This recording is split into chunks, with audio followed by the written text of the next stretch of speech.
News. A rescue organization has welcomed 25 beagles from a controversial research breeder in Wisconsin. Reporter Christopher Cruz has that. A better life is in sight for the dogs Paws Chicago has received. Last week, after weeks of protest, the research breeder agreed to sell 1,500 of its 2,000 beagles. The dogs have been transferred to rescue organizations nationwide. Paws Chicago's Celine Milkarek. These beagles have lived their lives in isolation. They've lived their lives in cages inside. We're going to make sure that they are healthy. They're each going to get tucked in by a volunteer into warm bedding. They're each going to get a yummy dinner tonight. Christopher Cruz, CBS News. A new study suggests there's a tiny icy world beyond Pluto that may have been created by a comet strike. It may be the solar system's smallest object with a clearly detected global atmosphere bound by gravity. I'm Cammie McCormick, CBS News. With everything that's happening around Connecticut, we know you have more to say than ever before. That's why our phone lines are always open at 203-333-WICC. Talk to your local leaders directly or tell us what's happening in your neighborhood. 203-333-WICC. From Alyssa in the Morning to the Lisa Wexler Show to Connecticut Today with Paul Piselli. It's always 203-333-WICC. And have your voice on the Voice of Connecticut. Dude, I just got this car. Yeah, sorry, man. Take it to my friend. He can do it for cheap. Hi, this is Chris from Sono Collision. Don't just go to anybody for your repairs. Choose the best. Remember, you're the one that has to live with the repairs. It's your choice, so pick quality at Sono Collision. Go to sonocollision.com or call 203-939-9955. Your car will thank you. Sometimes the most important personal breakthroughs are made possible by medical ones. And that's why Smilow Cancer Hospital delivers the pioneering research of Yale Cancer Center, like targeted therapies based on your genetic makeup and groundbreaking clinical trials that offer hope when you need it most. All delivered by a multidisciplinary team dedicated to you and your specific type of cancer. Smilow Cancer Hospital and Yale Cancer Center. We're powering breakthroughs with the greatest of care. At Abriola Parkview Funeral Home in Trumbull, we understand that planning for life's milestones is important. But what about planning for your funeral? While it may be difficult to consider, pre-planning can ease the burden on your loved ones during a challenging time. By planning now, you can ensure that your wishes are honored without leaving emotional or financial strain on your family. Visit Abriola.com to learn more about our compassionate pre-planning services. Plan today for peace of mind tomorrow. In the real estate ecosystem, trust and transparency create harmony. But one elusive species disrupts this balance: the rogue agent. Their secrecy with off-market listings leave home buyers confused, frustrated, and inventory-starved. And that's bad news for sellers too. With Smart MLS, over 20,000 realtors unite, creating more demand, offers, and better results. Ask your agent if your home is on Smart MLS. Ever notice that feeling your worst also seems to happen at the worst time in the worst places? Like sudden nausea at 9 p.m. when you're out of town. Really? Now? Fortunately, with Hartford Healthcare's HHC 24/7 app, you can get answers, diagnosis, prescriptions, even speak live with clinicians anytime, anywhere. So maybe there's never a good time to be sick, but at least the best care's always there. Download the app at your app store or hhc247.org. WICC 695.9, the voice of Connecticut. Weather update. Sunny sky and blustery this afternoon with a high in the upper 60s to near 70. Clear and mild overnight with a low in the low 50s. Sunny and warmer tomorrow with a high in the upper 70s. I'm meteorologist Paul Fiorek on WICC. You're listening to The Download on WICC 695.9, the voice of Connecticut. Now, another in-depth interview with Lisa Wexler. Got legal questions? She's got the answers. It's time for Lisa on the Law. Now, on WICC 695.9, the voice of Connecticut. So what we do on Mondays is Lisa on the Law. And it's an opportunity, and you don't have to be your real name, rank, or serial number, to call me at 203-333-9422 and ask me a question. In my other capacity, I'm a probate judge for the state of Connecticut. I've been admitted in New York for over 40 years. And in that time, in private practice and as a judge, I've done a wide range of different representations of people in many different areas. So the only thing I don't do is criminal at all. But if you've got a question about estates or real estate, general contracts, estate planning, something going on with a fiduciary in your life, a trustee, an executor, a guardian, a conservator, the things that affect people in their real lives, a money issue, you can call me at 203-333-9422. We're more litigious than ever in this world. And I personally think it's harder and harder to get the kind of information that you know is true. I'm not going to be your lawyer. You're not paying me. There's no attorney-client privilege. Everybody else is hearing the answer at the same time. But I'm very happy to tell you a little bit about in between the lines and how to guide you, okay? So you can call me at 203-333-9422. I want to begin, however, by giving you an update snapshot on the law. The Supreme Court today restoring nationwide access to the widely used abortion medication. And this had been something that a lower court ruling on Friday had prevented abortion providers from prescribing the pills by telemedicine and shipping them to patients.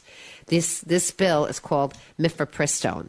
Mifepristone is used for early abortions. It's also used to regulate women who are having other bleeding issues. So it isn't exclusively used for this one thing. And it's something that doctors prescribe. And the one-sentence order imposes a pause until at least May 11th, requesting that the parties file briefs by this Thursday, and then the full court will determine how to proceed. This was coming from the state of Louisiana, which had sued the FDA to restrict access to mifepristone, saying the availability of the medication by mail has allowed abortions to continue in Louisiana despite its near total ban. And this medication is now the method used in nearly 2/3 of abortions in the United States. It's typically delivered in the form of a 2-drug regimen through the first 12 weeks of pregnancy. So the U.S. Court of Appeals for the Fifth Circuit is very conservative. And on Friday, they temporarily reinstated the FDA requirement that patients have to visit medical providers in person. That rule was lifted in 2021, allowing these meds to be prescribed via telemedicine. The manufacturers of mifepristone on Saturday asked the Supreme Court to intervene. They said the Fifth Circuit ruling would cause chaos for providers and patients and upend a major avenue for abortion access across the country, where approximately 25% of abortions in the United States are now provided through telemedicine through this medicine. Judge Alito's order is called an administrative stay. And that means, as a technical legal matter here on Lisa on the Law, that they did not get into the substance of the argument. You know, many of the frustrations of regular people, and I understand those frustrations, are that when you finally get in front of a judge, they end up not going to the heart of the matter, but rather going to the procedure of the matter. And in fact, there's a lot of criticism. We once interviewed a Connecticut judge who, in retiring from the judiciary, wrote a really good book. I think his name was Thomas Mookwasher. Remember that? And he wrote a good book in which he basically criticized his colleagues in the judiciary for defaulting to procedural mechanisms as a way of not deciding the substance of cases too often. Now, in this particular case, that's not really what's going on. What's going on is people are pleading with the Supreme Court to say, please stay, meaning don't have this take effect. Stop this Fifth Circuit decision from taking effect. Let us continue to prescribe mifepristone to women because they're relying on it, and they have to make other plans very quickly if they can't get it via telemedicine. So the Supreme Court on a Monday says you've got until Thursday. Ouch. And you better get your briefs in for me. So the Supreme Court looks like it is hastily going to decide this, but whether they're going to end up deciding it on procedural grounds, I really can't tell you. A lot of law in the appellate world is decided on technical procedural grounds. You didn't. The questions weren't properly phrased to the court. Go back and do it again.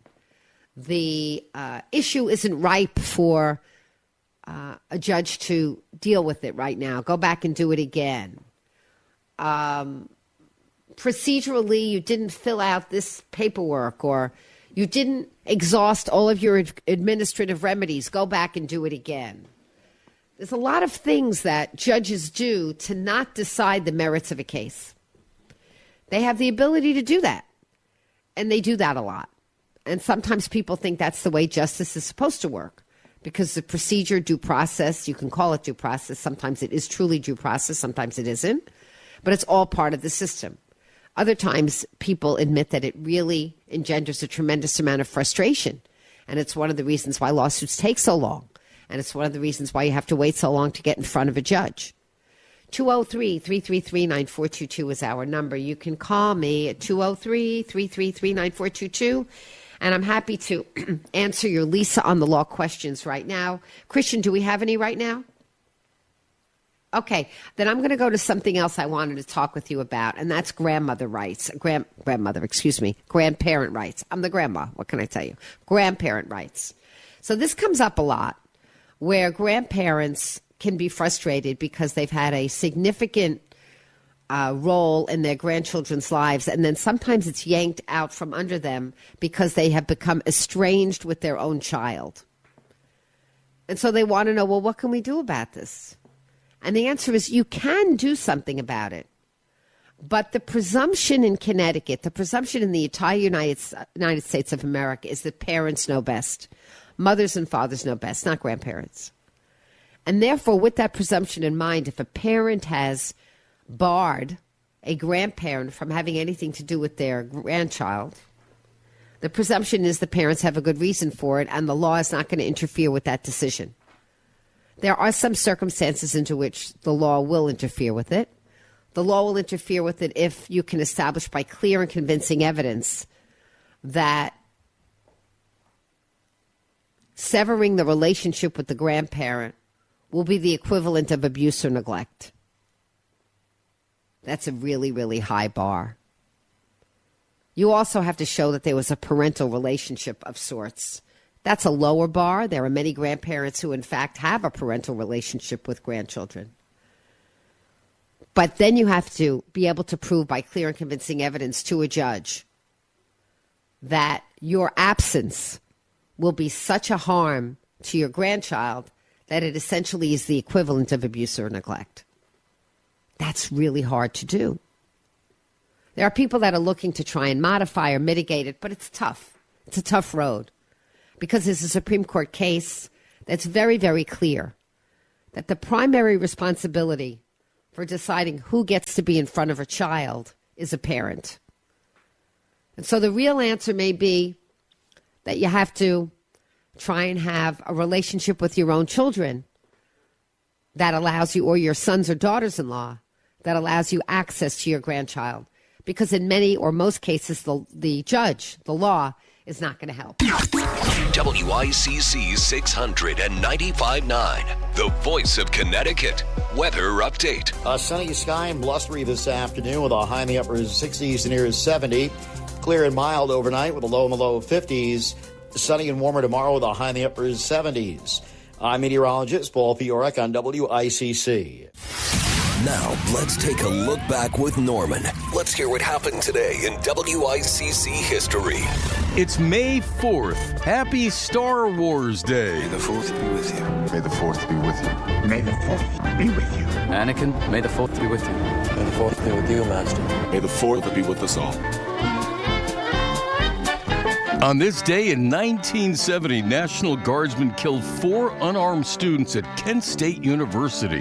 What the investigators have to determine then, the guard, under the pressure of a rock-throwing attack, panicked and fired its weapons indiscriminately, killing 4 people. On this day in 1968, McDonald's debuted the Big Mac for the first time. All beef patty, special sauce, lettuce, cheese, pickles, onions on a sesame seed. May 4th. That was today in WICC history. 3, every day just before 2 on the Voice of Connecticut, WICC 600 and 95.9. WICC 600 and 95.9, the Voice of Connecticut. WICC AM Bridgeport, WICC FM Southport, WEBE HD2 Westport, WPLR HD2 New Haven, locally owned by Connoisseur Media. This is CBS News on the Hour, your home for original reporting.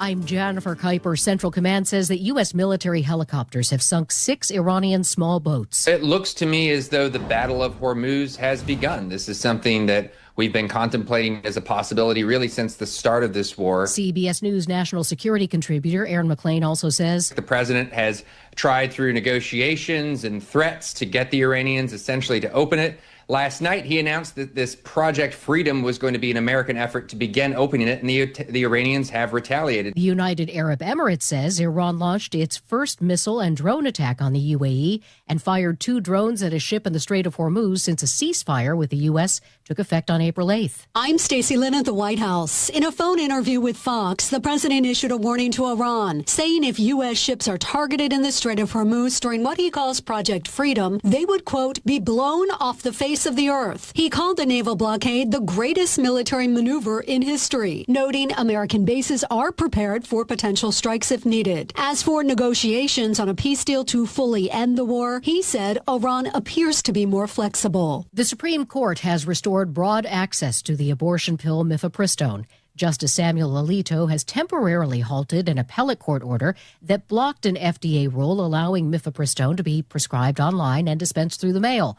CBS News legal contributor Jessica Levinson. The case was actually brought as a challenge to a change to the FDA regulations.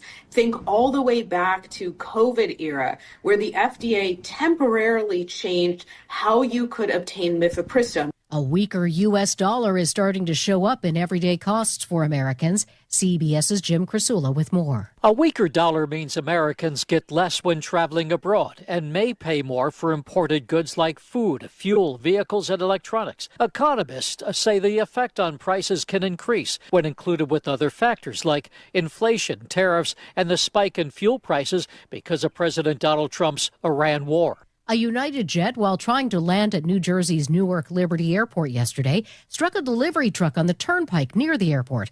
Former National Transportation Safety Board Chair Robert Sumwalt. They wanted to make sure they were putting it on the runway at the right point, but unfortunately it appears that they got too low too soon. The driver is expected to be okay. The FAA and United say the plane landed safely and they are investigating. Britney Spears has avoided jail time in a California case, driving under the influence case, that is, by pleading guilty to a lesser charge through her lawyer. Stocks are down on Wall Street. This is CBS News. Join Adriana Diaz and Kelly O'Grady for the perfect start to your weekend. Ease into your Saturday with CBS Saturday Morning on CBS and streaming on Paramount+. Carpal tunnel syndrome, heart failure that doesn't improve with common medicines.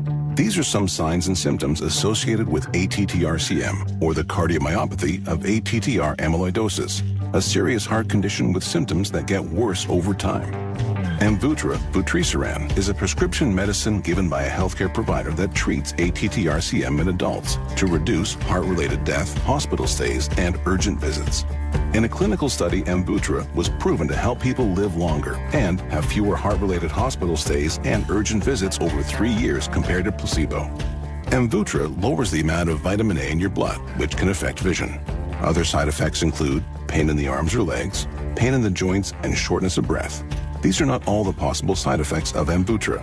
For prescribing information, call 1-833-256-2748 or learn more at amvuttra.com. Ask your doctor about Amvuttra for ATTR-CM. WICC 695.9, Voice of Connecticut Local News Update. The fight over a proposed overhead power line project in Bridgeport and Fairfield is heading to court as United Illuminating has filed an appeal challenging the Connecticut Siting Council's decision to reject the plan. The utility argues the council's process was inconsistent and influenced by political pressure after a series of reversals over the project, which would construct multiple 200-foot monopoles along the Metro North corridor. Opponents, including local leaders, maintain that the rejection was justified and say that the project should instead focus on alternatives like burying the lines. Having giant monopoles run through this city, it's concerning about the future of this city. All of us need to stand up and say it's not okay for Bridgeport. Put some money into it, tie it to one of your poles, and shove them in the damn ground. The legal battle marks the latest chapter in a long-running and contentious debate over balancing infrastructure needs with environmental and community concerns. Gas prices in Connecticut continue to soar. According to AAA, the average price for a gallon of regular in Connecticut was $4.51. That marks a rise of 32 cents over the past week. Fuel prices have risen sharply since the U.S. began military operations against Iran earlier this year. And there is an elevated threat of brush fires today in Connecticut. The National Weather Service said a combination of factors caused the advisory to be issued. Southwest winds will gust at 30 to 35 miles per hour. The humidity level is low, and there has been no significant rainfall for days. The public is advised to use extreme caution with any ignition sources outdoors. I'm Chris Williams with WICC News. WICC Smart MLS Right Now Traffic. Merritt Parkway northbound tree trimming between exits 3 and 4. Stay left to get through. On the Upper Merritt, more construction. Exits 32 through 34. Left lane is blocked. On the southbound side of the parkway, construction. Exits 15 down to 13. Right lane is blocked. On the Wilbur Cross, northbound getting into New Haven, construction between exit 46 and exit 50. Stay left to get through.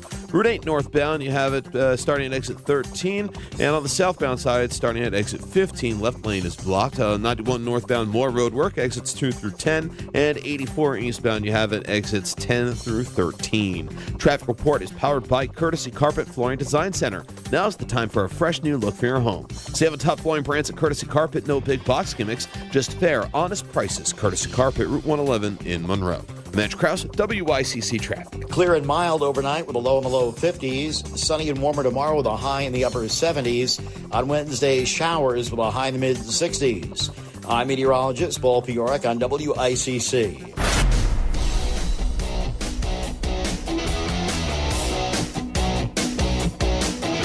You're listening to Connecticut Today with Paul Piselli on WICC 600 and 95.9, the voice of Connecticut. All righty. Let's kick off the new week with a little game I like to play. If you or I were king or queen, now I'd probably be king. We have all these no kings marches, but I think I'd be able to squeeze something out here and wriggle in between the rules here. And confident of my gender presentation, I doubt I would be queen. But you never know. But as far as you folks out there are concerned, you tell me, king or queen. Now, what are we kinging or queening about today, Paul? Well, I have always been one who has said, and I really believe this, in our daily discussions we have here and I've had over the years on stuff like this, I really believe that you can't fault somebody for taking advantage of the rules. You really can't. You can't fault somebody. You cannot fault someone, or you can try, I guess, but to me it's inconsistent. You can't fault somebody who says, hey, I didn't pay anybody off. I did nothing illegal. I'm here because the rules say I can be here, right? Whether it's politics, people talk about taxes all the time, yet everybody winces when I say on this show and others, well, just change the tax code. But a story broke over the weekend where I think it was magnified even more and more and more that it's not the person, it's not the people, it's not people who do things, especially in politics, with all good intentions. It's the rules. And if somebody said, for example, now, I'm a little old now. I don't think I'll be around doing this when I'm over 100 years old. But you never know. Hey, long as I can flap my gums and get in and out of chairs, you never know. But if somebody said, hey, you can do this for another 46 years, and on some miracle my health held out to I would be over 100 years old, well, yeah, I'd say I'd think about wanting to do it. Sure. What am I talking about here? Number of stories about this over the state media over the weekend. This one here from Ken Dixon at Hearst. Longtime state Senate leader Martin Looney to step down from Connecticut's legislature after 46 years. Think how long 46 years is. And look, I've disagreed for years with Marty on a lot of his political positions. We are, I don't want to say we're at polar opposite ends of the spectrum, but we're pretty opposite each other. But I used to talk to Marty all the time, whether it was on news stories or having him on my talk show when I did a more New Haven-centric New Haven talk show. Well, now I'm not in New Haven, which is why I haven't, I don't think, had Marty on here in the years I've been here. In fact, in another week or so, it's going to be 7 years here. Thank you, thank you. It's never been anything personal with me and Marty Looney and anybody I criticize here. I could sit down and have a beer or a steak or a couple of shots with somebody and then hug them on the air or rip them to shreds. But I saw that figure.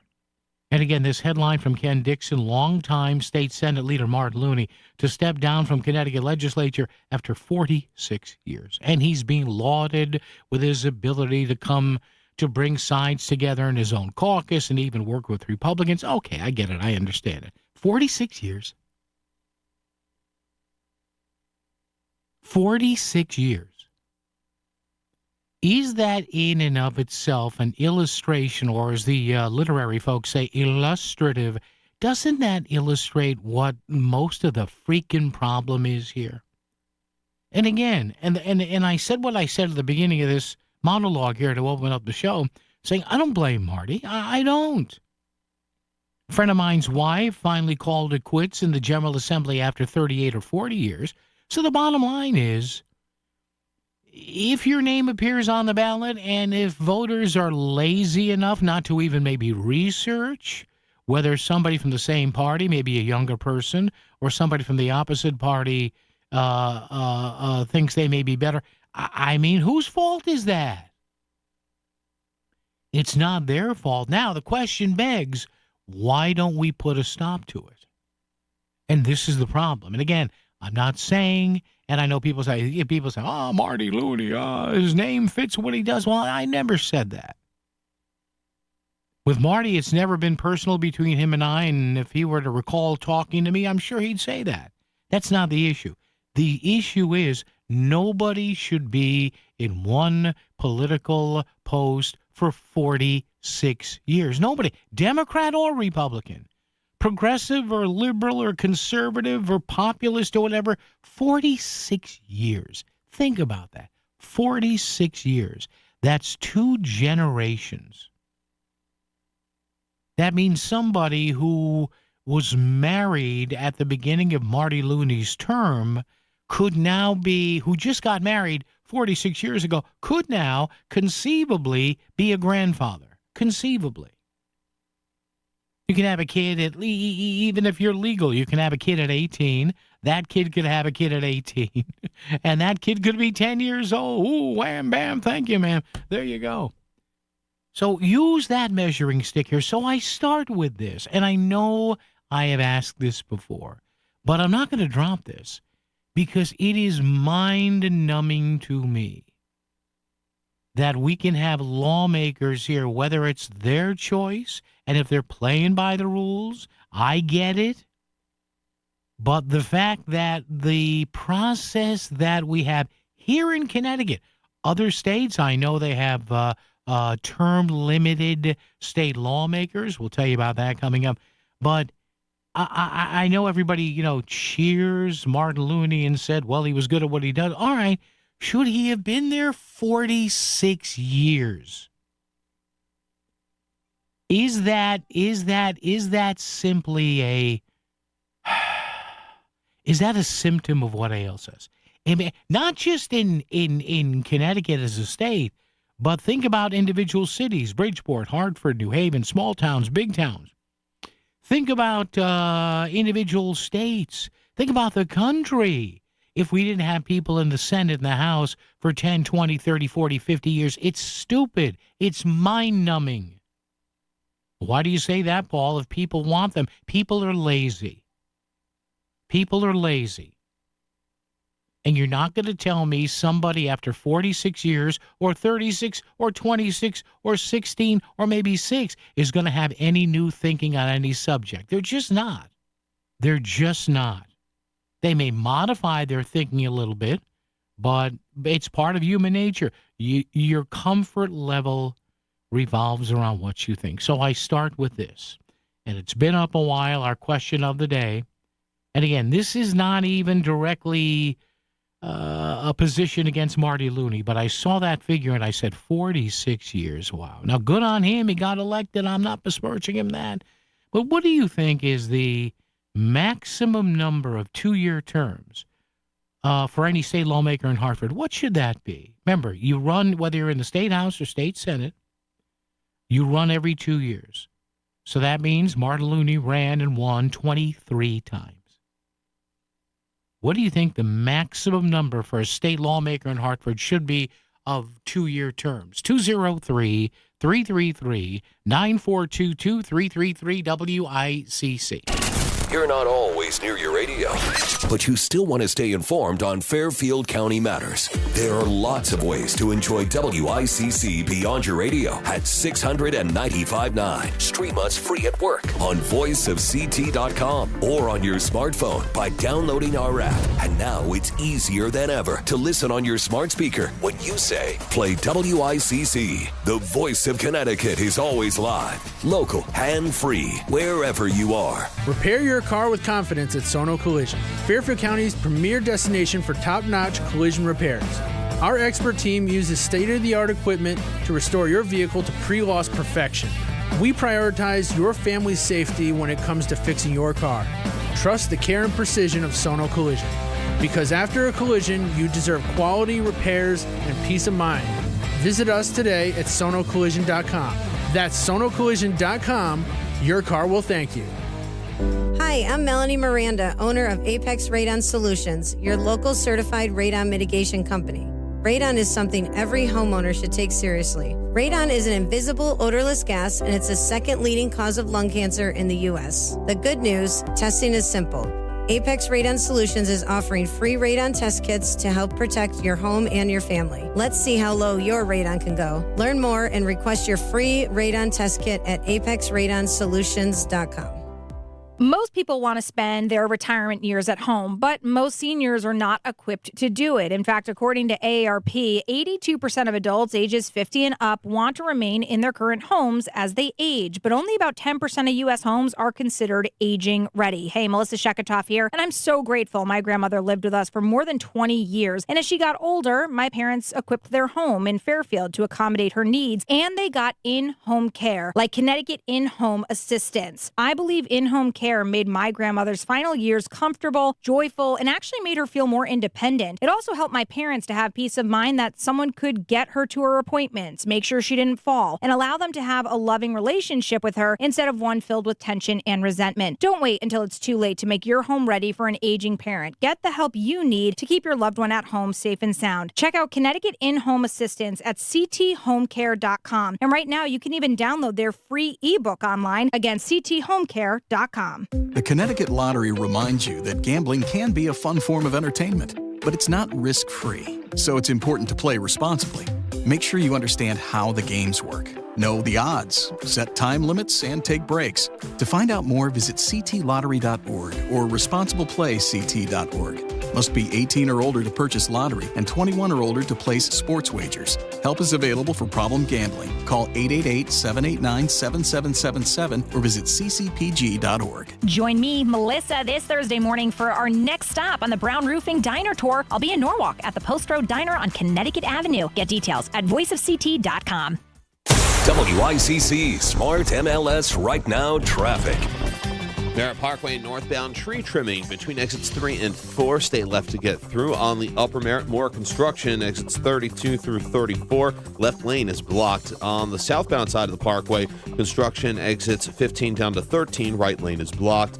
On the Wilbur Cross, northbound getting into New Haven, construction between exit 46 and exit 50. Stay left to get through.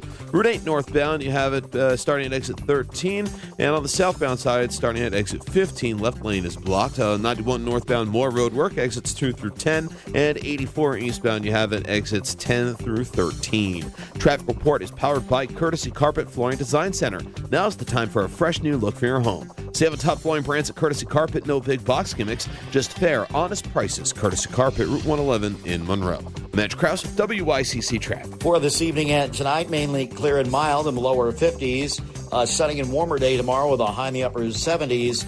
Showers by midweek on Wednesday with a high in the mid 60s. I'm meteorologist Paul Piorek on WICC.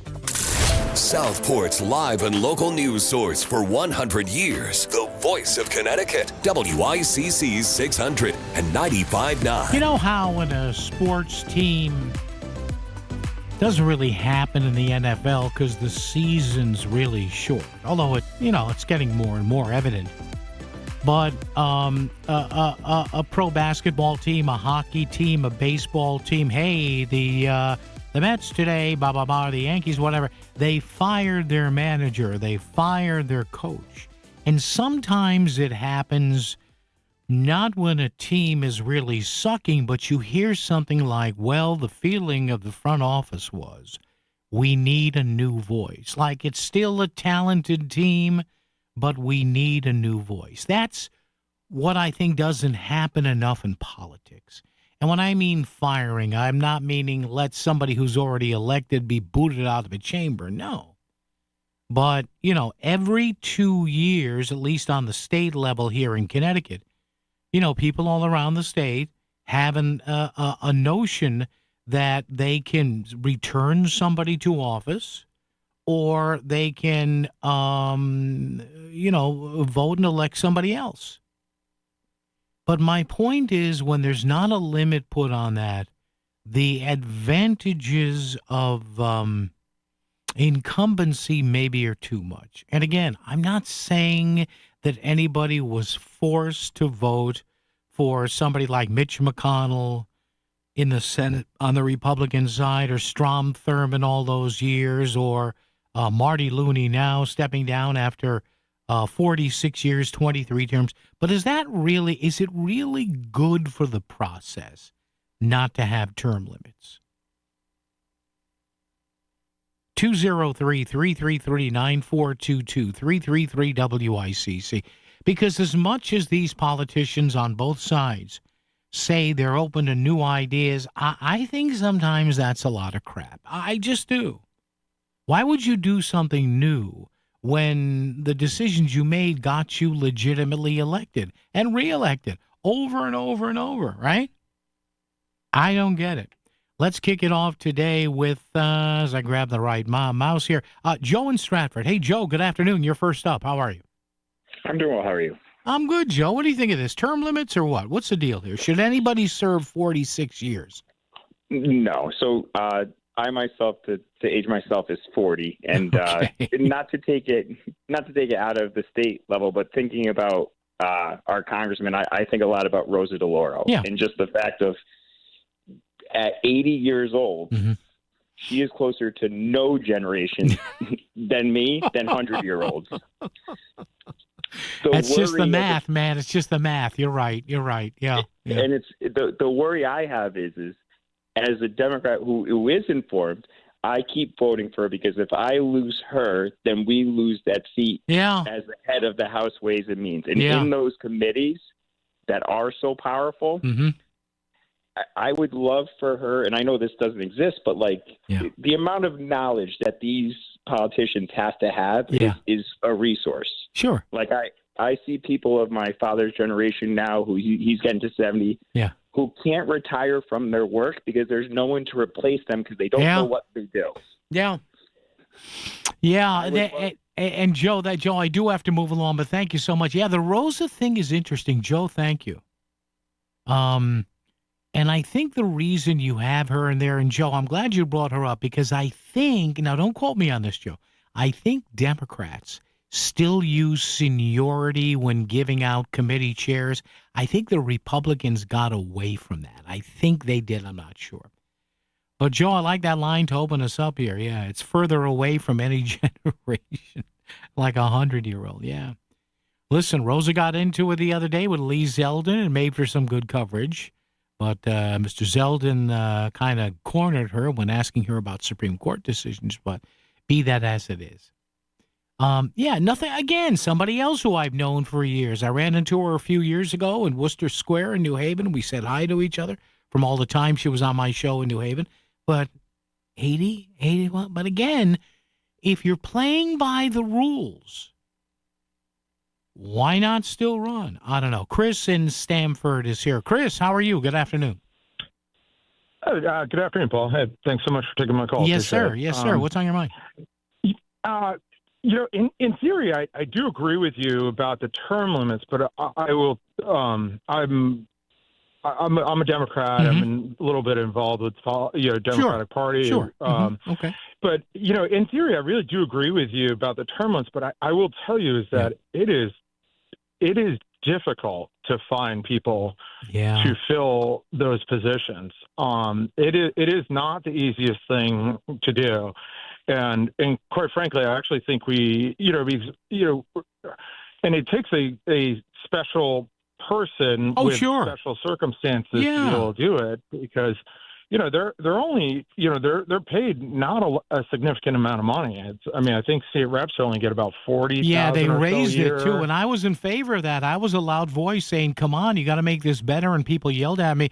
Yeah, Chris, they make about $44-45 a year. Yeah. And to travel up there every day from Greenwich, Stanford, or other parts of the state is pretty tough. And you got to have another job too. You can't live on that. You're not living on a legislator's salary. 100%. And I would love to shrink the number of reps and then pay them more. I think we could actually.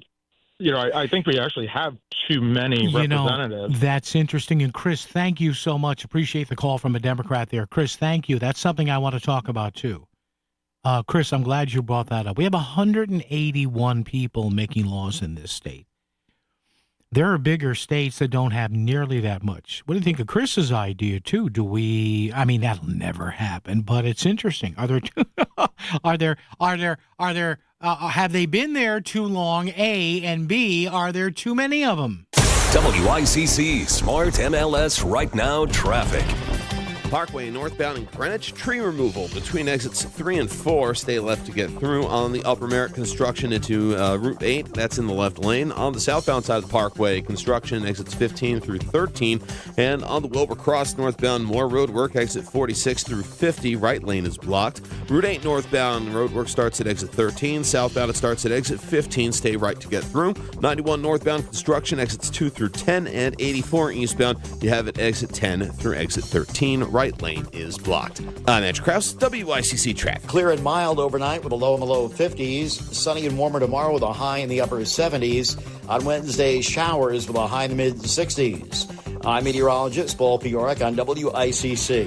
Who sells Michelin tires at the guaranteed lowest price? Town Fair Tire. Who gives you the most free services for the life of your Michelin tires? Town Fair Tire. So when you put it all together, who gives you the absolute best deal on a new set of Michelin tires? The answer couldn't be more obvious. For the absolute best deal on a new set of Michelin tires, nobody beats Town Fair Tire. Nobody. Name brands at discount prices. Town Fair Tire. Do you truly understand the impact of taxes on your retirement savings? Would you like to keep more of your hard-earned money? Attend Bridge Life Financial's Taxes and Retirement event, May 12th and 14th at El Palio in Shelton. It's a free workshop discussing real tax saving strategies. Click bridgelightadvisors.com and register. This is Bill Levitt, President of Bridge Life Financial Advisors. will show you real tax savings on your savings. Come to our next event at Il Palio in Shelton. Register today at bridgelightadvisors.com. bridgelightadvisors.com. I'm Ed Evans, CEO of Consumer Cellular. You know, the big wireless companies say they have discounts for people over 55. But unless you're willing to sit on hold and ask, you're probably paying more than you should. At Consumer Cellular, there's nothing to hunt down. We're built for people 50 plus with plans starting at just $20. And our 100% US-based customer service actually answers the phone. Call 1-888-FREEDOM or visit consumercellular.com today and get your second month free for a limited time. Taxes, fees, and other third-party charges will apply. See website for additional details. Pump up the volume. Business moves fast. Orders roll in, deadlines close in. When you ship with USPS Ground Advantage, you can keep up with confidence. Every package stays in our secure network from dock to door. And with nationwide reach, dependable tracking, and upfront affordable pricing, you get built-in peace of mind. You run the business. We run the routes. Visit USPS.com/Ground Advantage to learn more. This is WICC 695.9, the voice of Connecticut. CBS News Brief. The U.S. has begun guiding some ships stranded in the Strait of Hormuz, but Iran has been taking aim at some of those vessels, and U.S. military helicopters sank some Iranian boats. I don't advise taking one of those small boats into a tangle with a United States Navy guided missile destroyer, let alone our aviation assets. It's going to end badly for you, as it has ended badly for these 6 boats, reportedly. CBS News security contributor Aaron McLean. It looks to me as though the Battle of Hormuz has begun. This is something that we've been contemplating as a possibility really since the start of this war. The Supreme Court has temporarily restored broad access to an abortion pill, blocking a lower court ruling that had threatened to limit access of mifepristone by mail. CBS's Katrina Kaufman. This case that they're bringing now has a nationwide impact that for now has been stopped by the Supreme Court. On Wall Street, stocks are lower today. CBS News Brief. I'm Cammie McCormick. WICC 695.9, Voice of Connecticut Local News Update. A man is facing charges after being found in a stairwell with an assault rifle.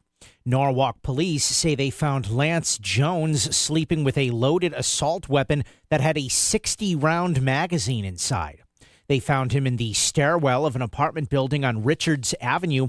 Officers say Jones doesn't have a permit to carry guns and originally provided them with a fake name.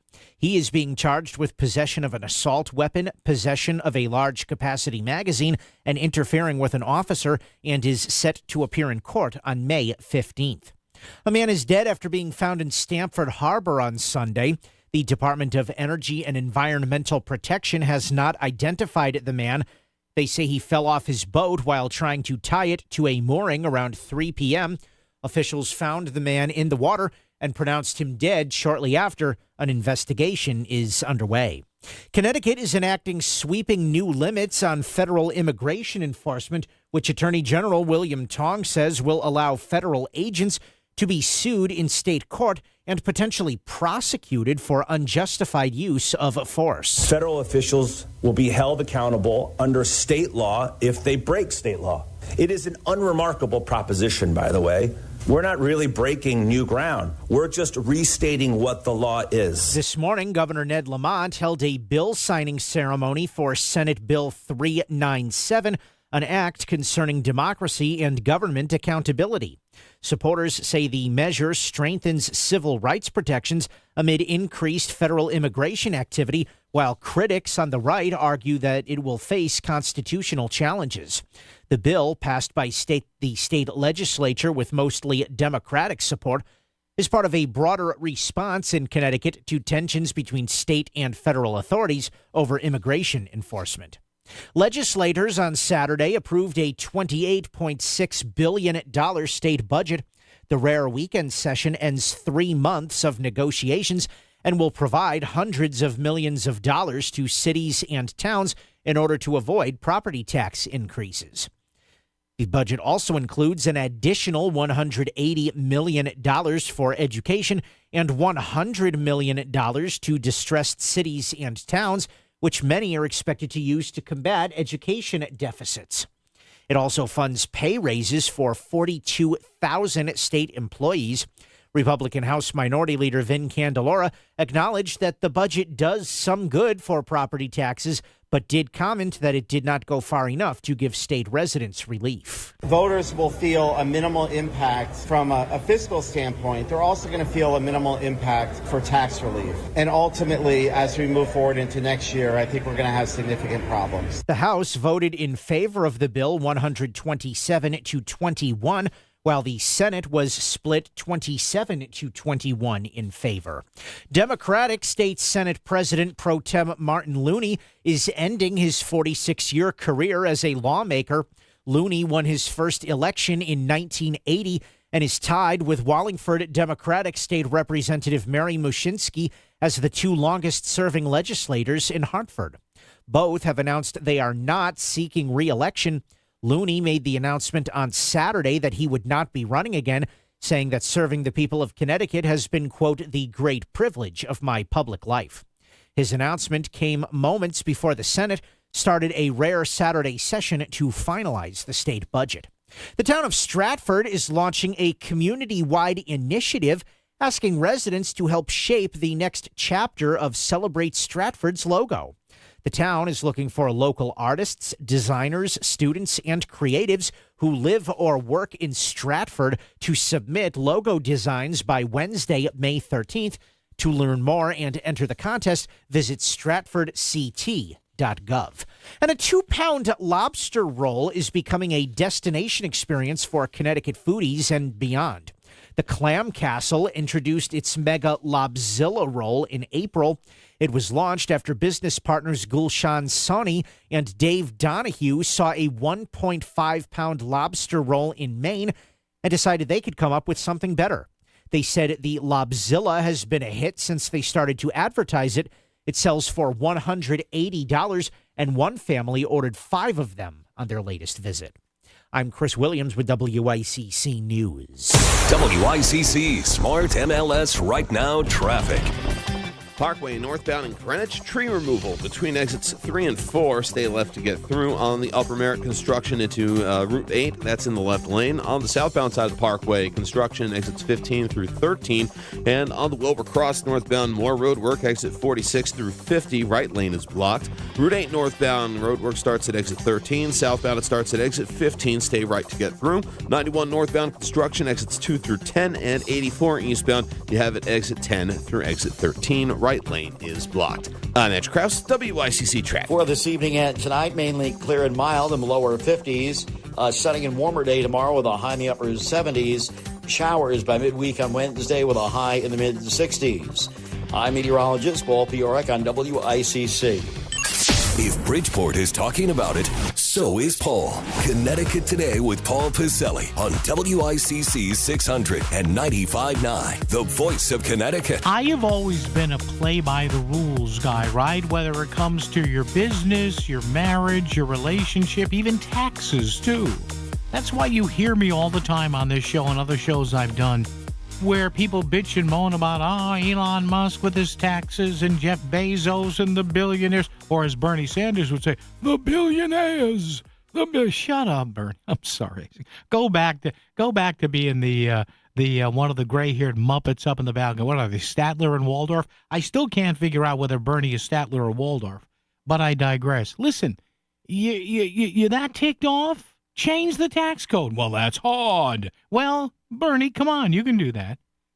And don't cry and moan if you've never provided a payroll for someone, provided benefits. Oh, Elon Musk, nobody should be worth $1 trillion. Well, look at how many freaking people he employs. But I digress. See, you got me all going here. So the fact that Marty Looney in the Connecticut State Senate or the State House, or guys like Mitch McConnell, National Senate Republican, or the guy from Iowa who's 1,000 years old, whose name escapes me right now. The fact that these people get elected over and over again, I don't besmirch them one bit. But is that healthy? Is it healthy? Or somebody, one of our last callers, brought up Rosa DeLauro. Okay. But wouldn't it be a natural thing to say, well, what I keep doing is getting me elected, so why should I adopt new thinking here?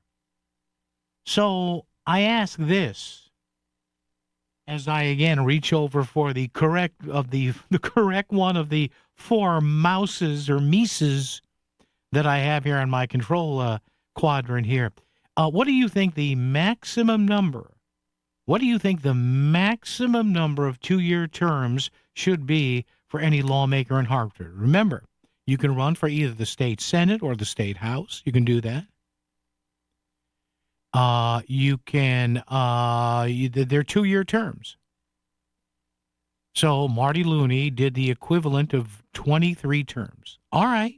He won. There was never any alleged subterfuge in him winning, but how is that good enough for the process? That's all I'm saying. I would say the same thing if it was a Republican. And there are states, some governors are term limited to, I think, 2. Ned Lamont here running for a 3rd, whatever. And as one of our previous callers said in the first hour, who had dabbled in this, he says, listen, this is why it's hard to find people who want to do this.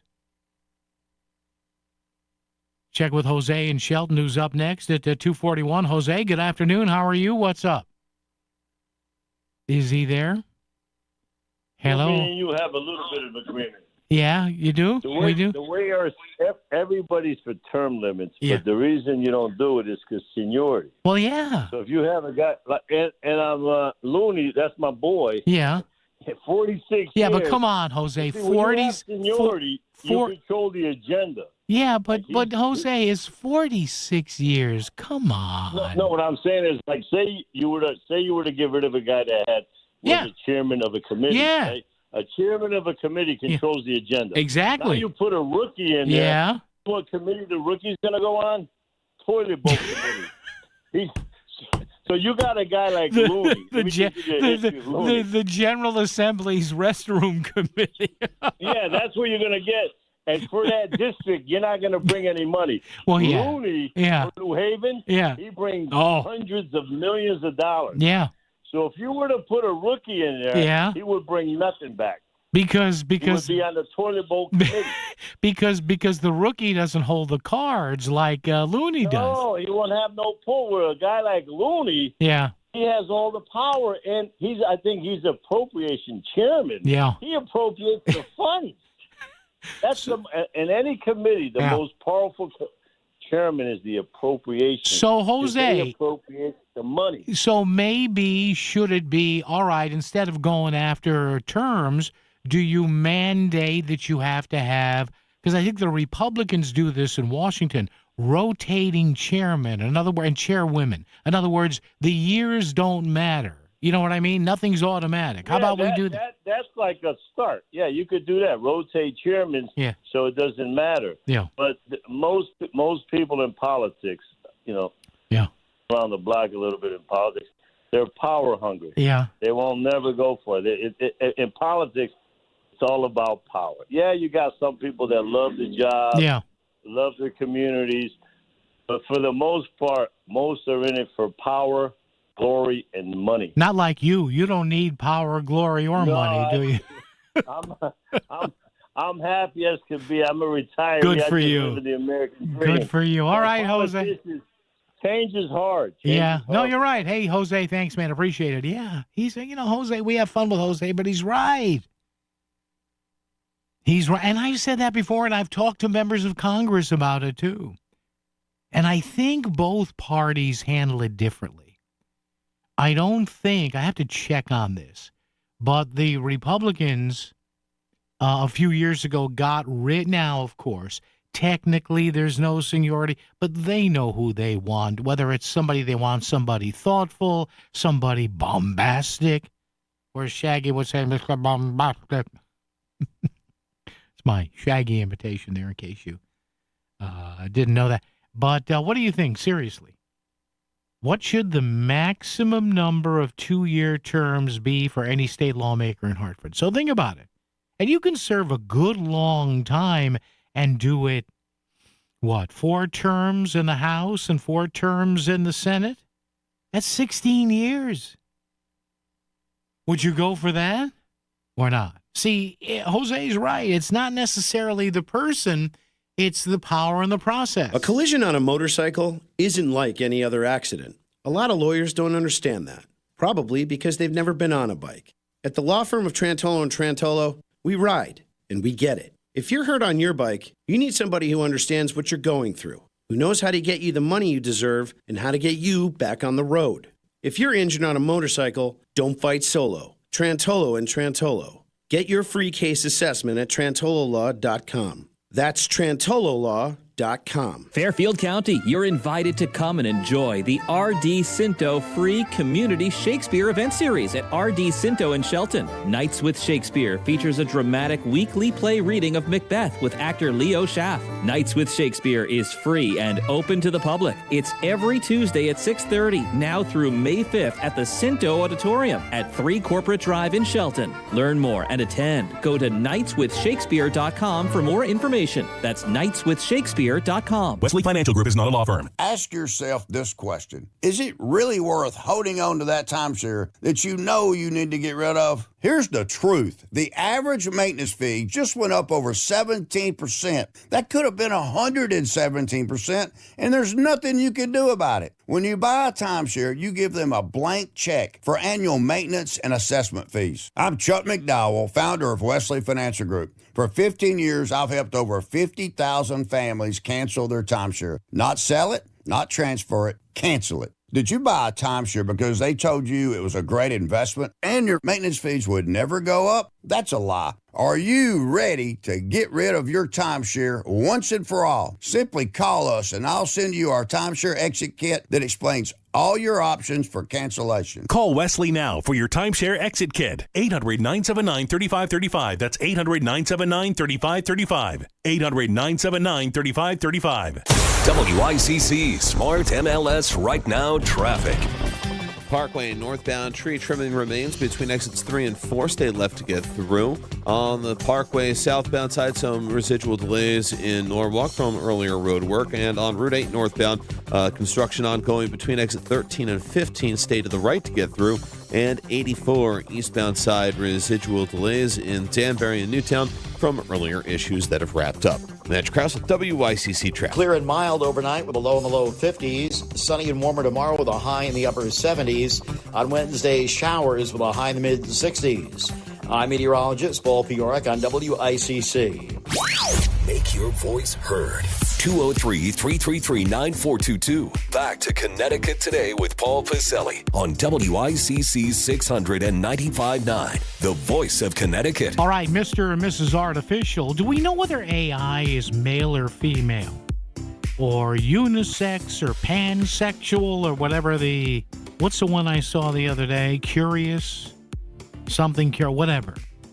I'll say Mr./Ms. AI tells me that as of early this year, so relatively recently, early 2026, 16 U.S. states have enacted term limits for state legislators. The limits vary between number of consecutive terms to lifetime bans after a term number has been reached, whether you can run consecutively, non-consecutively, whatever.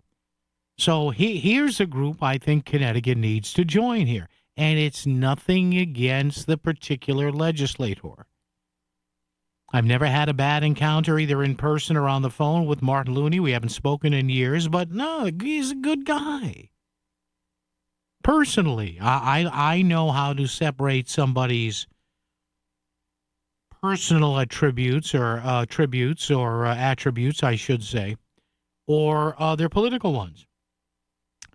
But these states, Arizona, Arkansas, California, Colorado, Florida, Louisiana, Maine, Michigan, Missouri, Montana, Nebraska, Nevada, North Dakota, Ohio, Oklahoma, and South Dakota all have some varying brand or type or size of term limits on state lawmakers. We need that here in Connecticut. We do.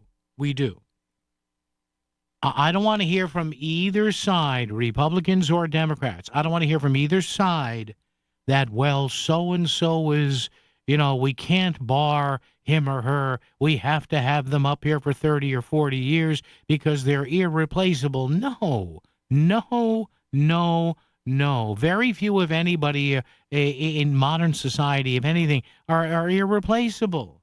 They're just not. So you tell me what's fair. And again, I have to keep mentioning this because I know with the nature of radio, people are dipping in and out. It's afternoon drive coming up. You may be heading, what's that blowhard on ICC saying that, look at that. He hates Martin Looney. No, that's not it. That's not it. But where is the logic? Where is the and just because you win elections, that doesn't dictate logic on either side. Just because you're able, and I'm not accusing anybody in this situation here, but we know it. We know how hard it is to challenge the establishment. And sometimes the establishment's pretty good. I'm not saying they're not. Like our buddy Jose just said, you know how much money Marty Looney is guided and funneled back and forth to his district in New Haven and other districts in the state? I get that. But is that creative thinking, or is it just out-and-out influence? Is it being creative, or is it somebody saying, well, guess what? You want that new high school in your district, or you want that new playground, or you want that new municipal pool. I know the feds are coming in with money, but you need our money to finish it. We're not going to make your taxpayers pay for it, so why don't you just play the game here, do what you want to do, and everybody will look good. My idea would be 8 terms. I don't care how you do it, all 8 terms in the state Senate, all 8 terms in the state House. That's 16 years. That's enough. 16 years is enough. It's not a paltry number of years. It's close to a generation if you consider a generation being 20 years, which is what I think most people consider it now, statistically. But that's enough. That's enough. Get some new thinking. Anybody that gets elected in a Democrat blue district or a Republican red district in the state, they're going to have some sort of alignment with their voters. It's not like you're going to get a hard right conservative elected in New Haven. It's not going to happen. And you're not going to get some bleeding, desperately blue Democrat elected to some, small red town in the Northwest Hills or out east or whatever. It's not going to happen. But sometimes, again, I hearken back to what you hear. Oh, my God, they fired him. They fired her. Well, the team's not doing great, but they're a 500 team, and there's half the season left to go, and they have the trade deadline coming up, and they've got some kids coming up from the farm. But no, sometimes you hear front offices say, well, we thank so-and-so for his years of service to our organization. We've offered him a position in our front office or her. But you know what? We just felt, what's the phrase they always say? We needed a new voice. That's the problem with our politics. I don't care whether it's in City Hall or Town Hall or on the Dog Catcher Commission or in the highest heights of Washington. It is what it is.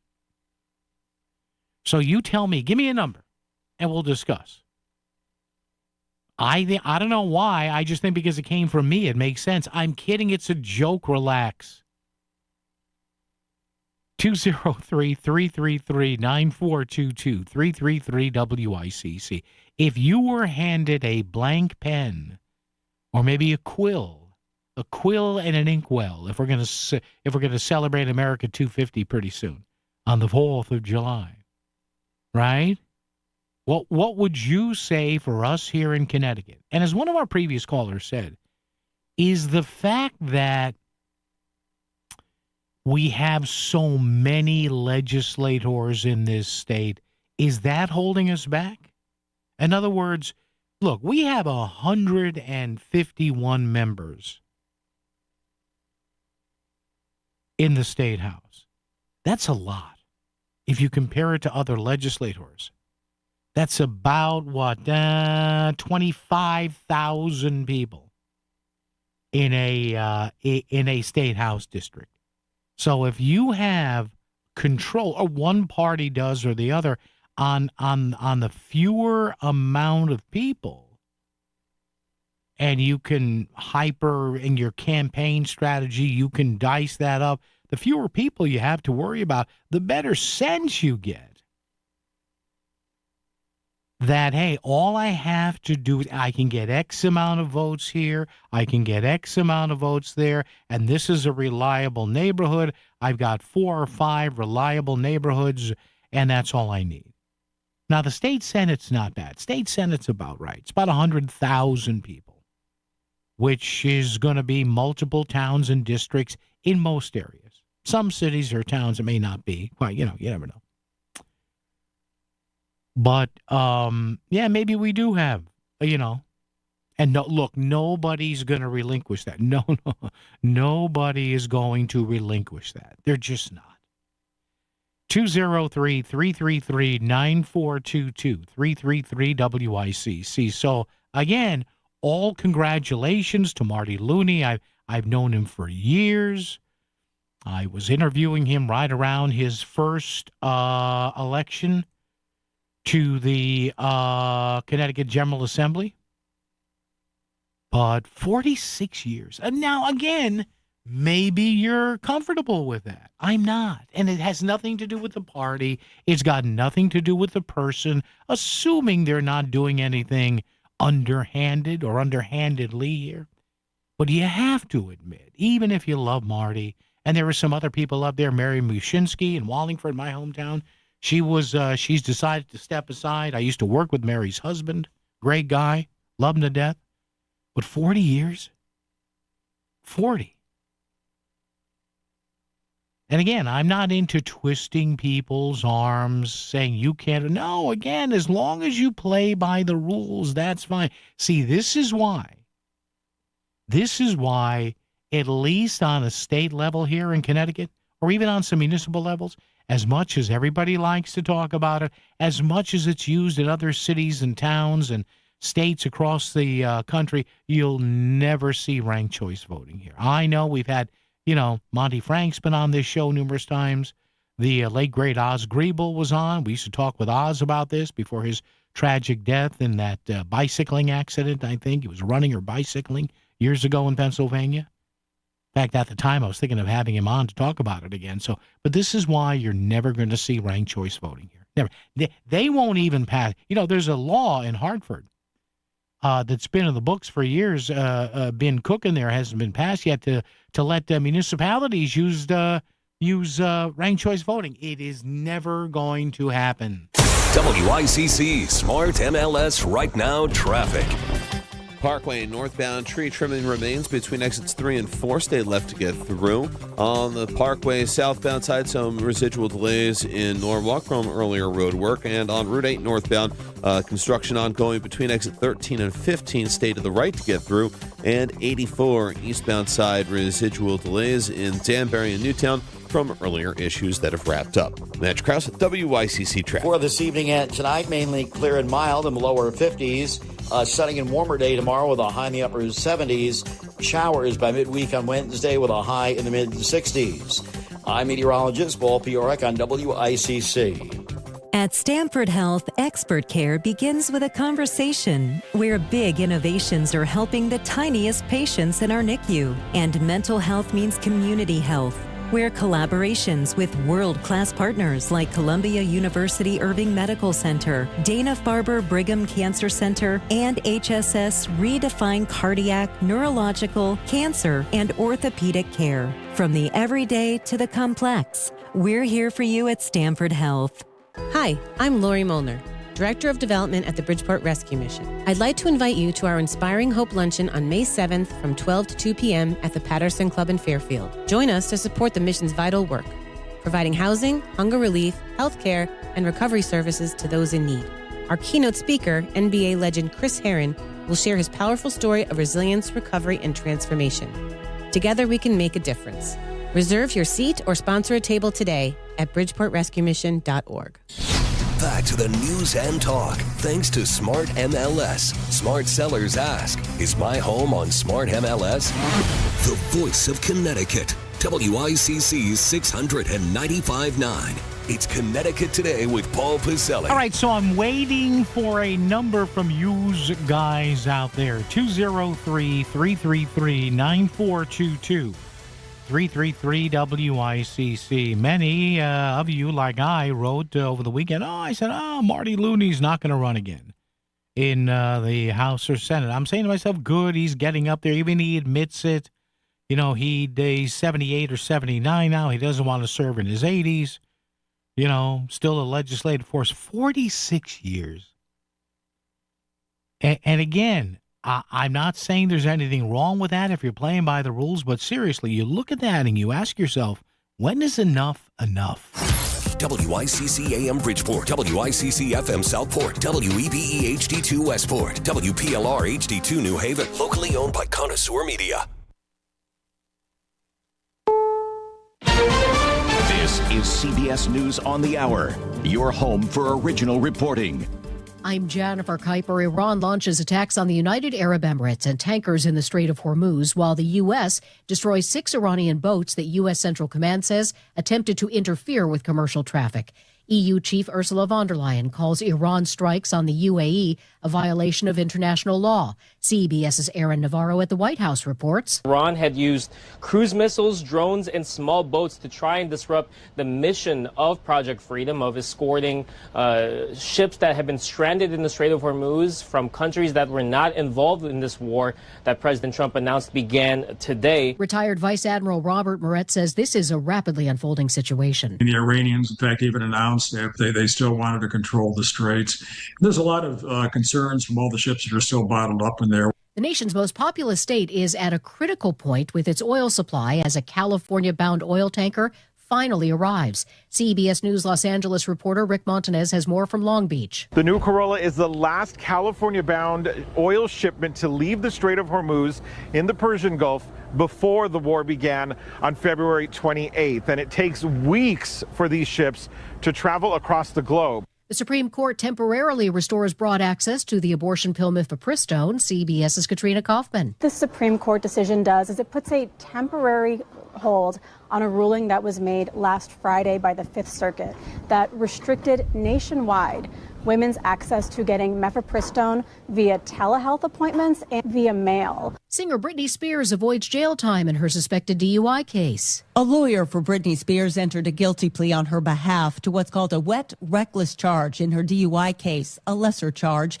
She'll be subject to fines, a DUI class, and a year of probation. Ventura County District Attorney Eric Nasarenko. If stopped, her vehicle can be searched for the presence of alcohol and drugs. Troopers say she appeared to be impaired and was arrested after being pulled over in Southern California March 4th for driving erratically. Heather Bosch, CBS News. There is a new report detailing immigration and customs enforcement abuses. CBS's Jim Crisula with the latest. An internal ICE report reveals how guards have increasingly used chemical agents and physical tactics on those in detention centers as the detainees simply ask for adequate water, food, and medical care. The Washington Post reviewed the report. The information came from a federal government employee. Stocks are down on Wall Street. The Dow is down 562 points. The Nasdaq has fallen about 65 points. This is CBS News.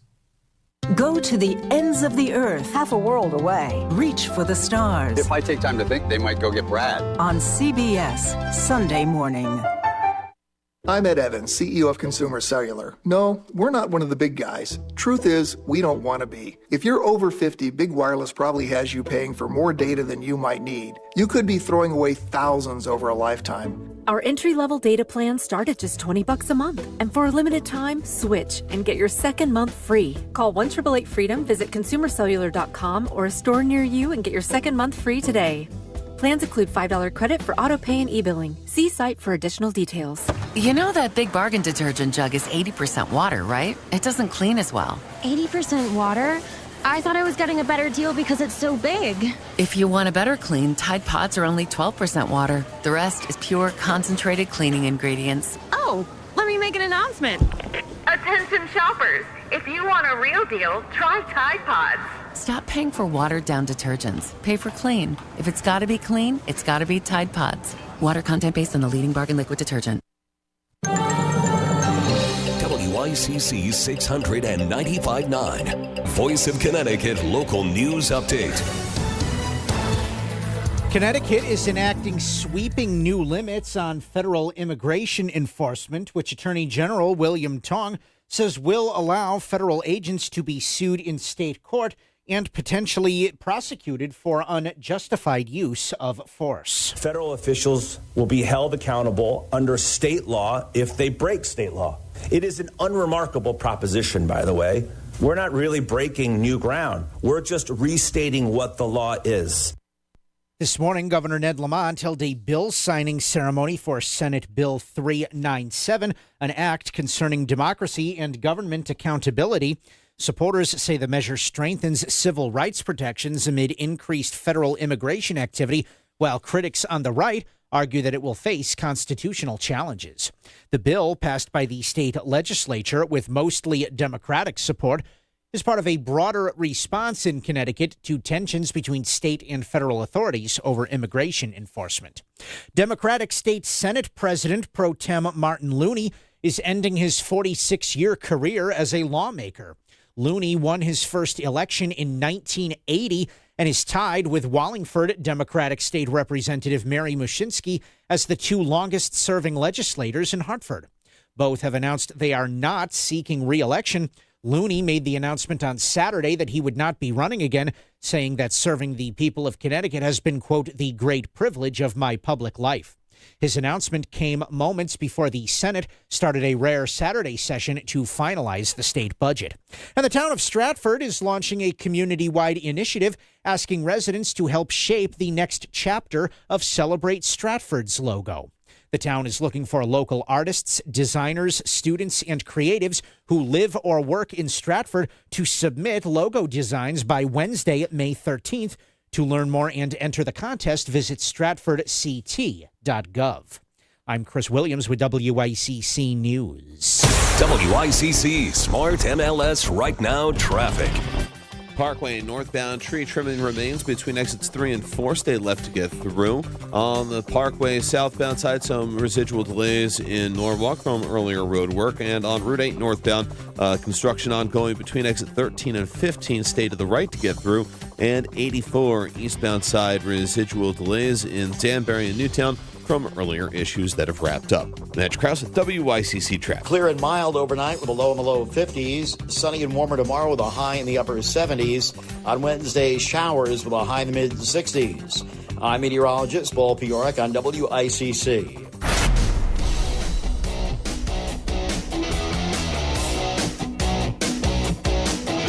You're listening to Connecticut Today with Paul Pizzelli on WICC 695.9, the voice of Connecticut. I'm a numbers guy. You know that. Whenever a new poll comes out, whenever vote totals are in, I love to dive into it and look at what people on the left are saying and people on the right are saying.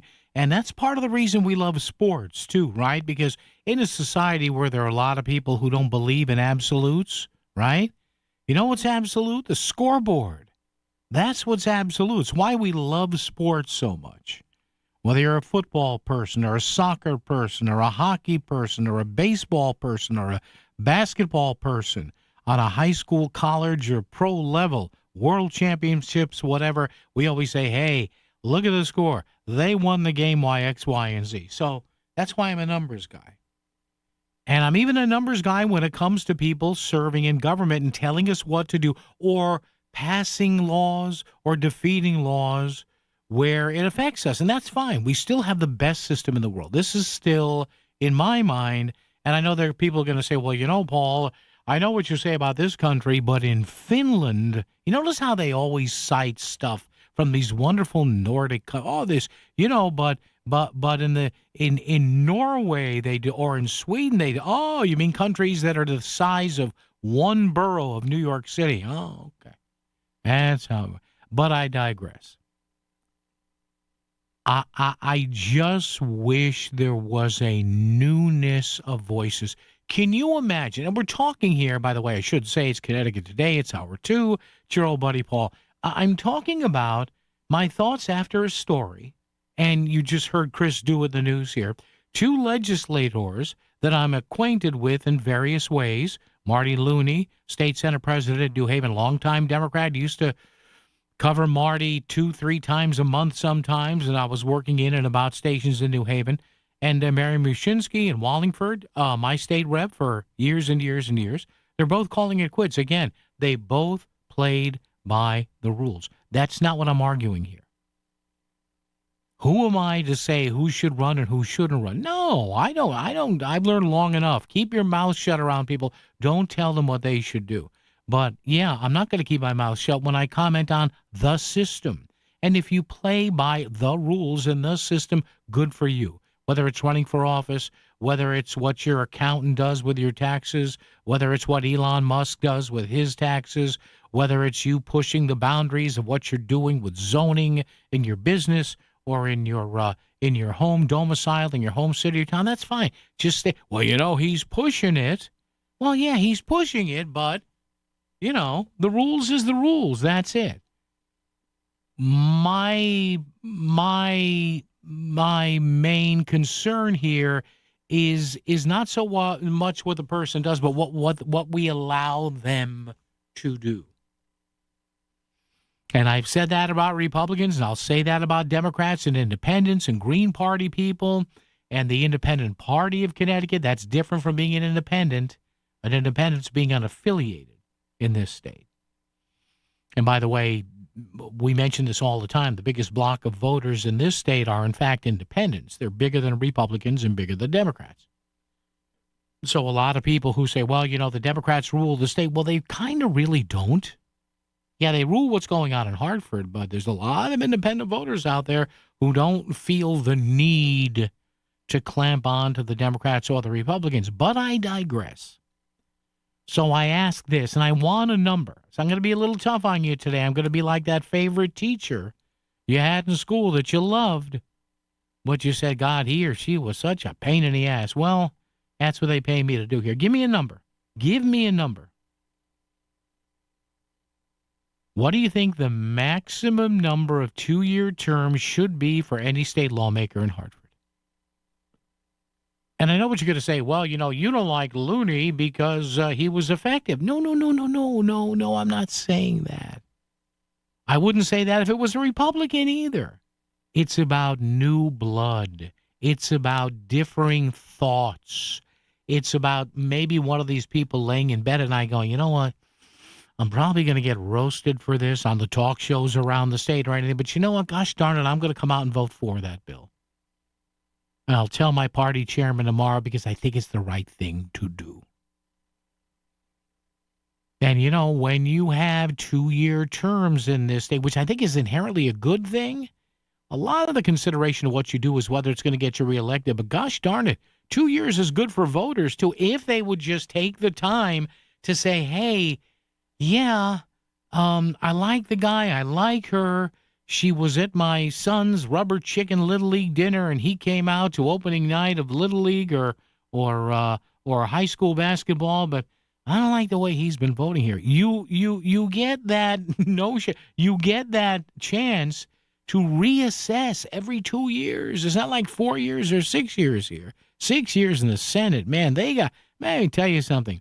Messrs. Blumenthal and Murphy and the other 98 of them, man, is that a sweet gig?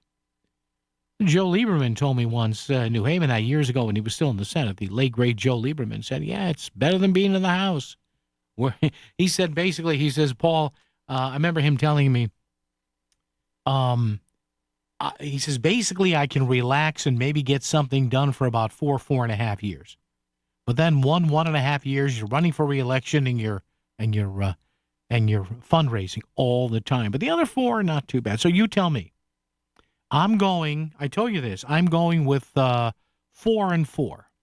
4 terms in the Connecticut State House, that would be 8 years, and 4 terms in the State Senate. Or you know what, maybe let's not even say in the House or Senate. Any seat that you hold for 2 years, State House, State Senate, that's 16 years. That's 16 years. That should be enough. It's not quite a generation, but it's up there. 16 years should be enough. Trust me, I don't think you have good enough ideas to want to be there more than 16 years. After hitting snooze 6 times today, you got up, ran out the door, sat in traffic, and by the time you reached the office, the last donut was gone. Now, head over to voiceofct.com and sign up for the City Line Florist Breakfast Brigade. We'll pick up delicious treats from Cakes by Sonia and make our way to any office in Southern Connecticut that needs us. Become the hero of your office with a WICC City Line Florist Breakfast Brigade. So the boss won't mind if you sleep in. Columbia Dental in Norwalk and New Haven is part of a trusted integrated network, offering comprehensive dental services from A to Z, all in one convenient location. From routine cleanings to advanced procedures, their expert team is ready to care for your smile. Call Columbia Dental in Norwalk and New Haven today at 203-299-0111 or visit columbiadental.com. Complete dental care all under one roof. Hey, it's Steve Basso from Steve Basso Plumbing, Heating, and AC again. There's no better time than right now to service or repair that AC system. Even install new or replace your existing system. Did you know high-efficiency ductless systems use up to 50% less electricity? Call us today at 203-335-0224. That's 203-335-0224. On the web at bassophac.com. And remember, everything's better with Basso. The Connecticut Lottery reminds you that gambling can be a fun form of entertainment, but it's not risk-free, so it's important to play responsibly. Make sure you understand how the games work. Know the odds, set time limits, and take breaks. To find out more, visit ctlottery.org or responsibleplayct.org. Must be 18 or older to purchase lottery and 21 or older to place sports wagers. Help is available for problem gambling. Call 888-789-7777 or visit ccpg.org. In the real estate ecosystem, trust and transparency create harmony. But one elusive species disrupts this balance: the rogue agent. Their secrecy with off-market listings leave home buyers confused, frustrated, and inventory-starved. And that's bad news for sellers too. With Smart MLS, over 20,000 realtors unite, creating more demand, offers, and better results. Ask your agent if your home is on Smart MLS. Pump up the volume. Business moves fast. Orders roll in, deadlines close in. When you ship with USPS Ground Advantage, you can keep up with confidence. Every package stays in our secure network from dock to door. And with nationwide reach, dependable tracking, and upfront affordable pricing, you get built-in peace of mind. You run the business. We run the routes. Visit USPS.com/Ground Advantage to learn more. Hi, Flo here to say that Progressive knows that life can change quickly, so it's good to have flexible coverage. Oh, like when I have to take my ex off my policy. Oh, sorry. But yes, we can do that. And can you send them a message and tell them that they have trust issues that they need to work on? We don't really get in the middle of these conflicts. Also, can you let him know that I was faking interest in his band and it's probably time to grow up? I'm not going to do it. Just know that with Progressive, you can easily make changes to your auto insurance because we know life changes. Also, I'm staying in touch with his mom because she's absolutely lovely. Bad idea. Progressive Casualty Insurance Company and Affiliates. WICC Smart MLS Right Now Traffic. Route 8 northbound late running road work between exit 13A and B. Stay to the right to get through it. Backup starts on the Shelton side of the Commodore Hole Bridge. On 95, the northbound side plan on up to an hour from Greenwich to Bridgeport. The Parkway northbound is the way to go. Traffic report is powered by Columbia Dental in Norwalk and New Haven, offering cleanings, implants, even oral surgery, all under one roof. Call 203-299-0111 or visit columbiadental.com today. With Edge Krause with WICC Traffic. For this evening and tonight, mainly clear and mild in the lower 50s. Sunny and warmer day tomorrow with a high in the upper 70s. Showers by midweek on Wednesday with a high in the mid 60s. I'm meteorologist Paul Piorek on WICC. News and talk for Fairfield County since 1926. 100 years of WICC 600 and 95.9, the voice of Connecticut. All right, 203-333-9422, 333-WICC. So listen, I'm not going to let you weasel out of this. You got to give me a number here. What are you talking about, Paul? I just tuned in. Well, thank you. Where have you been? Marty Looney, State Senate President, or State Senate, President pro tem, is stepping aside. He will be succeeded by Bob Duff in Norwalk, everyone says here, and then elevating to Mr. Duff's old place, the majority leader, I think, is going to be Al Paolillo of New Haven. I'm not sure. So there you go. But it will be two more big city guys who kind of slide up there. But listen, and I've known Marty since the early and mid-1980s. I get it. He won a lot. A lot of Republicans do that too. I don't think for the long-term good of the political process, that's good. I'm not saying you can't put in your years, but just step aside, please. Nothing is better than new thinking or new blood. And you're not, whether it's a Republican or a Democrat, you're not going to tell me that somebody in their 70s or 80s can really understand what is going on now with a family in their 30s and 40s. Now, they could say, well, back then. Yeah, don't give me the back then, please. Because back then, Dad could have one job, you'd have a car and a house, 3 kids, the picket fence, the dog and the cat, and Mom would stay home and cook and clean all day. So you just, things end. Like Margaret Thatcher said when when she said she wasn't running again because she started to have some cognitive difficulties, she said everything needs to end. I think she said that famously in an interview with Barbara Walters. That's all. So you tell me, I'm going with 4 and 4 right here. You can do 4 terms in the state. Now, it's going to be hard. Now, number one, I'm talking fantasy land here. This is never going to happen. It is never going to happen. Even though about a dozen or 16 states do have some sort of limits to say, hey, you've done great service in our state legislature. Go have fun with your kids or go run a business. But enough is enough. It's just enough. It's enough. I'm not saying they're doing a bad job, but it's enough. It's like the kids at the buffet that always hog the macaroni and cheese. No, you get a couple of scoops, and that's it. Because why? Well, because it's not fair. Dave in Brantford is here. Dave, good afternoon. What's up with you? How are you doing? Yeah, I'm all right. Listening to your stuff while I'm out in the yard. Nice. Figured it was time to make a comment. And, okay. It was a lot of stuff in the spring. Gotta be done. I ache all over and have been for I don't quite agree with you on this. Okay. I have a different take on what the problem is, which is the chain of seniority. Yeah, well, like Jose said earlier, yes, that's it. That's why I called. Jose prompted me. I liked his suggestion. No consecutive chairmanships of the committee would be important because I'll give an example. In all over the state, we all have our state senators that we vote for. But we are voting to get a weak or a powerless senator to take their place, in the pantheon of senators. Mm-hmm. Whereas one ultra-liberal Senate district in New Haven, they're voting on the president of the Senate every darn term. Mm-hmm. That's not right. Well, I have no say at all. And just kind of clarified to me at a No Kings rally when everyone said, Trump is the king, he runs everything. And say, look at Connecticut with our one-party rule and the same olds who are, have all the bills, which ones are going to come for vote, which ones don't, which ones get inserted into a bill in the dark of night. You know who does that. It's all the chairman. Yeah. They should not have that much power. That's king's power. And me, the people I want, they'd be a low-ranking Republican. They'd have no juice at all. Yeah. And so that's why I say the powerful. So that one Senate district in New Haven. Sure. For Good point. decades, Good they're point. voting on the president of the Senate. Yeah. I don't get that. I don't get that chance. And so I would say maybe only 2 consecutive terms. All right. And you must take a break. And, it's not necessarily new blood. It keeps that buildup of seniority from accumulating too much power.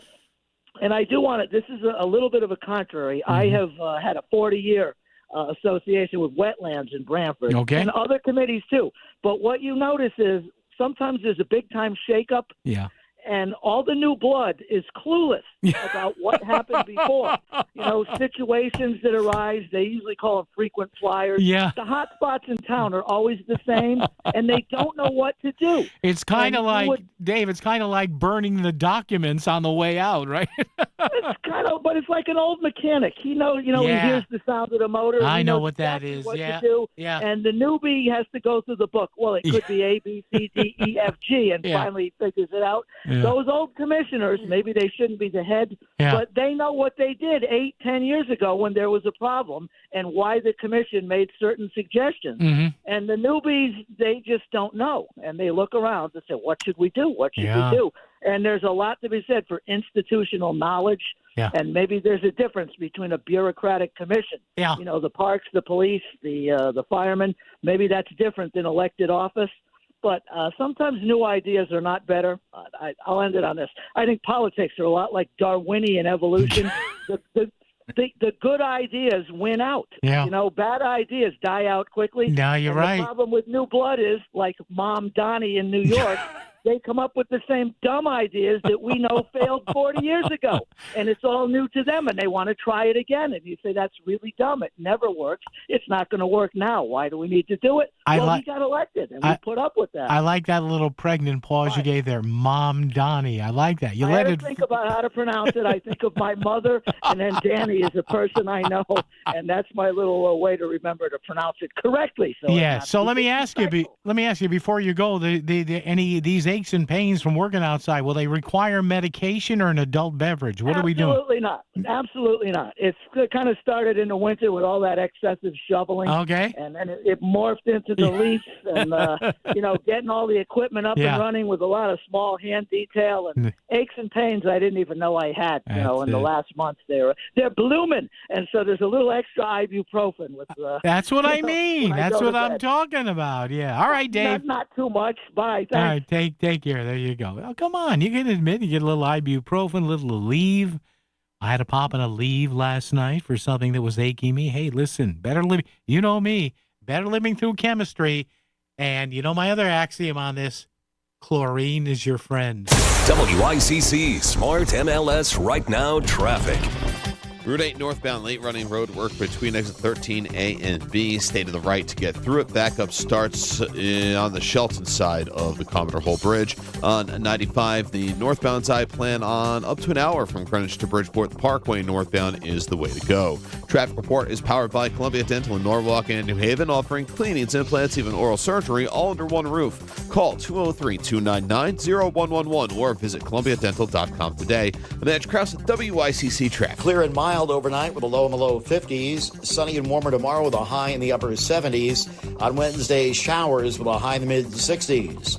I'm meteorologist Paul Fiorek on WICC. Do you truly understand the impact of taxes on your retirement savings? Would you like to keep more of your hard-earned money? Attend Bridge Light Financial's Taxes and Retirement event, May 12th and 14th at El Palio in Shelton. It's a free workshop discussing real tax saving strategies. Click bridgelightadvisors.com and register. This is Bill Levitt, President of Bridge Light Financial Advisors. We'll show you real tax savings on your savings. Come to our next event at El Palio in Shelton. Register today at bridgelightadvisors.com. bridgelightadvisors.com. Hey Yankees fans, join us at Yankee Stadium on Friday, May 22nd as the Yankees take on the Rays, and come early for a very special giveaway. It's Giancarlo Stanton Basketball Jersey Night, presented by State Farm. The first 18,000 guests through the gates will receive a Giancarlo Stanton basketball jersey. Don't miss the Yankees and the Rays on Friday, May 22nd for Giancarlo Stanton Basketball Jersey Night, presented by State Farm. Get your tickets now at yankees.com/tickets. Hey, John, why so glum? I just got let go. The company's downsizing. This is the third time in the last 2 years.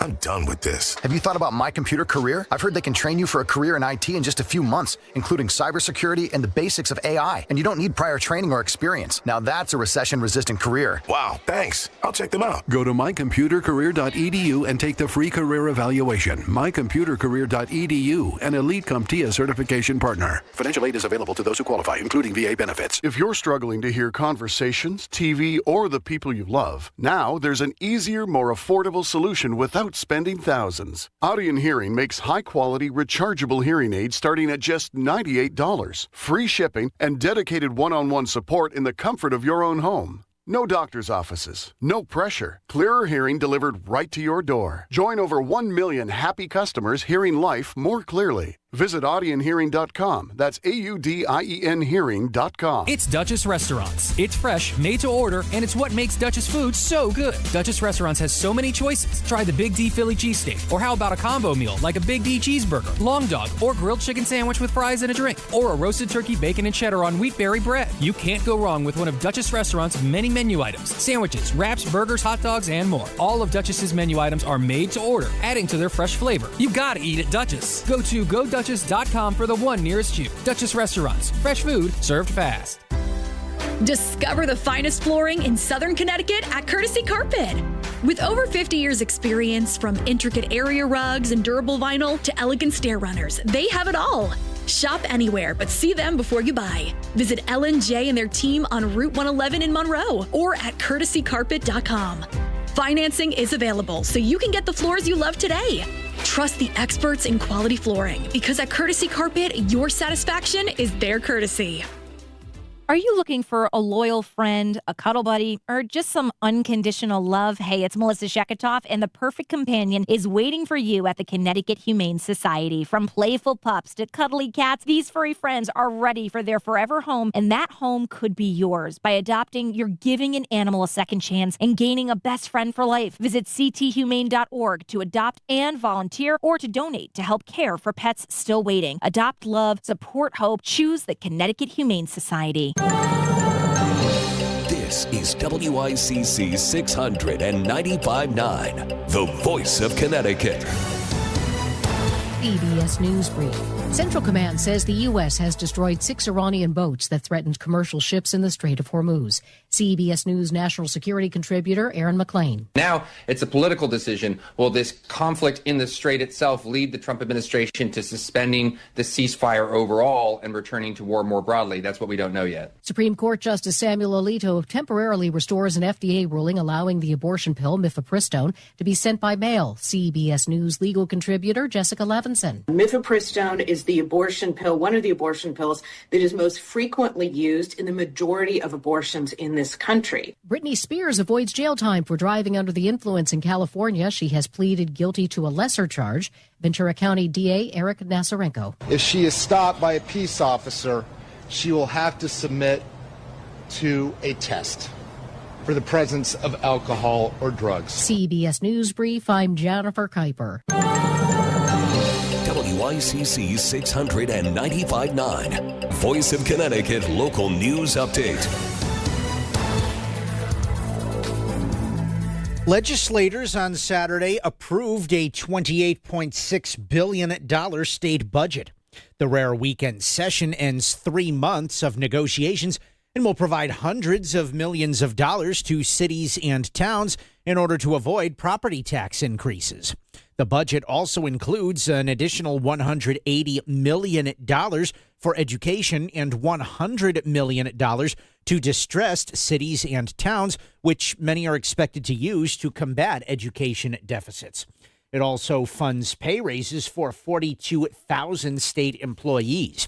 Republican House Minority Leader Vin Candelora acknowledged that the budget does some good for property taxes, but did comment that it did not go far enough to give state residents relief. Voters will feel a minimal impact from a fiscal standpoint. They're also going to feel a minimal impact for tax relief. And ultimately, as we move forward into next year, I think we're going to have significant problems. The House voted in favor of the bill 127 to 21, while the Senate was split 27 to 21 in favor.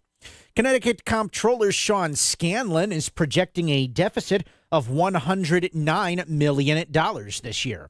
Despite the projections, the state is retaining a rainy day fund of $2.1 billion, and Scanlon says the $109 million only represents a small fraction of the state's overall $27.2 billion general budget fund. Scanlon says that retired state employees' health service costs have risen to unexpected levels. On a positive note, Scanlon says the state's special transportation fund has a surplus of nearly $120 million. That fund was established in 1983 and specifically sets money aside for highway, bridge, and public transit projects. The fight over a proposed overhead power line project to Bridgeport and Fairfield is heading to court as United Illuminating has filed an appeal challenging the Connecticut Siting Council's decision to reject the plan.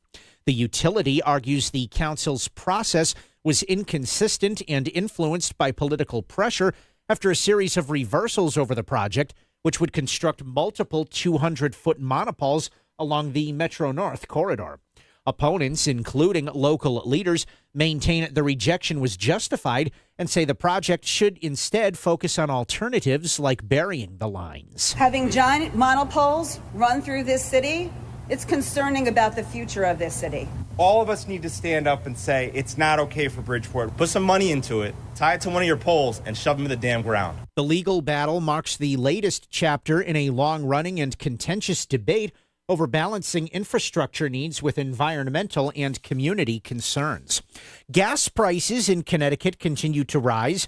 According to AAA, the average price for a gallon of regular in Connecticut was $4.51. That marks a rise of 32 cents over the past week. Fuel prices have risen sharply since the U.S. began military operations against Iran earlier this year. There is an elevated threat of brush fires today in Connecticut.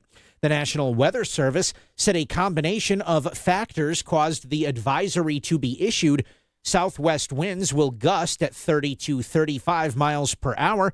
The humidity level is low, and there has been no significant rainfall for several days.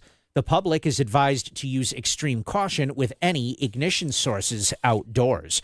And work at the Derby and Ansonia train stations is underway. The two stations will feature raised platforms, real-time arrival information, ticket vending, improved lighting, and clear wayfinding. Each location will be ADA accessible with better pedestrian access and safer passenger flow. Derby and Ansonia are 2 of 11 train stations across the state getting major upgrades. I'm Chris Williams with WICC News. WICC Smart MLS Right Now Traffic. 84 eastbound accident between exits 8 and 9. Wilbur Cross northbound, a crash between exit 52 and exit 53 near the on-ramp has things backing up past exit 50. Lower Fairfield County 95 north, solid hour from Greenwich through Fairfield. The lower Merritt is the way to go. Mitch Krause with WICC Traffic. For this evening and tonight, mainly clear and mild in the lower 50s. Sunny and warmer day tomorrow with a high in the upper 70s. Showers by midweek on Wednesday with a high in the mid-60s. I'm meteorologist Paul Piorek on WICC. If Stratford is talking about it, so is Paul. Connecticut Today with Paul Piselli on WICC 600 and 95.9, the voice of Connecticut. You know what? I'm just having a good laugh here, a good chuckle. Is there a difference between a laugh and a chuckle? I don't know. You talk about finding what you want in a story here. You see this on CNN right now in their lower third. New study says student well-being improves over time of phone bans. In other words, the more of these cell phone bans in school kick in, what a shock. Students are not scrolling and putting stuff online and doom scrolling and video recording brawls in the school halls and doing, AI porn with girls and guys there, and their well-being improves. What a shock. But today, there's a story from the leftists in the New York Times saying, well, this doesn't translate to grades. That's their problem. They say, a lot of these, a lot of these school bans aren't showing tangible results. That's according to the Upper West Side favorite, the New York Times. But if you talk to any school superintendent, any teacher, any paraprofessional, you folks call this show, it's just, oh my God. See, the left is upset because, we can't get it's fewer anti-Trump TikTok videos they're going to be watching. Oh my God. Shut the phones off. Don't worry about it. Well, you know, it may adversely affect kids. Shut the phones off. They'll live. And if they go crazy, that's a lot more dealing with their mental state than the fault of the cell phone ban. All right, I feel better. There you go. 203-333-9422. 333-WICC. Something I heard in Chris's news there that you've been hearing consistently from treasurers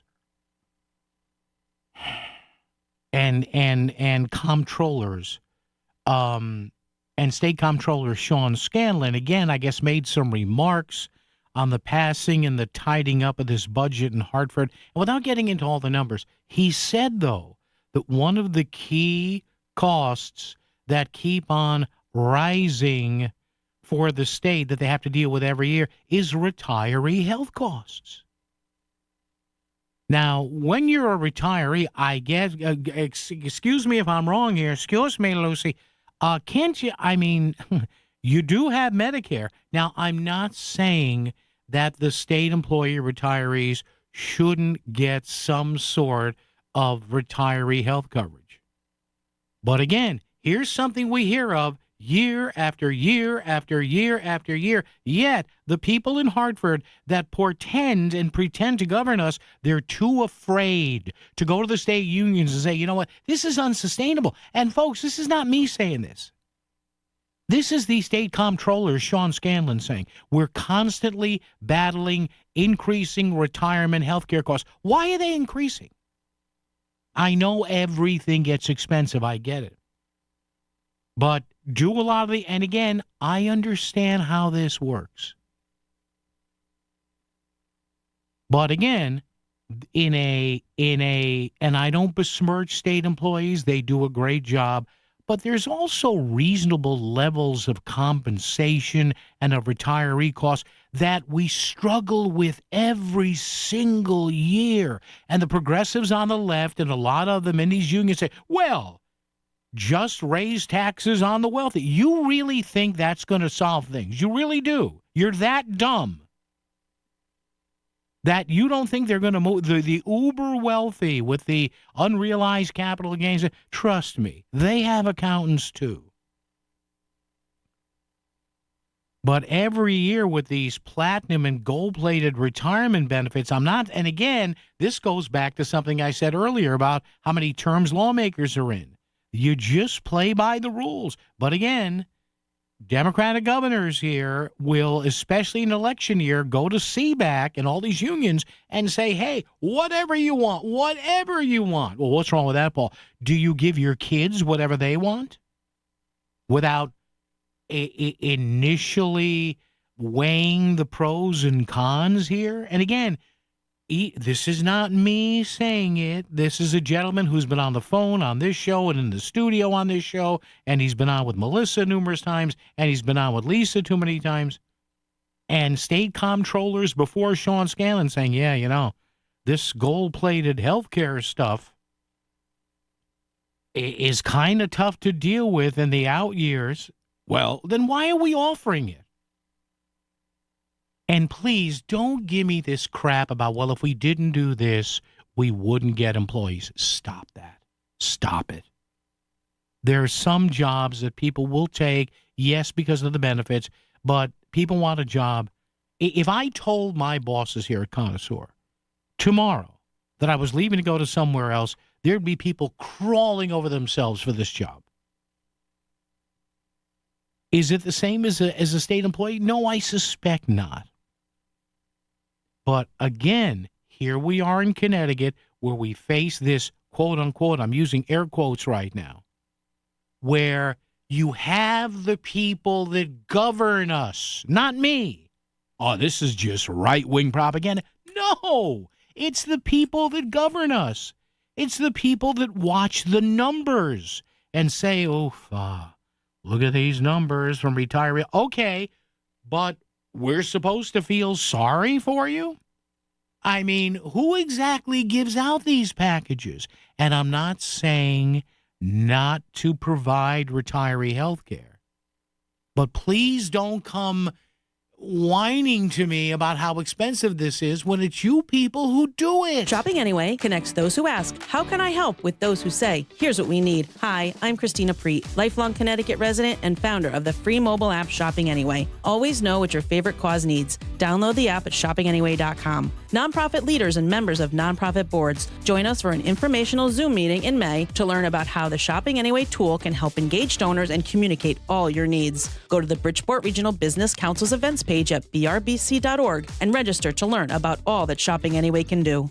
Is your DIY security not giving you the security you need for the next level of security? Call Trumbull-based Property Protection Consulting. PPC can use your existing system or install a new system. Floodlights, cameras, and security devices working in concert. All from one simple app for smart home and business security tailored to your needs and lifestyle. Get a complimentary assessment. Go to ppcalarms.com. Book your complimentary assessment. ppcalarms.com. They get 5-star reviews for a reason.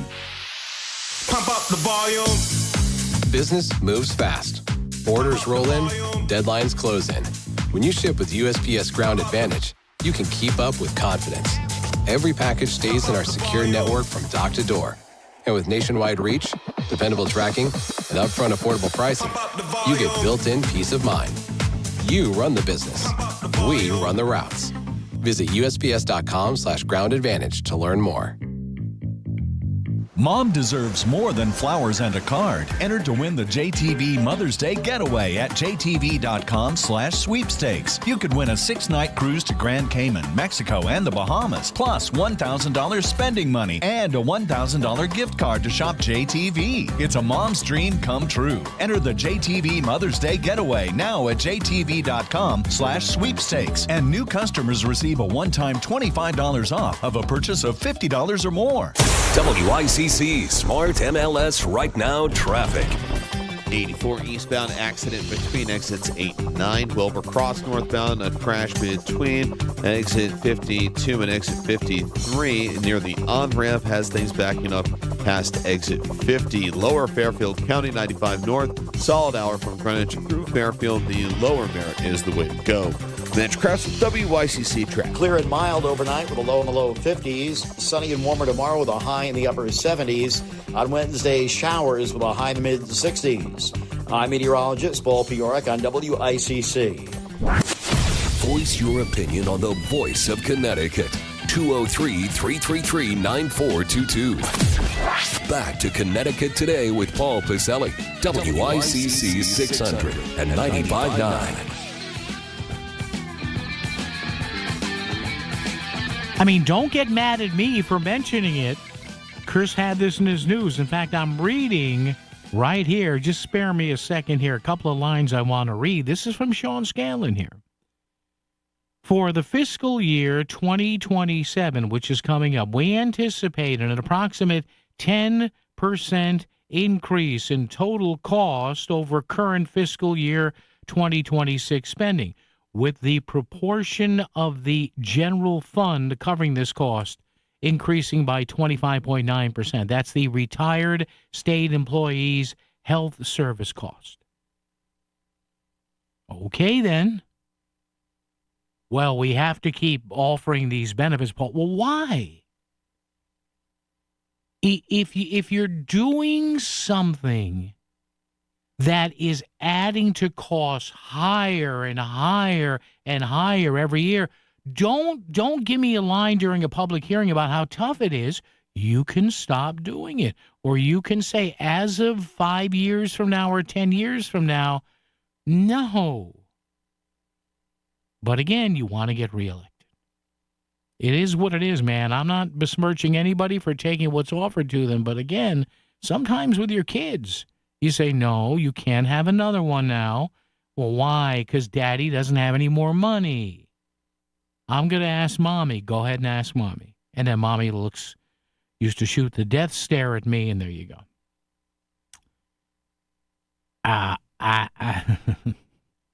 This is just the kind of thing where I go, all right, you're doing something that you complain about every year. All right. Paul in Shelton is here. Paul, good afternoon. How are you? Hi, Paul. I'm good. Yourself? I'm good, Woody. What's up?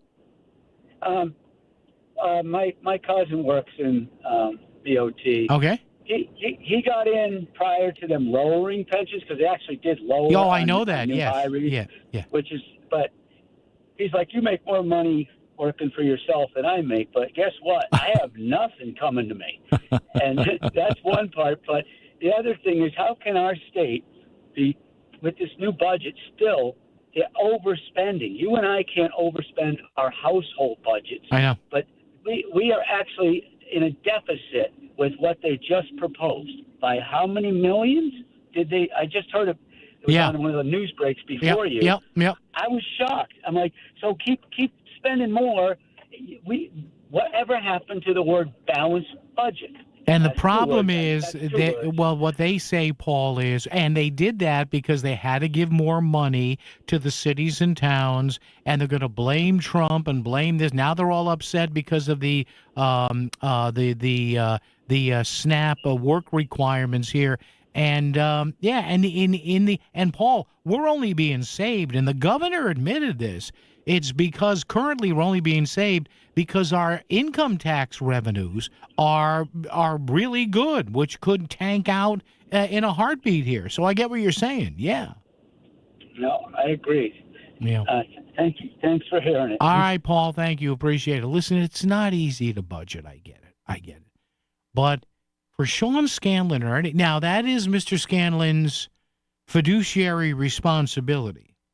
As the comptroller of the state, he's got to be honest. So those are the people you need to listen to. The state treasurer, Eric Russell, the comptroller, Sean Scanlon, saying, we're doing okay, but man, these retiree health costs. Tuesday, and the state, and we're going to go on top of that. We're going to have our own health plan, the Connecticut option they want. I'm sure that'll work. I'm sure that'll work. Oh, man. And did you see it came out a couple of months ago that this family and medical leave fund that is, 0.5% out of our checks every week? They're aghast that, I swear to God, folks, look it up.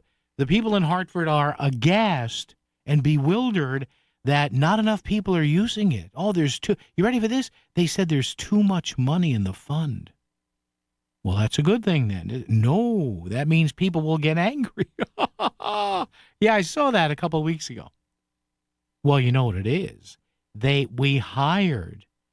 state hired a third party to administer it. It's one of the big insurance companies. Like they knew there were a few insurance companies in the state. And they hired somebody to administer it, and I guess when you make an application, I'll look for the story. I'll pull it up later if I get time here. I guess when you make an application to be part of this, family and medical leave fund, this third party insurance provider who's administering it is not quite approving the amount of people they thought they would be. So I think the state was trying to nudge him, saying, "All right, if we're doing this." We're doing this little take out of the check here. And I guess the initial thought was it would be insolvent. No, it's plenty solvent. Yes, Gunga Din, plenty solvent. Oh, man, the shell game that goes on.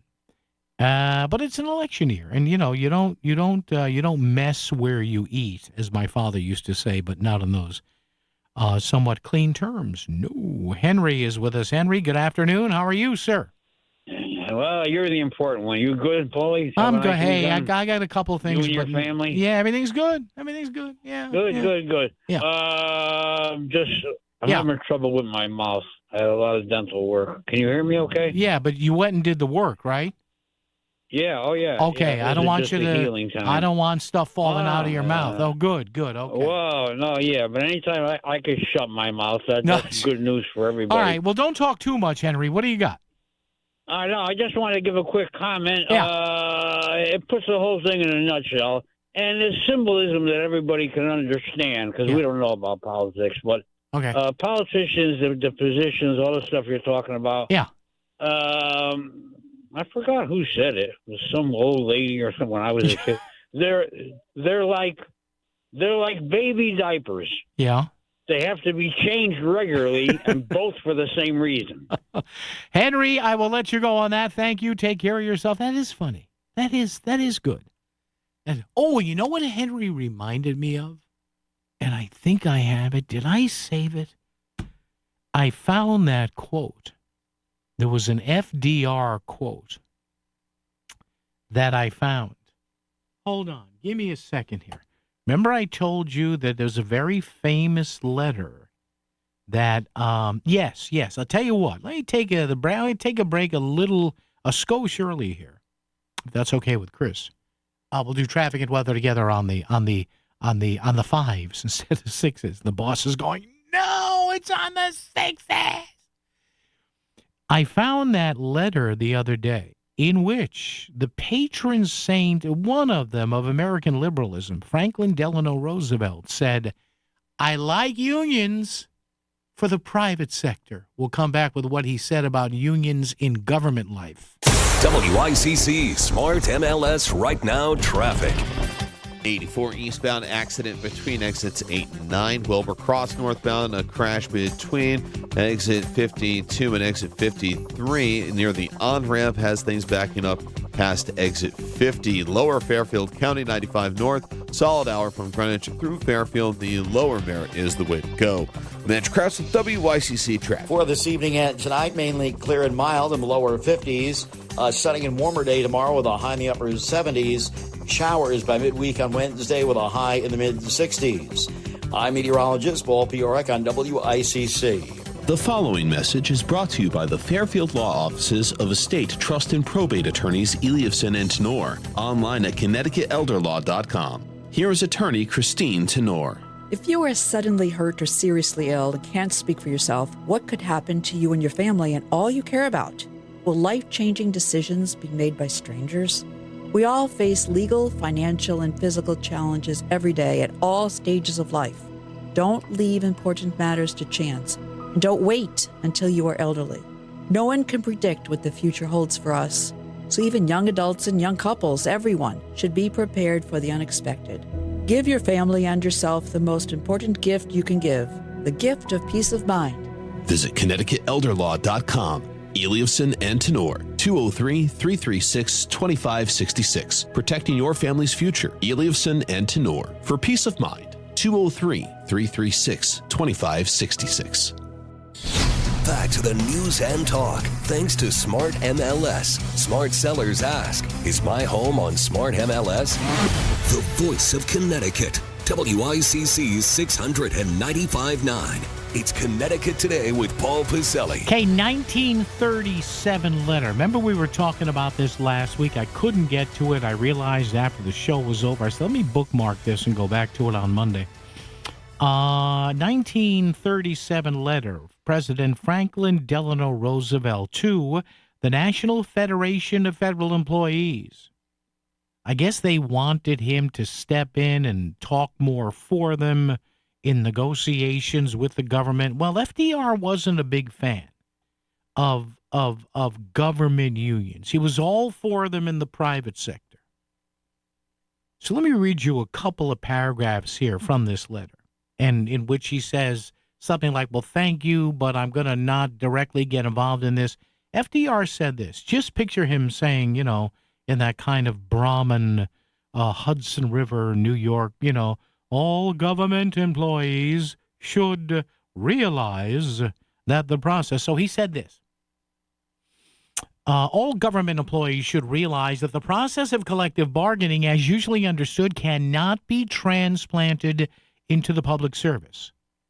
It has distinct and insurmountable limitations when applied to public personnel management. FDR continued, the very nature and purposes of government make it impossible for administrative officials to represent fully or to bind the employer in mutual discussions with government employee unions.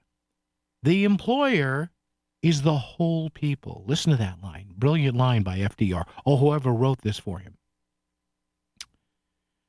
The employer is the whole people who speak by means of laws enacted by their representatives in Congress. Accordingly, Administrative officials and employees alike are governed and guided, and in many instances restricted by laws which establish policies, procedures, or rules in personnel matters. So in other words, FDR is saying, wait a minute, hold it. How can we have unions in an organization that governs them? Interesting, huh? Particularly, I want to emphasize my conviction that militant attacks have no place in the functions of any organization of government employees. He was saying this because that was at a time where you were having these violent strikes. Upon employees in the federal service rests the obligation to serve the whole people whose interests and welfare require orderliness and continuity in the conduct of governmental activities. The obligation is paramount. Since their own services have to do with the functioning of the government, a strike of public employees manifests nothing less than an intent on their part to prevent or obstruct the operation of government until their demands are satisfied. And that's essentially why it's difficult for government unions to go on strike. So there you go. FDR, not a fan of government unions. He goes on in the letter in different parts to say, hey, private unions, whatever, but union representation for workers who serve the whole people, that's another issue. WICC AM Bridgeport, WICC FM Southport, WEBE HD2 Westport, WPLR HD2 New Haven, locally owned by Connoisseur Media. This is CBS News on the Hour, your home for original reporting. I'm Jennifer Kuiper. U.S. forces have sunk 6 Iranian small boats that were targeting civilian vessels, according to U.S. Central Command. And the United Arab Emirates, a key American ally, said it had come under attack from Iran today, the first such attack on the UAE since a ceasefire took hold in early April. CBS's Aaron Navarro has heard from the head of CENTCOM, Admiral Brad Cooper. Cooper told reporters that Iran had used cruise missiles, drones, and small boats to try and disrupt the mission of Project Freedom of escorting ships that had been stranded in the Strait of Hormuz from countries that were not involved in this war that President Trump announced began today. He also added that no U.S.-flagged ships or U.S. warships have been hit. AAA says the average for a gallon of regular unleaded gas in California today is $6.11. CBS News Los Angeles' Rick Montanez. A lot of things go into these rising gas prices. The uncertainty over what is happening in Iran, that is one of them. And that's why so far we've seen these prices rise here. AAA saying that in LA County today, we're seeing prices that have not been this high since 2023. Supreme Court temporarily restores access to the abortion pill mifepristone through telehealth, mail, and pharmacies. CBS's Heather Bosch with more on an outbreak on a cruise ship. 3 passengers have died from suspected hantavirus on a cruise ship off the African coast. The WHO's Maria Van Kerkhoff says 3 more are sick. 1 patient is currently ill in ICU in South Africa, while 2 patients remain on board and will be evacuated for medical treatment. There are about 150 passengers and crew members on board. At the present time, there are no other symptomatic people on the ship, but this is being carefully monitored. Passengers are staying in their cabins while the ship is disinfected. Hantavirus is typically spread by rodents. Heather Bosch, CBS News. A scary incident near Newark Liberty Airport when a United Airlines flight came in low for a landing and hit a light pole and a truck on the New Jersey Turnpike before landing safely. The driver is expected to be okay. CBS's Lilia Luciano at Newark Airport. With more than 200 passengers and at least 10 crew members, according to FlightAware, it was flying at 160 miles an hour when police say it hit that tractor trailer, that truck, then a light pole, and then the light pole hit a Jeep. The NTSB will be here investigating today. A massive search is underway for 2 missing U.S. soldiers in Morocco. Officials say there is no sign of terrorism. They were involved in an overseas training mission. They were off duty when it appeared they fell off a cliff and into the crashing waves while hiking. Stocks have closed down on Wall Street. The Dow fell 557 points. This is CBS News. Every Sunday, moderator Margaret Brennan goes face-to-face with top leaders to make you better informed. Face the Nation, Sunday on CBS and streaming on Paramount+. I'm Ed Evans, CEO of Consumer Cellular. No, we're not one of the big guys. Truth is, we don't want to be. If you're over 50, Big Wireless probably has you paying for more data than you might need. You could be throwing away thousands over a lifetime. Our entry-level data plans start at just $20 a month. And for a limited time, switch and get your second month free. Call 1-888-FREEDOM, visit consumercellular.com or a store near you and get your second month free today. Plans include $5 credit for auto pay and e-billing. See site for additional details. You know that Big Bargain detergent jug is 80% water, right? It doesn't clean as well. 80% water? I thought I was getting a better deal because it's so big. If you want a better clean, Tide Pods are only 12% water. The rest is pure, concentrated cleaning ingredients. Oh, let me make an announcement. Attention shoppers, if you want a real deal, try Tide Pods. Stop paying for watered-down detergents. Pay for clean. If it's got to be clean, it's got to be Tide Pods. Water content based on the leading bargain liquid detergent. WICC 695.9, Voice of Connecticut Local News Update. Legislators on Saturday approved a $28.6 billion state budget. The rare weekend session ends 3 months of negotiations and will provide hundreds of millions of dollars to cities and towns in order to avoid property tax increases. The budget also includes an additional $180 million for education and $100 million to distressed cities and towns, which many are expected to use to combat education deficits. It also funds pay raises for 42,000 state employees. Republican House Minority Leader Vin Candelora acknowledged that the budget does some good for property taxes, but did comment that it did not go far enough to give state residents relief. Voters will feel a minimal impact from a fiscal standpoint. They're also going to feel a minimal impact for tax relief. And ultimately, as we move forward into next year, I think we're going to have significant problems. The House voted in favor of the bill 127 to 21, while the Senate was split 27 to 21 in favor. And Democratic State Senate President Pro Tem Martin Looney is ending his 46-year career as a lawmaker. Looney won his first election in 1980 and is tied with Wallingford Democratic State Representative Mary Mushinsky as the two longest-serving legislators in Hartford. Both have announced they are not seeking re-election. Looney made the announcement on Saturday that he would not be running again, saying that serving the people of Connecticut has been, quote, the great privilege of my public life. His announcement came moments before the Senate started a rare Saturday session to finalize the state budget. I'm Chris Williams with WICC News. WICC Smart MLS Right Now Traffic.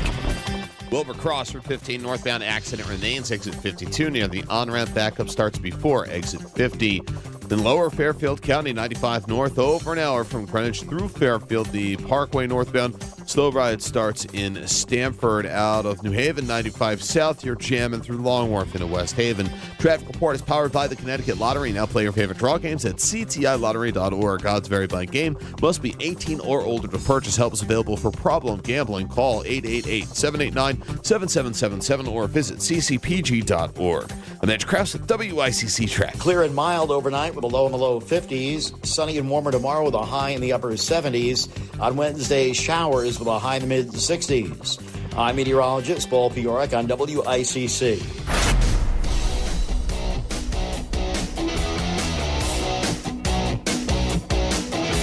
You're listening to Connecticut Today with Paul Pizzelli on WICC 695.9, the voice of Connecticut. All righty, 203-333-9422, 333-WICC. We started the show with this. If you're just joining us or still with us, great to have you with us. We're here every, I have to work Monday through Friday. Yeah, that's what they tell me. 5 days a week, 2 to 6 here. Talking about stuff, local, statewide, worldwide, now, whatever's hot today. And the hot story, one of the hot stories, steaming hot, piping hot. No, we heard over the weekend that the current state Senate President Pro Tem, guy I've known for years, Martin Looney of New Haven, stepping aside after 46 years. So 46 divided by 2, carry the 3, cosine tangent, x, y, 23 terms. In Hartford, not too shabby. Is that a bad thing? And again, I don't besmirch anybody or I don't belittle anyone. Also, should I say, for taking advantage of what you can legally and respectfully take advantage of. That's not a problem with me. It's not. I'm not one of those guys, well, just because they can do something doesn't mean they should. Now, I say that sometimes with freedom of speech. That's different. If you're going to say stuff that some people think is incendiary, whatever. But if you're an accomplished lawmaker and if you're reasonably successful and you can run again and there's no term limits, why not? But here's my question. Should there be term limits? And I know this is something that bubbles up over and over and over. And there are arguments on both sides, pro and con.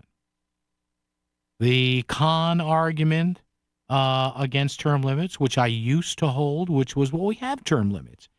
In this case, every 2 years, they're called elections. But now I've turned pro-term limits because I just think a lot. Now, there are some voters who follow issues and are honestly and respectfully praising Mr. Looney's efforts here, and they want a Democrat in there, and they don't want some freshman newbie that doesn't know the ranks, so they're going to vote for him. But then again, there are some people, and this goes for people on the Republican side as well. They're lazy. I'm not saying there are lazy voters in this. Oh, I recognize the name. Let me do that. So I ask this. What do you think the maximum number, Senate or House or back and forth, whatever, what's the maximum number of 2-year terms? What should that be for any state lawmaker in Hartford? Now, my personal pick, I'm going with 8. In other words, that'll give you 16 years. It may be all 8 in one chamber, maybe 2 or 3 in the House, and the other 4 or 5 or 6 in the state Senate. But I go with 8. And look, the joy of this is we can argue this. It's never going to happen. But in an ideal world, if you were king or queen or some sort of gender expression in the middle, what would it be? Chris Williams has been looking over the answers we have here, and he presents the following. 4 terms from Dave. 8 years is long enough to serve. Give some fresh blood a chance. GT says 4, and during that period, they should live under a financial microscope. Mm-hmm. No more than 4 from Karen, and agree with the commenter above. Tighter financial oversight. 4, maybe 5 from Pete, but those are 2-year terms. Buck wants to go with 4 tops. Jim wants to go with a maximum of 2. And Cherise said 2 max, too much damage with 4 years. See, if you go with too few, though, and that gentleman you just said, wanted to go with 2 2-year terms. Remember how we do budgets, though, here in this state. So we do a biennial budget, which means we pass 2-year budgets. We do the adjustment on the odd year, which we have here, and then they do it all over again coming up. So 2 may be a little, but wow. So one commenter said 5 terms. That's 10 years. Man, maybe I'm an outlier here. I said 8. Man, I sound like the bleeding heart here. 203-333-9422, 333-WICC. Dave and Meriden here. Dave, how are you? What's up? Good, Paul. Hey, how you doing? Hey. I agree with you. I think 8 years is plenty of time. If you can't get it done in 8 years, you certainly haven't gotten it done in 46. And it's nice to see that Looney got out before they had to wheel him out like Strom Thurmond in a wheelchair. Well, that's way too long. But he has a good run, so, hey, God bless him. Let him take his state pension and enjoy life. Yeah. Dave, thank you. Appreciate it. Yeah, those from Marty. God bless Marty. Those state checks, they're going to be nice, but good for him. He earned it.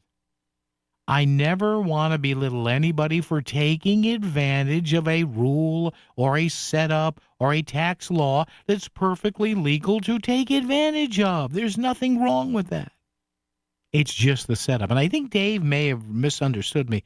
I said 8 terms. And what I was saying was maybe they do 4 in the House or 4 in the Senate. So, yeah, all right. 16 years, that might be a lot. Maybe hey, maybe I'm a little bit more of a bleeding heart than I actually thought. When we say you can listen to the voice of Connecticut anywhere, we really mean it. You can stream us at work or listen in your car. And that's just on your phone. We've totally redesigned our smartphone app, and now it's easier to use. Listen live, find podcasts, keep up to date with everything going on in Connecticut, and it's still totally free. Just go to your app store now and search for WICC. Hi, this is Leo Carl from Carl Chevrolet in New Canaan. Last year, more consumers switched to Chevrolet than any other automotive brand. Why? With more standard passive and active safety features than any other brand, plus easy-to-use technology like wireless Apple CarPlay, Chevy simply builds in more value. And who doesn't love getting more for their money?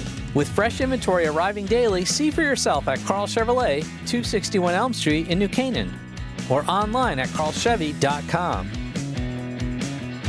Hey, it's Steve Basso from Steve Basso Plumbing, Heating, and AC again. There's no better time than right now to service or repair that AC system. Even install new or replace your existing system. Did you know high-efficiency ductless systems use up to 50% less electricity? Call us today at 203-335-0224. That's 203-335-0224. On the web at bassophac.com. And remember, everything's better with Basso. Sono Collision, Fairfield County's best for top-quality collision repairs. We deliver unmatched precision and care to restore your vehicle. Trust us for excellence. Visit sonocollision.com or call 203-939-9955. Ned Lamont and the Hartford Clowns have a problem telling the truth. Here's Ned. And we're trying to make life a little less expensive for working families in the middle class. Talk is cheap, Ned, but you know what's not? Our electric bills. Aaron Stewart is the no BS candidate for governor. Aaron knows that 1, Connecticut exports a third of the energy we generate while we pay the highest prices in New England. That's BS. 2, the Hartford Clowns put a hidden tax on your bill, the public benefits charge. Complete BS. And 3, Ned wants electric leaf blowers instead of gas, so he's importing hydropower from Canada. Really? Canada? Total BS. And we're trying to make life a little less expensive. I'm Aaron Stewart. I'm running for governor because it's time for something different, like cutting the BS. Only Hartford would ship out the energy we make and ship in expensive Canadian energy. Join me at aaron4ct.com. I approve this message. Paid for by Aaron for Connecticut, Valerie Marino, Treasurer. Looking for complete dental care in one convenient location? Visit Columbia Dental in Norwalk and New Haven. Their expert team includes a general dentist, periodontist, and oral surgeon. So whether you need a routine checkup and cleaning, dental implants, or wisdom teeth extraction, they've got you covered. Quality care all under one roof. Call Columbia Dental in Norwalk and New Haven today at 203-299-0111 or visit columbiadental.com. For the best FCAC high school baseball and lacrosse coverage, listen to Bats and Sticks with Dave Rudin. Tune in every Sunday at 11 a.m. on the Voice of Connecticut, WICC 600 and 95.9. Bats and Sticks, brought to you by Duchess. Fresh food served fast. WICC Smart MLS Right Now Traffic. Wilbur Cross Route 15 northbound accident remains. Exit 52 near the on-ramp. Backup starts before exit 50. In Lower Fairfield County, 95 north, over an hour from Greenwich through Fairfield. The Parkway northbound slow ride starts in Stamford. Out of New Haven, 95 south, you're jamming through Long Wharf into West Haven. Traffic report is powered by the Connecticut Lottery. Now play your favorite draw games at ctilottery.org. Odds vary by game. Must be 18 or older to purchase. Help is available for problem gambling. Call 888-789-7777 or visit ccpg.org. I'm Edge Krause with WICC Traffic. For this evening and tonight, mainly clear and mild in the lower 50s. Sunny and warmer day tomorrow with a high in the upper 70s. Showers by midweek on Wednesday with a high in the mid-60s. I'm meteorologist Paul Piorek on WICC. The news and talk leader for Fairfield County for 100 years. The voice of Connecticut. WICC 600 and 95.9.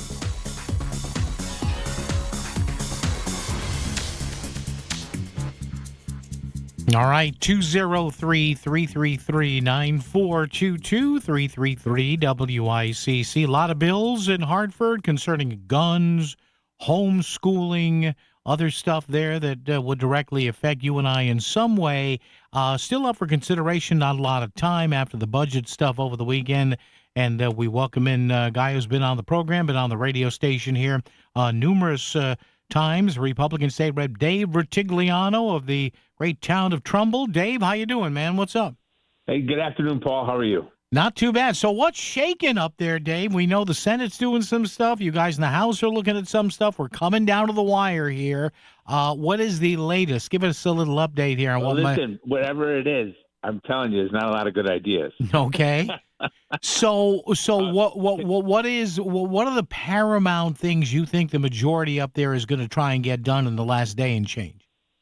So I think that we've done most of the controversial things already. We're passing certain agency bills now, certain outlier bills. We did pass SB 5 last week. That was my committee. That was the AI regulation bill. Yep. And we passed Senate Bill 4 today, which was the data protection for your online presence. Okay. Where you could delete your data. Yeah. And it had some protections in there for people's data. I thought it was a pretty good bill myself. So I did vote for that.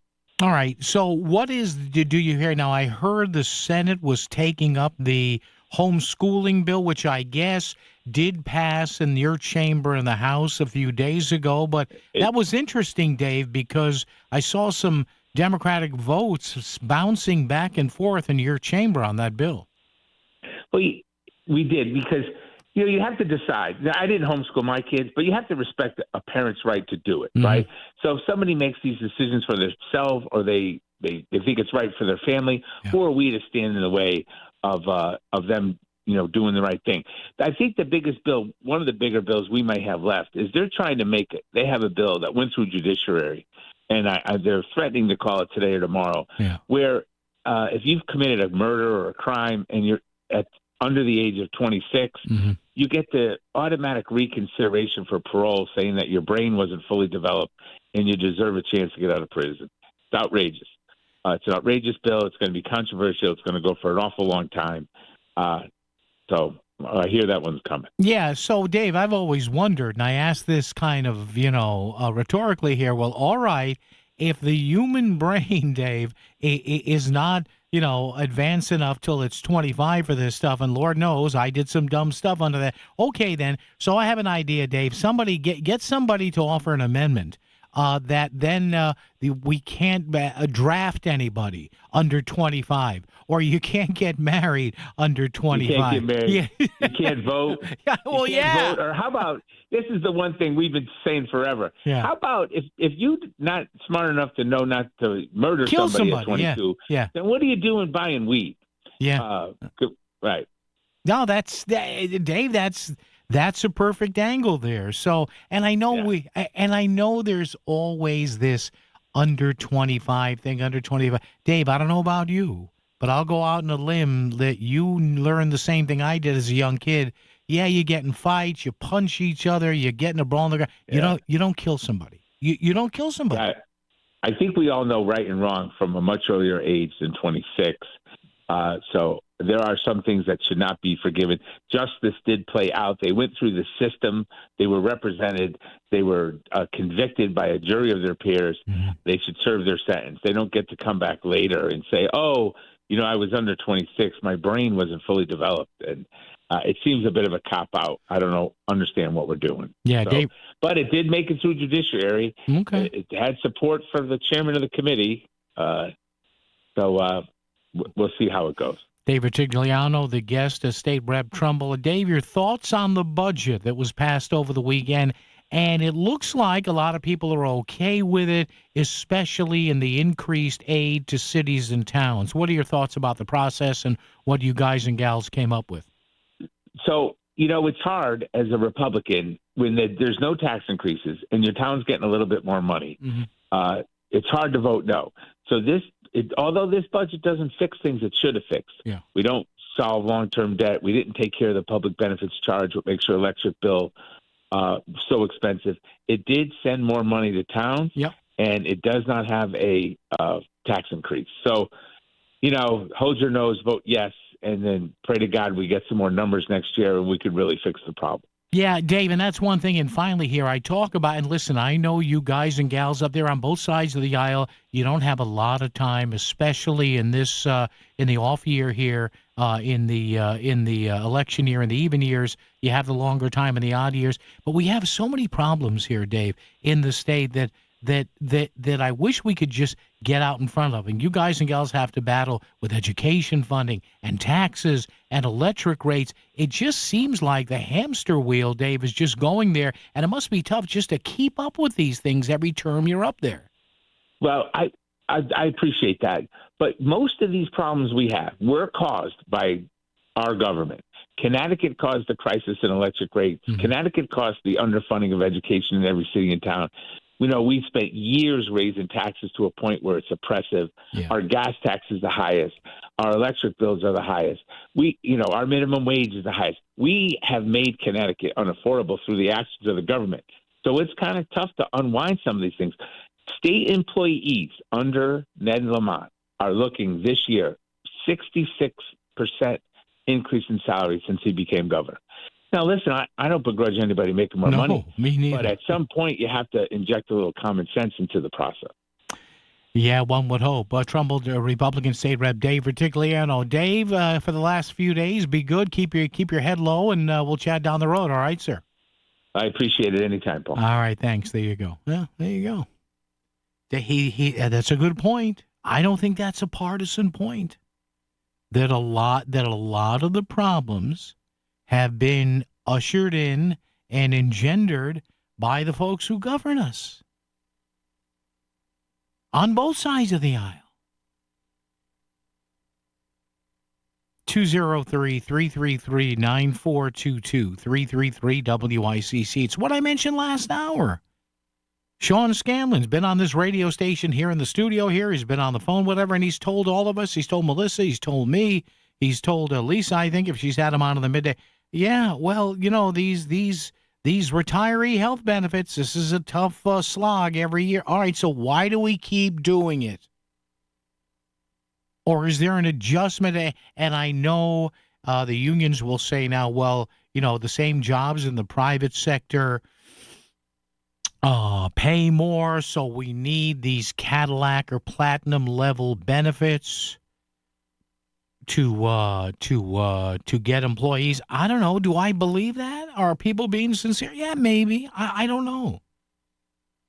I just don't know. And again, listen, we love our state employees, especially those guys and gals who have to put up with the psychos with the DOT crews out there. Well, I have an update on that coming up too. In fact, we'll do that on the other side. Looks like the state is now backing away from some aspect of speed cameras. So we will tell you about that coming up right here. Chris's News is next. You'll love that, ladies. Trust me, on WICC. WICC Smart MLS Right Now Traffic. Wilbur Cross, Route 15 northbound accident remains. Exit 52 near the on-ramp. Backup starts before exit 50. In Lower Fairfield County, 95 north, over an hour from Greenwich through Fairfield. The Parkway northbound slow ride starts in Stamford. Out of New Haven, 95 south, you're jamming through Long Wharf into West Haven. Traffic report is powered by the Connecticut Lottery. Now play your favorite draw games at ctilottery.org. Odds vary by game. Must be 18 or older to purchase. Help is available for problem gambling. Call 888-789-7777 or visit ccpg.org. I'm Edge Krause at WICC Track. Clear and mild overnight with a low in the low 50s. Sunny and warmer tomorrow with a high in the upper 70s. On Wednesday, showers with a high in the mid 60s. I'm meteorologist Paul Piorek on WICC. In the real estate ecosystem, trust and transparency create harmony. But one elusive species disrupts this balance: the rogue agent. Their secrecy with off-market listings leave home buyers confused, frustrated, and inventory-starved. And that's bad news for sellers too. With Smart MLS, over 20,000 realtors unite, creating more demand, offers, and better results. Ask your agent if your home is on Smart MLS. The rave reviews for Fairfield Motorworks say it all. Ron in Fairfield bought his Mercedes and says, "Love this place. I've finally found a mechanic I can trust." Diane in Shelton had her Nissan serviced and says, "This shop is the best. They go above and beyond for the mechanics you can trust. Bring your car to Fairfield Motorworks." 203-333-1800. Fairfield Motorworks in Fairfield off exit 25. They keep you going. Fairfield Motorworks, 203-333-1800. Wesley Financial Group is not a law firm. Ask yourself this question. Is it really worth holding on to that timeshare that you know you need to get rid of? Here's the truth. The average maintenance fee just went up over 17%. That could have been 117%, and there's nothing you can do about it. When you buy a timeshare, you give them a blank check for annual maintenance and assessment fees. I'm Chuck McDowell, founder of Wesley Financial Group. For 15 years, I've helped over 50,000 families cancel their timeshare. Not sell it, not transfer it, cancel it. Did you buy a timeshare because they told you it was a great investment and your maintenance fees would never go up? That's a lie. Are you ready to get rid of your timeshare once and for all? Simply call us and I'll send you our timeshare exit kit that explains all your options for cancellation. Call Wesley now for your timeshare exit kit. 800-979-3535. That's 800-979-3535. 800-979-3535. Do you truly understand the impact of taxes on your retirement savings? Would you like to keep more of your hard-earned money? Attend Bridgelight Financial's Taxes and Retirement event, May 12th and 14th at El Palio in Shelton. It's a free workshop discussing real tax saving strategies. Click BridgelightAdvisors.com and register. This is Bill Levitt, President of Bridgelight Financial Advisors. We'll show you real tax savings on your savings. Come to our next event at El Palio in Shelton. Register today at BridgelightAdvisors.com. BridgelightAdvisors.com. A cancer diagnosis comes with so many questions. Should you get a second opinion? What's the right treatment? How do you tell your kids? You don't need more questions in your life. You need world-class cancer care here in Fairfield County. That's why Stamford Health collaborates with Dana-Farber Brigham Cancer Center, ranked number 3 nationally for cancer care. Your search for answers stops when our care for you starts. Stamford Health. For the best FCAC high school baseball and lacrosse coverage, listen to Bats and Sticks with Dave Rudin. Tune in every Sunday at 11 a.m. on the Voice of Connecticut, WICC 600 and 95.9. Bats and Sticks, brought to you by Duchess. Fresh food served fast. This is WICC 600 and 95.9, the Voice of Connecticut. CBS News Brief. The U.S. fights to reopen the Strait of Hormuz, sinking 6 Iranian boats, and Iran takes aim at the United Arab Emirates. Retired Vice Admiral Robert Moret says it's all unfolding quickly. Attacks on both sides by Iran and by us trying to protect the ships, the 2 that we escorted and a couple of destroyers that we had going through the straits. The Supreme Court restores access to the abortion pill mifepristone, though through telehealth and the mail, but CBS's Katrina Kaufman says it's temporary. For now, the Supreme Court has put this hold until May 11th. They've asked the state of Louisiana, who was the one that brought this case, to issue a response by May 7th. At least 3 people have died after a suspected hantavirus outbreak aboard a cruise ship in the Atlantic Ocean. 3 others are sick. CBS's Ramy Inocencio. Rodents are known to be the main vector for hantavirus, and we don't even have to touch them really to get sick. We could just get sick by breathing in air that's around their droppings. CBS News Brief, I'm Jennifer Kuiper. WICC 600 and 95.9, Voice of Connecticut Local News Update. Gas prices in the state continue to soar. According to AAA, the average price for a gallon of regular in Connecticut Sunday was $4.51. That marks a rise of 32 cents over the past week. Fuel prices have risen sharply since the U.S. began military operations against Iran earlier this year. Connecticut is enacting sweeping new limits on federal immigration enforcement, which Attorney General William Tong says will allow federal agents to be sued in state court and potentially prosecuted for unjustified use of force. Federal officials will be held accountable under state law if they break state law. It is an unremarkable proposition, by the way, We're not really breaking new ground. We're just restating what the law is. This morning, Governor Ned Lamont held a bill signing ceremony for Senate Bill 397, an act concerning democracy and government accountability.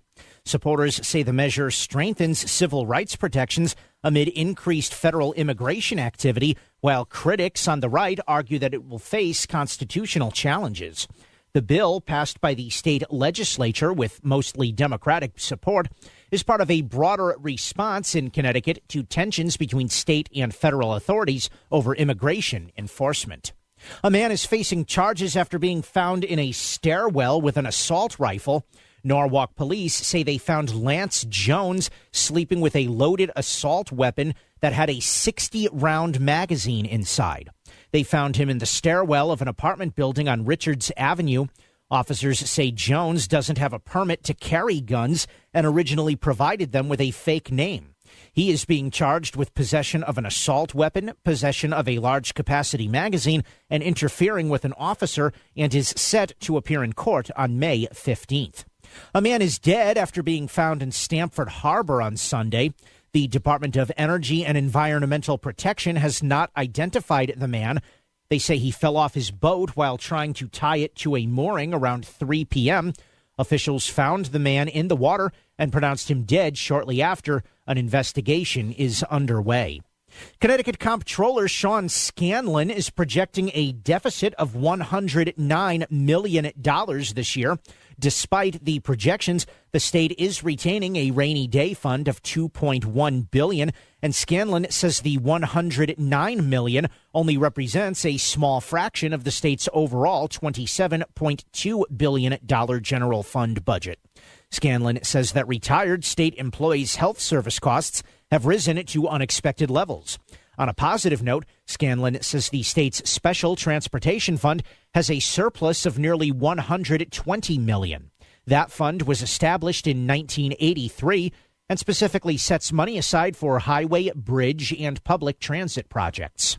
The fight over a proposed overhead power line project in Bridgeport and Fairfield is heading to court, as United Illuminating has filed an appeal challenging the Connecticut Siting Council's decision to reject the plan. The utility argues the council's process was inconsistent and influenced by political pressure after a series of reversals over the project, which would construct multiple 200-foot monopoles along the Metro-North corridor.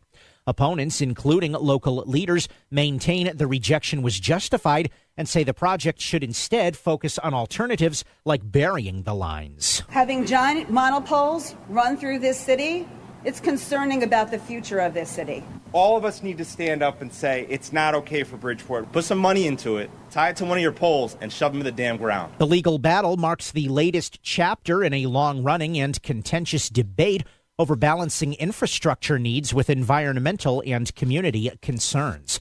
And work at the Derby and Ansonia train stations is underway. The two stations will feature raised platforms, real-time arrival information, ticket vending, improved lighting, and clear wayfinding. Each location will be ADA accessible with better pedestrian access and safer passenger flow. Derby and Ansonia are 2 of 11 train stations across the state getting major upgrades. I'm Chris Williams with WICC News. WICC Smart MLS Right Now Traffic. Wilbur Cross Route 15 northbound crash remains. Exit 52 near the on-ramp has things backed up past exit 50. Lower Fairfield County 95 north over an hour from Greenwich through Fairfield. Parkway northbound, the slow ride starts in Stamford. Out of New Haven, 95 south, you're jamming through Long Wharf. 84 eastbound, just volume delays now in Danbury and Newtown. Traffic report is powered by Columbia Dental in Norwalk and New Haven. Conveniently open to fit your schedule. Cleanings, implants, even oral surgery, all in one place. Call 203-299-0111 or visit columbiadental.com. I'm Edge Krause with WICC Traffic. For this evening and tonight, mainly clear and mild in the lower 50s. Sunny and warmer day tomorrow with a high in the upper 70s. Showers by midweek on Wednesday with a high in the mid-60s. I'm meteorologist Paul Piorek on WICC. Let's get back to the conversation. 203-333-9422. It's Connecticut Today with Paul Pacelli, the voice of Connecticut, WICC 600 and 95.9. So last week, the folks at CT 169 Strong, who are keeping an eye on what the General Assembly does with housing legislation in the state, they sent out a warning here that, and I was fascinated to read this. There is, and I don't know whether this has happened already or not, but we told you about this, just one or two word change here that would have, if it passed again, I don't know, changed an aspect of allowable residential housing to be almost automatically rubber stamped in some commercial zones. Well, joining us right now is one of the driving forces behind CT 169 Strong. Maria Weingarten is here. Maybe she has an answer for me. Hey, let's find out. Maria, hi, it's Paul again. How are you? I'm good. How are you, Paul? Not too bad, not too bad. So what's the latest with housing and what we're hearing up at the Capitol and these proposed tweaks and changes? Update us. What's going on here? Sure. So the bill number of concern is HB 5362. Mm-hmm. And there was a draft version of the bill that had been posted, and the councils of government, the regional government associations, and even CCM, even COST, other organizations had expressed concern because if we all recall, the governor vetoed a bill last year, and one of the main reasons he vetoed it was because the concern was that you couldn't keep mixed use in your downtowns. And so this is a one-size-fits-all policy, so maybe you just have a one street, one main area of your downtown. And now, as the bill reads, a developer will decide, because they changed the words or a mixed use to and mixed use. So a town now has to allow either residential up to 9 units as of right summary development, or and so it was or before, now it's and. So it's either if they want to, they can build it with mixed use, or they can just decide to build it residential. So if you're a community that's concerned about, increasing traffic, or, the fact that people are now going to have to drive to get services or whatever that they want that they may have just gone to their downtown to get, this goes in the opposite direction, and it doesn't let a town decide for itself what makes sense. So do we know yet, Maria, if this revision, if this extra line or word has anybody told you whether this has been acted on or not?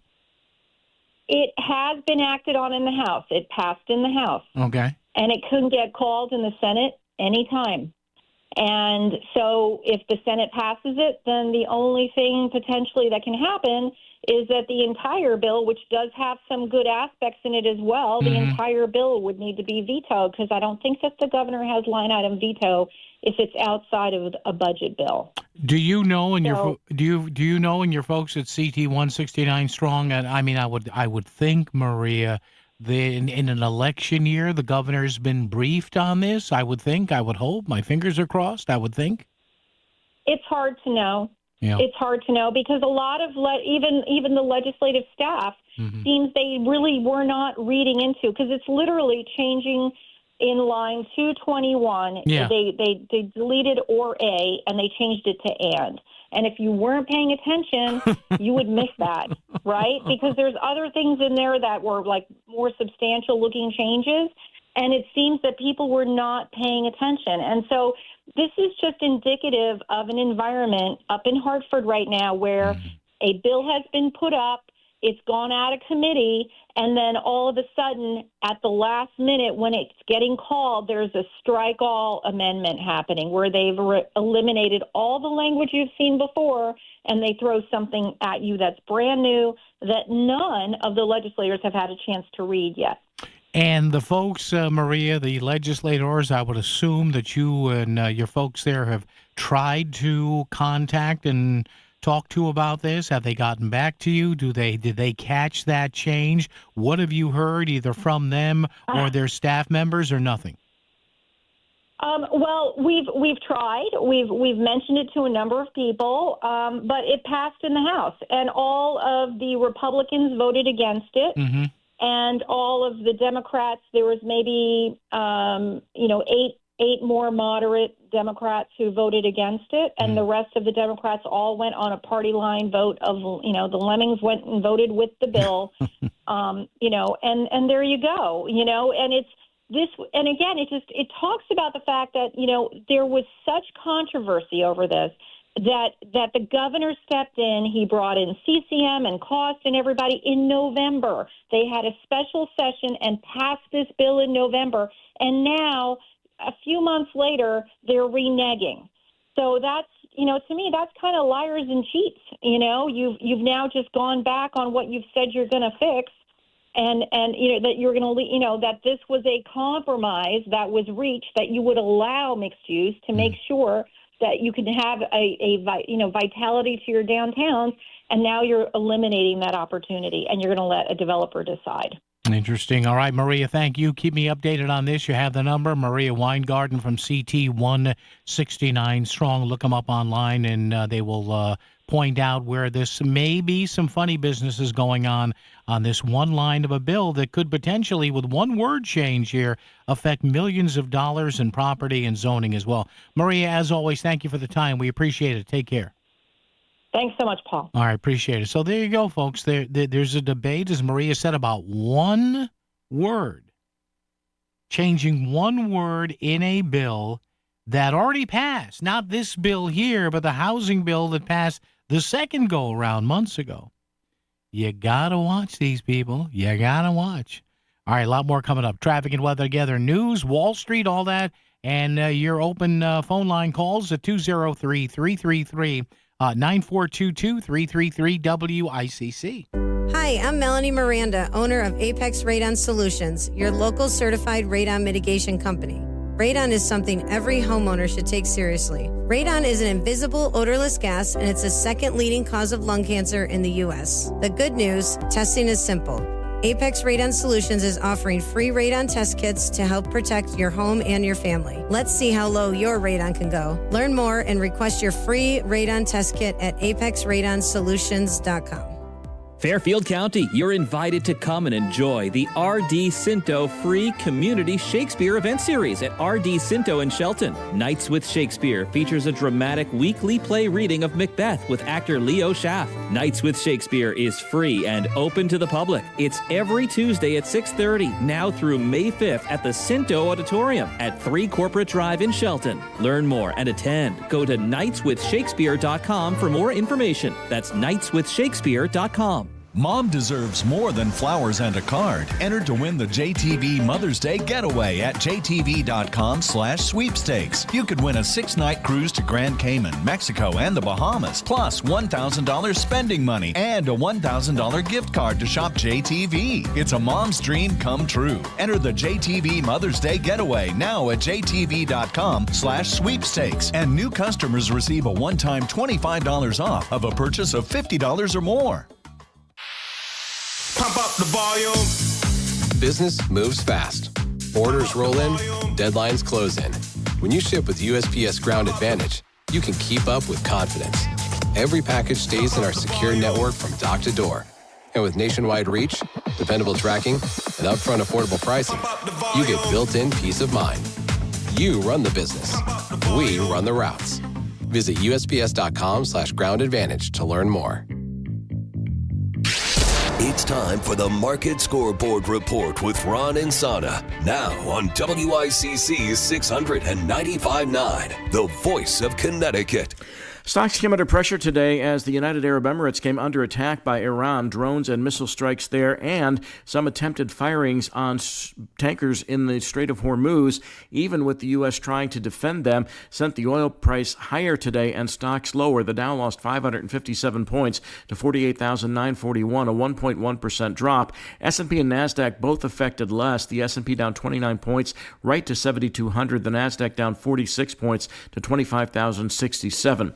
Oil rallied to $3, closing off its highs, but right around $105 here in the States, $113 in London. 10-year note yields on the inflationary implications of that oil price extension up to 4.44%, while the dollar firmed as well. Gold tumbled $120 to $45.24, while silver dropped $3.26 to $73.17 the barrel. Earnings still coming off the line this week, and we get the employment data at the end of the week as well while we watch the Middle East. I know that hiring can be challenging. You sort through tons of resumes and you get too many so-so applicants. You're just waiting for someone to match your role perfectly. Well, now, there's a place where you can meet them fast. ZipRecruiter. Need to hire right away. Start your search for strong candidates. The right fit awaits. Build your team. Build it sooner. Meet your match on ZipRecruiter. Just head to ZipRecruiter.com/free right now to try it for free. And you're on your way to meeting your match. 4 out of 5 employers who post on ZipRecruiter get a quality candidate within the first day. So try it now. Go to ZipRecruiter.com/free. Once again, that's ZipRecruiter.com/free. Meet your match on ZipRecruiter. Try it free. WICC Smart MLS Right Now Traffic. Wilbur Cross, Route 15 northbound crash remains. Exit 52 near the on-ramp has things backed up past exit 50. Lower Fairfield County, 95 north over an hour from Greenwich through Fairfield. Parkway northbound, the slow ride starts in Stamford. Out of New Haven, 95 south, you're jamming through Long Wharf. 84 eastbound, just volume delays now in Danbury and Newtown. Traffic report is powered by Columbia Dental in Norwalk and New Haven. Conveniently open to fit your schedule. Cleanings, implants, even oral surgery, all in one place. Call 203-299-0111 or visit columbiadental.com. I'm Matthew Krause with WICC Traffic. Clear and mild overnight with a low in the low 50s. Sunny and warmer tomorrow with a high in the upper 70s. On Wednesday, showers with a high in the mid 60s. I'm meteorologist Paul Fiorek on WICC. Share your opinion. 203-333-9422. It's Connecticut Today with Paul Piselli on the Voice of Connecticut. WICC 600 and 95.9. And again, thanks to Maria Weingarten from CT 169 Strong. Also, we often have Alexis Harrison on the show as well. My show and Lisa's show and Melissa's show. Oh, the governor. You know, the governor, a lot of folks in Hartford, they don't like CT 169 Strong. Oh, they call them fearmongers. Well, all right. Is pointing out a sly and subtle change fear-mongering? I don't know. You tell me. So again, it's in a bill that already passed the House. It's going to the Senate. Again, it's one word shifted around. I think she said in line 221 of the housing bill that did pass. This was round 2. Remember, the governor vetoed round 1, which I correctly. Thank you so much. Thank you very much. I predicted he would do.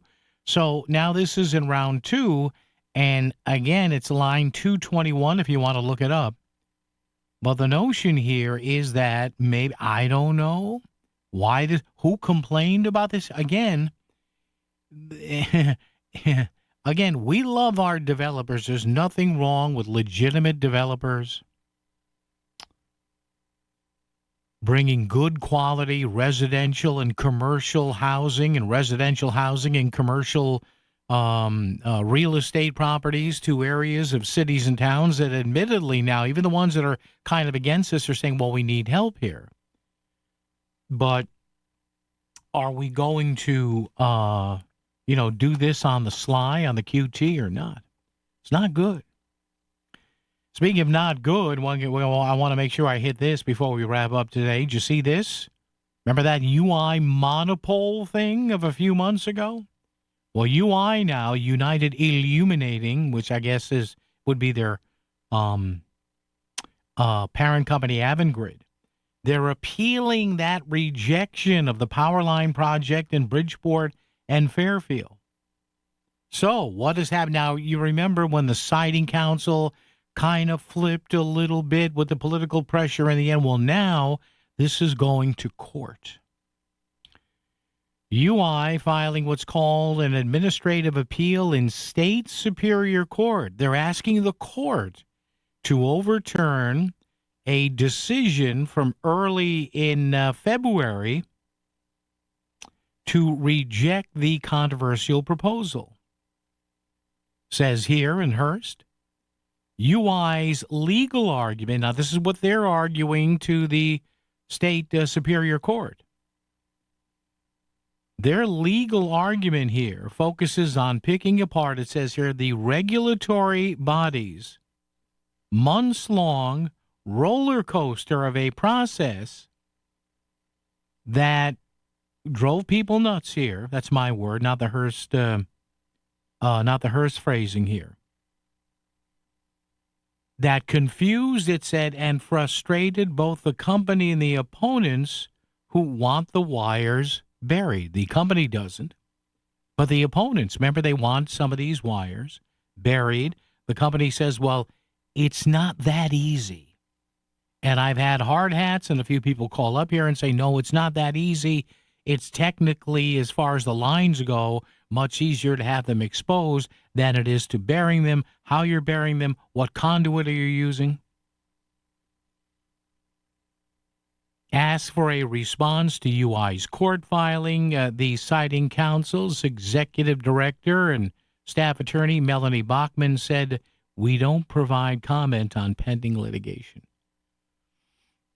Private attorney who represented Bridgeport in the citing counsel's review process, Lee Hoffman, calling the appeal an incomplete recitation of what transpired. I love legalese. That's nice. When the appeal is fully heard, I believe the citing counsel's decision will be upheld by the court. So there you go. So all you people that were championing, hey, we beat the utility. Well, you may have. But now it sounds like UI and Avangrid are going to go in there and say, well, wait a minute. Look at they'll say to whomever, may it please the court, sirs, or your honors, or ma'am, to take a look at the flip-flopping here. Because, first the citing counsel was for it, then they weren't for it. They're not supposed to succumb to political pressure here. Well, what is it? That's me rhetorically playing the part of the lawyer here. UI applied to the council in March of 2023 for a certificate of environmental compatibility and public need. They want to do, if you forgot about this, 7.3 miles. They want to rebuild 7.3 miles of old, aged overhead power lines running along basically the Metro North tracks from Fairfield into the vicinity of downtown Bridgeport and its south end. The transmission lines, the new revamped lines, would be strung between towering monopoles. Those monopoles, 180 or 200 feet. They're big suckers out there. In February of 2024, the citing council said, all right, sounds good. They approved UI's request with a modification, shifting the lines from the southern to northern side of the tracks, but that decision was tossed out in April of 2025 by a Superior Court judge as, quote, in excess of the council's statutory authority. Then last June, if you remember how this was going down, the citing council said in an informal vote it would deny UI's proposal, with 4 members against, 2 supporting and 1 abstaining. Then last September, a second informal vote, says here in Hearst, was held, and the council again switched its position. This time, 6 members were in favor of the UI application, 2 opposed, prompting an outcry from Fairfield and Bridgeport. Governor Ned Lamont got involved, successfully requested the citing council, some of whom he appoints, to delay a final action and to seek a compromise. So there you go. Look. Here's the bottom line. People were talked to here. Was it the governors? I have no idea. But, hey, we're for this. No, we're against it. Hey, we're for this. No, on second thought, we're against it. Bye-bye. WICC Smart MLS Right Now Traffic. Wilbur Cross, Route 15 northbound crash remains. Exit 52 near the on-ramp has things backed up past exit 50. Lower Fairfield County, 95 north over an hour from Greenwich through Fairfield. Parkway northbound, the slow ride starts in Stamford. Out of New Haven, 95 south, you're jamming through Long Wharf. 84 eastbound, just volume delays now in Danbury and Newtown. Traffic report is powered by Columbia Dental in Norwalk and New Haven. Conveniently open to fit your scheduled cleanings, implants, even oral surgery, all in one place. Call 203-299-0111 or visit columbiadental.com. I'm Andrew Krause with WICC Traffic. For this evening and tonight, mainly clear and mild in the lower 50s. Sunny and warmer day tomorrow with a high in the upper 70s. Showers by midweek on Wednesday with a high in the mid-60s. I'm meteorologist Paul Piorek on WICC. Is your home exterior in need of repairs? Hi, I'm Eddie Griffin, the owner of Brown Roofing. If you're dealing with roof leaks, sagging gutters, or windows and doors that just won't seal, ignoring them will only lead to costly repairs. At Brown Roofing, we do it all. Roofing, gutters, chimneys, siding, windows, and doors. And you can get your new roof, siding, or windows as low as $99 a month. Call Brown Roofing today for your free estimate. Brown won't let you down. If you get injured in an accident, it can feel like you're out there all by yourself. Insurance companies send an army of lawyers after you to lowball your claim, deny coverage, and force you to settle. At Trantolo & Trantolo, we've been standing up to the insurance companies for more than 85 years. We're on your side, and we'll get you what you're entitled to. We don't get paid until you do. If you're injured, don't fight solo. Trantolo & Trantolo. Get your free case assessment at TrantoloLaw.com. That's TrantoloLaw.com. Back to the news and talk. Thanks to Smart MLS. Smart sellers ask, is my home on Smart MLS? The voice of Connecticut. WICC's 695.9. It's Connecticut Today with Paul Pacelli. And this just shows you how difficult it is with energy policy here. Now, look, I don't live in Fairfield. I don't live in Bridgeport, so this is not a NIMBY thing and not in my backyard thing. As far as these monopoles are, because I don't know it's easy to say, bury these lines. You know how complicated that is? But then again, people don't want these huge poles up. So what do? You look at this story here. In the Hartford Courant, Connecticut eyes more nuclear energy capabilities for the future.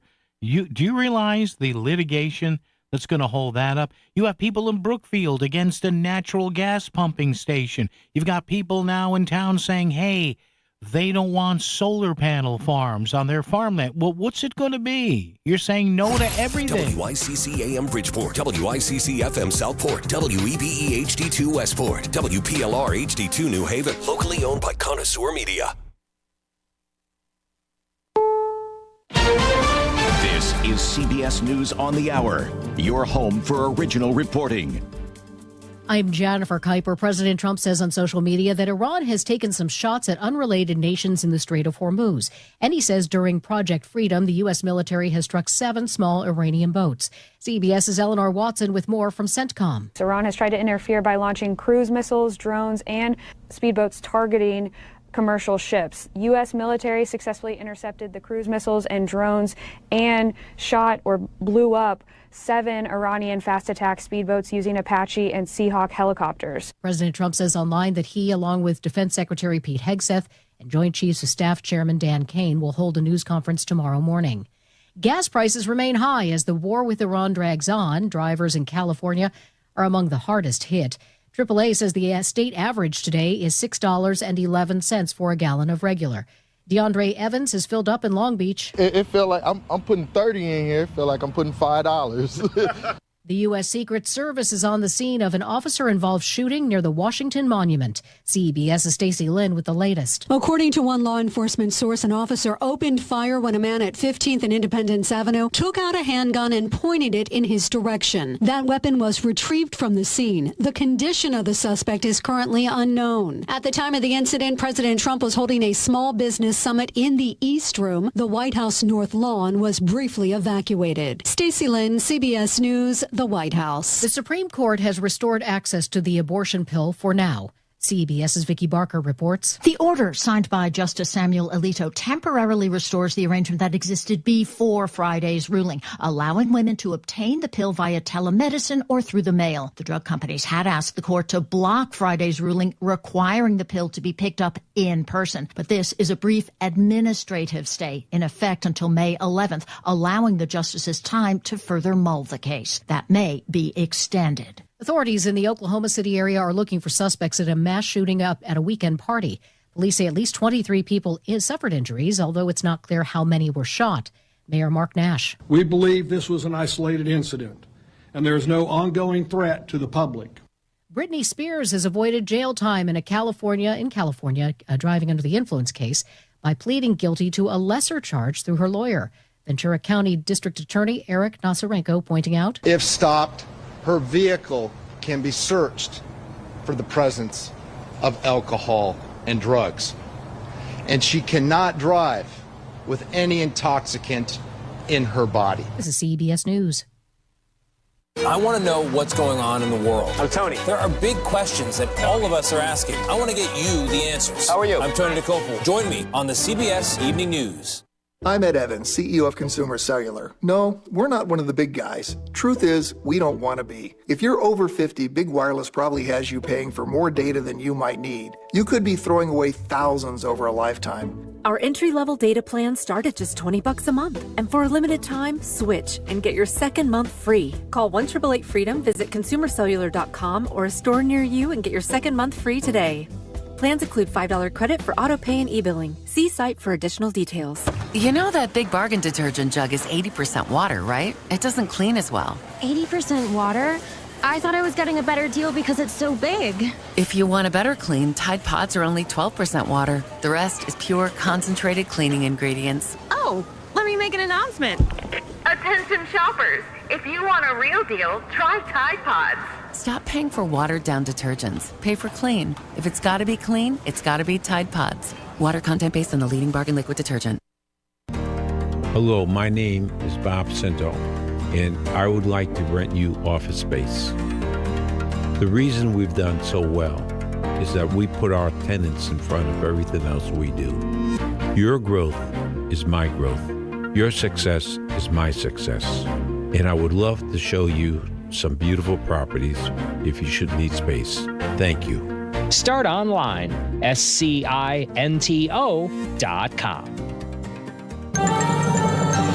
WICC 695.9, Voice of Connecticut Local News Update. A man is dead after being found in Stamford Harbor on Sunday. The Department of Energy and Environmental Protection has not identified the man. They say he fell off his boat while trying to tie it to a mooring around 3 p.m. Officials found the man in the water and pronounced him dead shortly after. An investigation is underway. A man is facing charges after being found in a stairwell with an assault rifle. Norwalk police say they found Lance Jones sleeping with a loaded assault weapon that had a 60-round magazine inside. They found him in the stairwell of an apartment building on Richards Avenue. Officers say Jones doesn't have a permit to carry guns and originally provided them with a fake name. He is being charged with possession of an assault weapon, possession of a large-capacity magazine, and interfering with an officer, and is set to appear in court on May 15th. And the town of Stratford is launching a community-wide initiative asking residents to help shape the next chapter of Celebrate Stratford's logo. The town is looking for local artists, designers, students, and creatives who live or work in Stratford to submit logo designs by Wednesday, May 13th. To learn more and to enter the contest, visit stratfordct.gov. I'm Chris Williams with WICC News. WICC Smart MLS Right Now Traffic.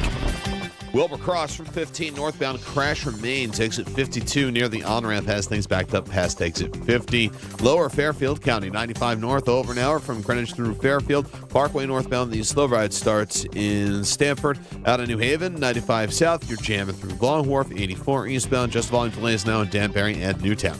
Traffic Report is powered by Columbia Dental in Norwalk and New Haven, conveniently open to fit your scheduled cleanings, implants, even oral surgery, all in one place. Call 203-299-0111 or visit columbiadental.com. I'm Matt Krause with WICC Traffic. Clear and mild overnight with a low in the low 50s. Sunny and warmer tomorrow with a high in the upper 70s.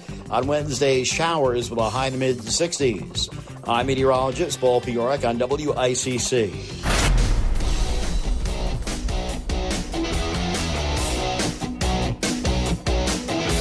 You're listening to Connecticut Today with Paul Piselli on WICC 695.9, the voice of Connecticut. All righty, 3 big hours down, 1 big hour to go. How are you? If you're just climbing in that car, that SUV of yours, that EV, that motorcycle of yours, your e-scooter, whatever, hey, how are you? At 8 past 5, 203-333-9422, 333 WICC. Hey, Paul, what did I miss today? I'll tell you what you missed. You missed our question of the day today, which I wanted to ask, and I did to get the show rocking and rolling here. Marty Looney, not a Fairfield County guy, but a very influential guy, indirectly over Fairfield County.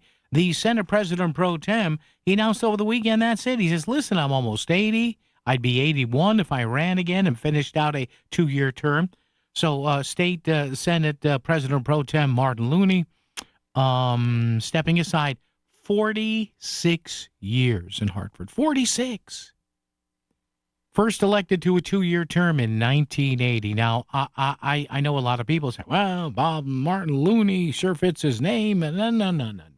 I'm not doing that here today. What I'm doing is asking you if there's something wrong with being in a political office for 46 years. Look, if you take advantage of the rules that exist here, then no, there's nothing wrong with that. He didn't do anything underhanded or engage in any subterfuge here. No. But he did get elected 23 times. He's being praised as a student of state government, as a capable legislator, which I'm sure he is.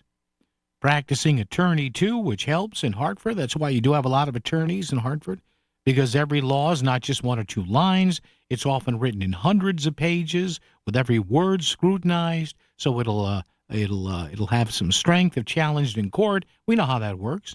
That's why some of the legislative lawyers up there get paid a lot of money, well into 6 figures, to write this stuff. But having said that, is the case of Marty Looney, whose position will now likely be taken by State Senator Bob Duff of Norwalk, and he will catapult now to become the state Senate president from being the state Senate Democratic leader. So even more influence now in Fairfield County as Bob Duff becomes the top person, top dog, top horse, whatever, in the state Senate. But no matter how good somebody is at what they do, no matter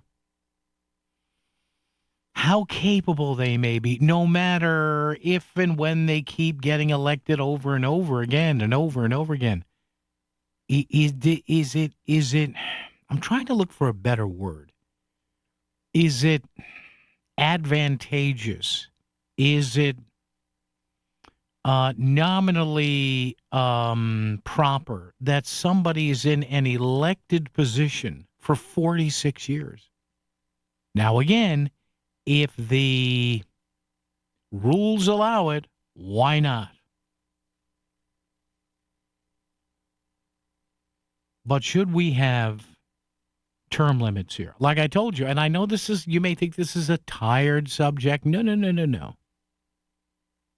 Because you've got a scenario here where you have somebody in a leadership position, maybe not for all those years, but 46 years? 46 years. And along with, as many of our callers have said, 46 years with seniority as well. Is that good for the country, the state, the city, the town? Nothing against Marty. I've known him for years. I've known Rosa DeLauro for years. I've known a lot of these people for years. They may not remember me, or you mention, you mentioned my name to Marty or Rosa, thinking, "Oh, that guy. He still has a job where he's in Bridgeport." So I ask you this. I think it's a pretty simple question. Give me a number. Give me a number. What do you think the maximum number of 2-year terms should be for any state lawmaker in Hartford? Remember, they're elected every 2 years, whether they're running for or are in the state house, or whether they're running for or are in the state senate.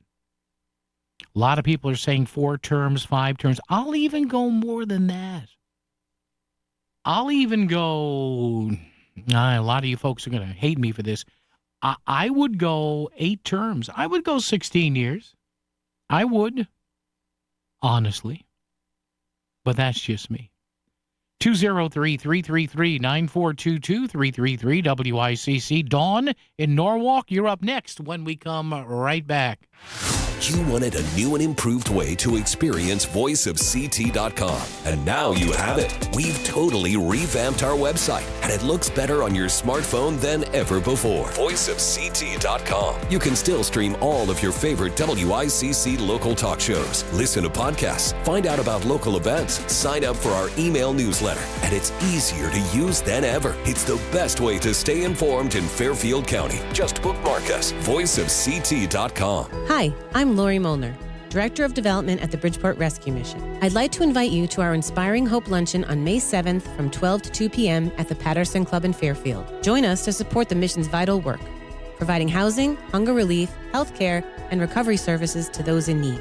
Our keynote speaker, NBA legend Chris Herron, will share his powerful story of resilience, recovery, and transformation. Together we can make a difference.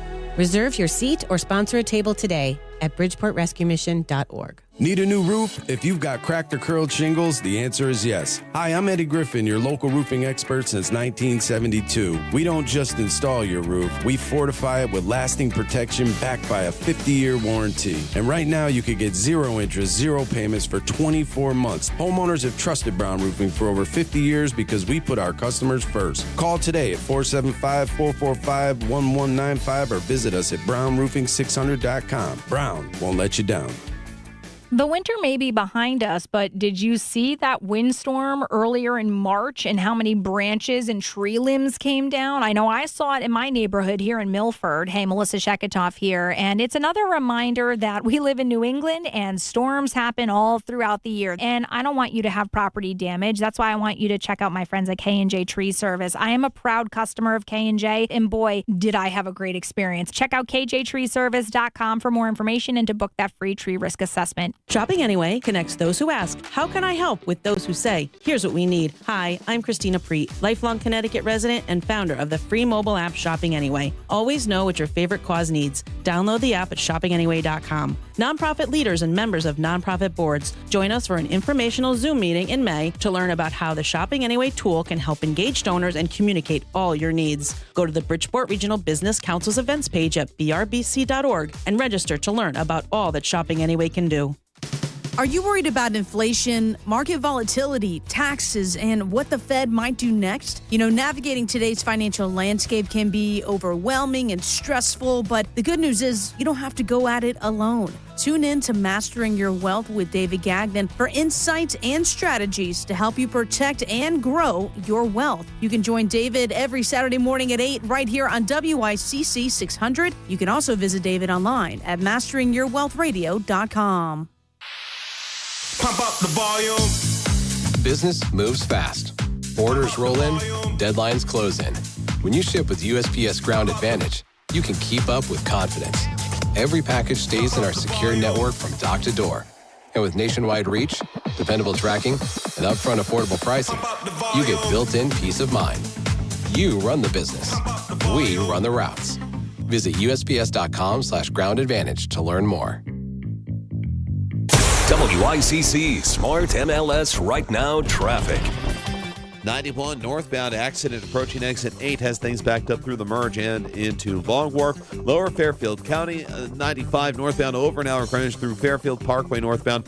Slow ride starts in New Canaan right now. 84 eastbound, just volume delays in Danbury and Newtown. Traffic report powered by the Connecticut Lottery. Now play your favorite draw games at ctilottery.org. Odds vary by game. Must be 18 or older to purchase. Help is available for problem gambling. Call 888-789-7777 or visit ccpg.org. I'm Edge Krause with WICC Traffic. For this evening and tonight, mainly clear and mild in the lower 50s.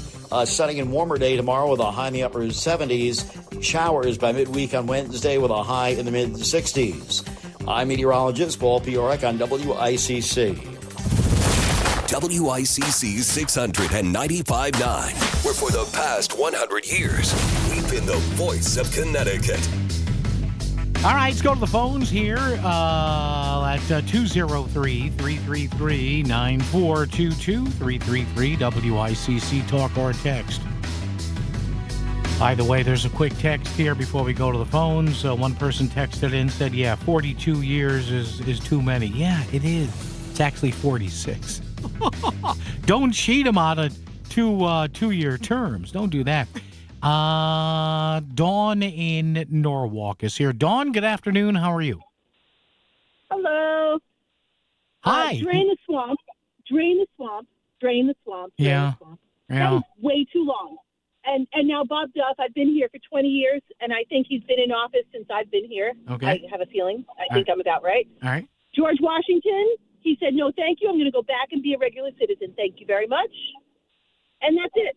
You get, and then, so now I also think 6 years is too long. I think 2 years is too short. I think you're always in election mode. Yeah. I'm in a rush because I got to go into the babysitter. Okay. Okay, bye. If they want to, I say 4 years if it's good enough for the president, good enough for everybody else, and maybe for state level, you get to take 4 years off, go live with your laws as a regular person and see how well they're doing. Yeah. And then maybe we let you come back if we vote you back. You know, that's interesting. And, Dawn, thank you. Appreciate it. Don't want to slow you down there, the babysitter. Thanks, Dawn. Yeah, somebody, I was talking about this today with somebody, a connoisseur, and they said, well, maybe you can sell it as X amount of years, right? Because I think some states do this. They will let you have some off time, and then you can go back and run again. I don't know. That would be, well, I'm sure there'd be somebody to, keep tabs on it. And again, I don't criticize anybody like Mary Mushinsky or Bob or Marty Looney on the state level, or even somebody on the national level.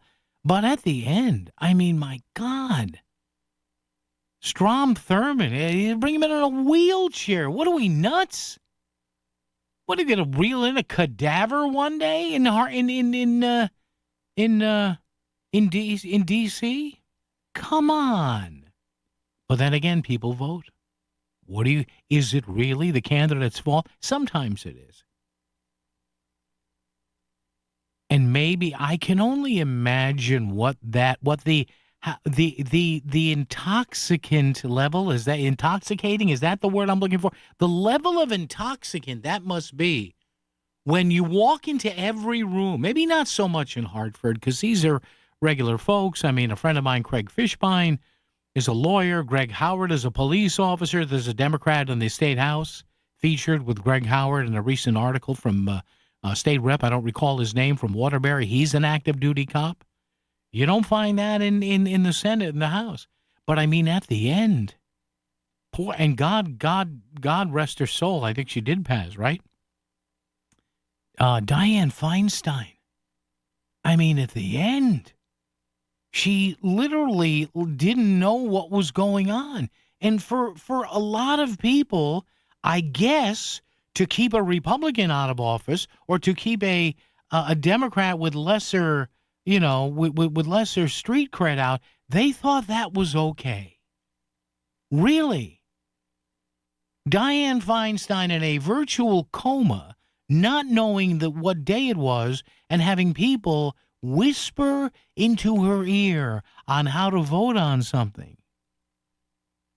And at the end, the stories were all out there. She was asking people who they were when they had met her numerous times before. Again, not unusual for millions of seniors, in this country. I pray to God I'm never at that point. But, man, 203-333-9422, 333-WICC. Let me just read this. I want to be fair to the person who said 42 years is too many.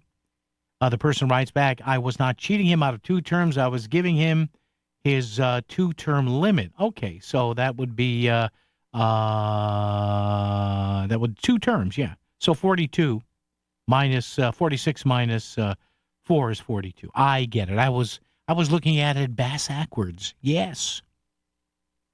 I thought you would pick up on that right away, giving your sarcastic this as well. Yeah, I'm sorry. I apologize. Area code 2033. Nah, I'm not going to give the number. You know who you are. You're one of our favorite texters. Chris Williams nodding his head, going, oh, it's him. Yeah, or her. Hey, I don't know. I shouldn't judge gender association by these texts. What's wrong? I got it. 42. Yeah, 42 years is too many. Yeah. Give him 4. I got it. Yeah, I the reason I would go at least 3 terms in the House and 3 terms in the Senate. Now I want to go 4. That's 8 and 8 is 16, but 3 and 3 is 12. At least get out of the double budget cycle here, because we do budgets every 2 years. So maybe that person, that newbie, whatever, if there is something to learn, they can say, hey, okay, first term I was a little green, second and third term I'm good. But again, the reason we can have fun with this is it's never going to happen. Now, it has faced court challenges in other states if the term limits are applied by initiative and referendum. In other words, if it's something of the people. And I guess some states have had those initiative and referendums knocked down. Now, we don't have initiative and referendum in Connecticut. That's why you see many people in red and blue states, the people, they do the petition drives to get it on the ballot. They don't think we're smart enough in this state. So we don't have what they call IR, initiative and referendum. That doesn't happen here. But if lawmakers themselves change it in a state charter or constitution, then we can do it here. But it's never going to happen. I would take, and again, this is something that I was against earlier, but now I've come to kind of embrace it, ranked choice voting. I would do it. I know a lot of people don't like ranked choice voting, but maybe that's the answer. The governor says he wants to see it happen. It's never going to happen. Do you think, ask yourselves this, riddle me this, Batman. Do you think the power brokers, both on a municipal level here in Fairfield County, New Haven County, Hartford County, whatever, all over the 8 great counties of this state, do you think they're ever going to go with something that would give them more challengers? I think it'd be fun, actually. I'd have to tailor my message so I still appeal to people who wouldn't vote for me. But I know the governor said it to get the independent party endorsement, not the endorsement of independents, but what they call the independent party here. Sadly, though, it's never going to happen. It's just now in New York City has it for their primaries. We saw that. But even they, in the general election, say no. WICC Smart MLS Right Now Traffic. 91 northbound accident approaching exit 8 has things backed up through the merge and into Long Wharf, Lower Fairfield County. 95 northbound over an hour Greenwich through Fairfield Parkway northbound. Slow ride starts in New Canaan right now. 84 eastbound, just volume delays in Danbury and Newtown. Traffic report powered by the Connecticut Lottery. Now play your favorite draw games at ctilottery.org. Odds vary by game. Must be 18 or older to purchase. Help is available for problem gambling. Call 888-789-7777 or visit ccpg.org. I'm Edge Krause with WICC Traffic. Clear and mild overnight with a low in the low 50s. Sunny and warmer tomorrow with a high in the upper 70s. On Wednesday, showers with a high in the mid 60s. I'm meteorologist Paul Piorek on WICC. In the real estate ecosystem, trust and transparency create harmony. But one elusive species disrupts this balance: the rogue agent. Their secrecy with off-market listings leave home buyers confused, frustrated, and inventory-starved. And that's bad news for sellers too. With Smart MLS, over 20,000 realtors unite, creating more demand, offers, and better results. Ask your agent if your home is on Smart MLS. Ever notice that feeling your worst also seems to happen at the worst time in the worst places? Like sudden nausea at 9 p.m. when you're out of town. Really? Now? Fortunately, with Hartford Healthcare's HHC 24/7 app, you can get answers, diagnosis, prescriptions, even speak live with clinicians anytime, anywhere. So maybe there's never a good time to be sick, but at least the best care's always there. Download the app at your app store or hhc247.org. Hey, John, why so glum? I just got let go. The company's downsizing. This is the third time in the last 2 years. I'm done with this. Have you thought about My Computer Career? I've heard they can train you for a career in IT in just a few months, including cybersecurity and the basics of AI, and you don't need prior training or experience. Now that's a recession-resistant career. Wow, thanks. I'll check them out. Go to mycomputercareer.edu and take the free career evaluation. mycomputercareer.edu, an Elite CompTIA certification partner. Financial aid is available to those who qualify, including VA benefits. If you're struggling to hear conversations, TV, or the people you love, now there's an easier, more affordable solution without spending thousands. Audion Hearing makes high-quality, rechargeable hearing aids starting at just $98. Free shipping and dedicated one-on-one support in the comfort of your own home. No doctor's offices, no pressure. Clearer hearing delivered right to your door. Join over 1 million happy customers hearing life more clearly. Visit audionhearing.com. That's AUDIEN hearing.com. For the best FCAC high school baseball and lacrosse coverage, listen to Bats and Sticks with Dave Rudin. Tune in every Sunday at 11 a.m. on the Voice of Connecticut, WICC 600 and 95.9. Bats and Sticks, brought to you by Duchess. Fresh food served fast.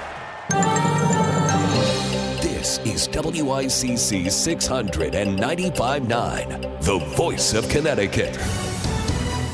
CBS News Brief. Just in, the Secret Service says a person has been shot by law enforcement near the Washington Monument. The person's condition and the circumstances surrounding the shooting are not immediately known. The White House was briefly locked down as authorities investigated the incident. The U.S. sinks 7 small Iranian boats as Iran launches attacks on the UAE and ships in the Strait of Hormuz. CBS's Aaron Navarro says CENTCOM head Admiral Brad Cooper told reporters that Iran had used cruise missiles, drones, and small boats to try and disrupt the mission of Project Freedom. The Supreme Court temporarily restores access to the abortion pill mifepristone through telehealth, mail, and pharmacies. CBS's Katrina Kaufman says Louisiana officials have until Thursday to respond to the drug maker's emergency appeals. This case that they're bringing now has a nationwide impact that for now has been stopped by the Supreme Court. CBS News Brief, I'm Jennifer Kuiper. WICC 695.9, Voice of Connecticut Local News Update. The fight over a proposed overhead power line project in Bridgeport and Fairfield is heading to court as United Illuminating has filed an appeal challenging the Connecticut Siting Council's decision to reject the plan. The utility argues the council's process was inconsistent and influenced by political pressure after a series of reversals over the project, which would construct multiple 200-foot monopoles along the Metro North corridor. Opponents, including local leaders, maintain the rejection was justified and say the project should instead focus on alternatives like burying the lines. Having giant monopoles run through this city It's concerning about the future of this city. All of us need to stand up and say it's not okay for Bridgeport. Put some money into it, tie it to one of your poles, and shove them in the damn ground. The legal battle marks the latest chapter in a long-running and contentious debate over balancing infrastructure needs with environmental and community concerns. There is an elevated threat of brush fires today in Connecticut. The National Weather Service said a combination of factors caused the advisory to be issued. Southwest winds will gust at 30 to 35 miles per hour. The humidity level is low, and there has been no significant rainfall for several days. The public is advised to use extreme caution with any ignition sources outdoors. Gas prices in Connecticut are continuing to increase. According to AAA, the average price for a gallon of regular in Connecticut Sunday was $4.51. That marks a rise of 32 cents over the past week. Fuel prices have risen sharply since the U.S. began military operations against Iran earlier this year.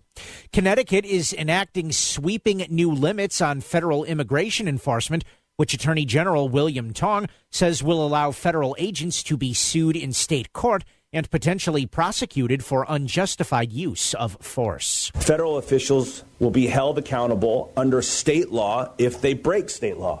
It is an unremarkable proposition, by the way.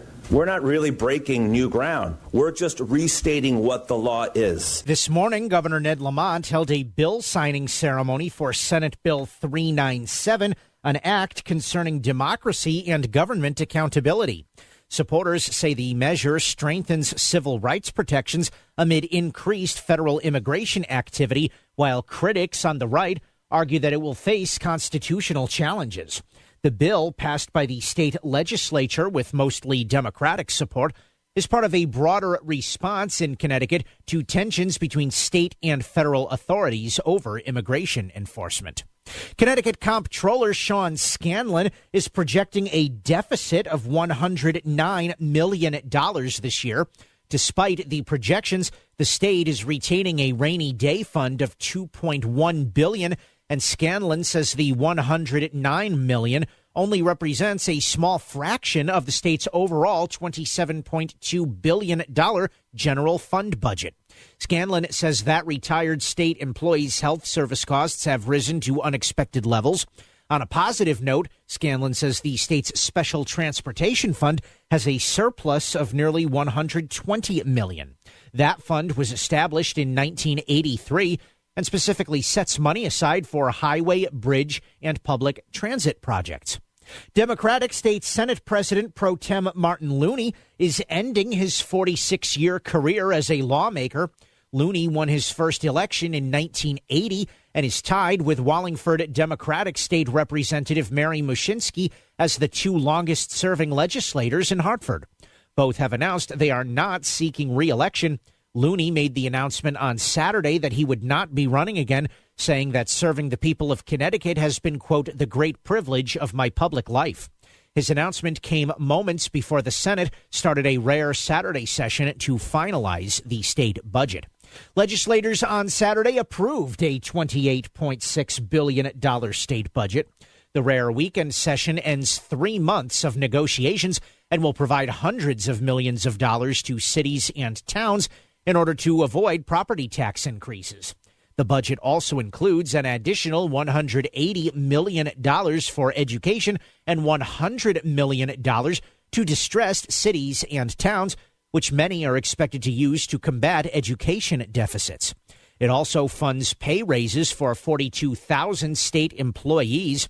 Republican House Minority Leader Vin Candelora acknowledged that the budget does some good for property taxes, but did comment that it did not go far enough to give state residents relief. Voters will feel a minimal impact from a fiscal standpoint. They're also going to feel a minimal impact for tax relief. And ultimately, as we move forward into next year, I think we're going to have significant problems. The House voted in favor of the bill 127 to 21, while the Senate was split 27 to 21 in favor.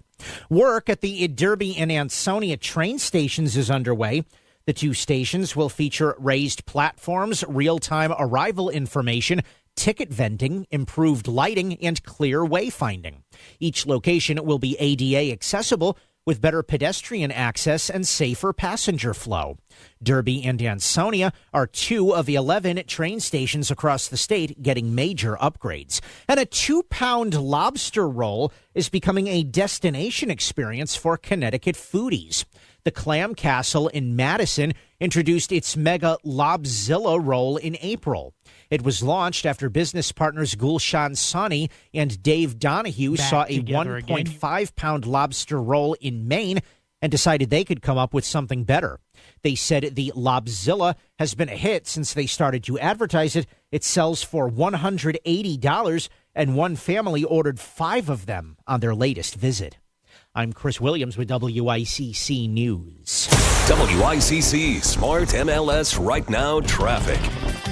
91 northbound accident approaching exit 8 has things backed up through the merge and into Long Wharf, Lower Fairfield County. 95 northbound over an hour Greenwich through Fairfield Parkway northbound. Slow ride starts in New Canaan right now. 84 eastbound, just volume delays in Danbury and Newtown.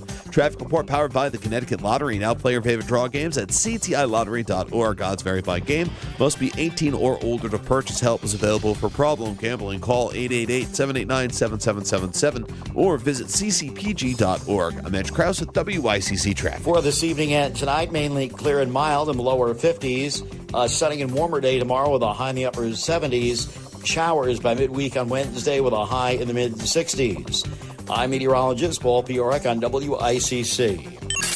If Milford is talking about it, so is Paul. Connecticut Today with Paul Piselli on WICC 600 and 95.9, the voice of Connecticut.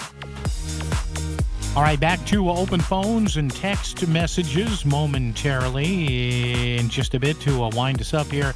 But again, you folks know I'm very supportive of this organization, the Organization for Cameron. They're an organization that wants to take the stigma away from people who battle drugs, drug addiction, and ultimately lose their lives in a sad sort of way. This happened to my next guest. Again, you've heard her on the program here previously. Fiona Farine, married to an old high school buddy of mine, Joe Farine, and they lost their stepson, Cameron, to the scourge of fentanyl that was mixed in with something else he thought he was using. So to keep his memory alive, they have started and been very active and gotten some legislators to listen for the group for Cameron, and they have something coming up that we want to talk to you about. If you're a runner, if you're an area runner, I can barely walk, but you runners take note of this coming up on the weekend. Hi, Fiona. It's Paul again. How are you, dear? I'm fine, thank you, Paul. How are you? I'm good. Joe asked me to tell you that he also says hello. Oh, well, thank you. You know, and hopefully Joe hasn't told you too much of the dumb things I did in high school that, you know. No, he hasn't. Well, Joe will know. To ask Joe will know. I was known as one of the affectionately known, Fiona, I was one of the AV geeks. You know, I was one of the guys where if somebody needed a projector, remember the overhead projectors and the film strips? I was one of the guys that Joe and the other classmates would see rolling in and they go, oh, geez, it's him again. All right. Well, see, it led you to the right place in life. Yeah, speaking of life and death and things that sadly still happen, Fiona, before we get to the specific event I want to talk about, which a lot of runners should be made aware of and walkers, talk a little about the origins of For Cameron and how you've been faring lately. Certainly. So For Cameron, we began in 2019 after my daughter and I began it in 2019 after we had lost son and her brother, Cameron, to fentanyl poisoning in 2018.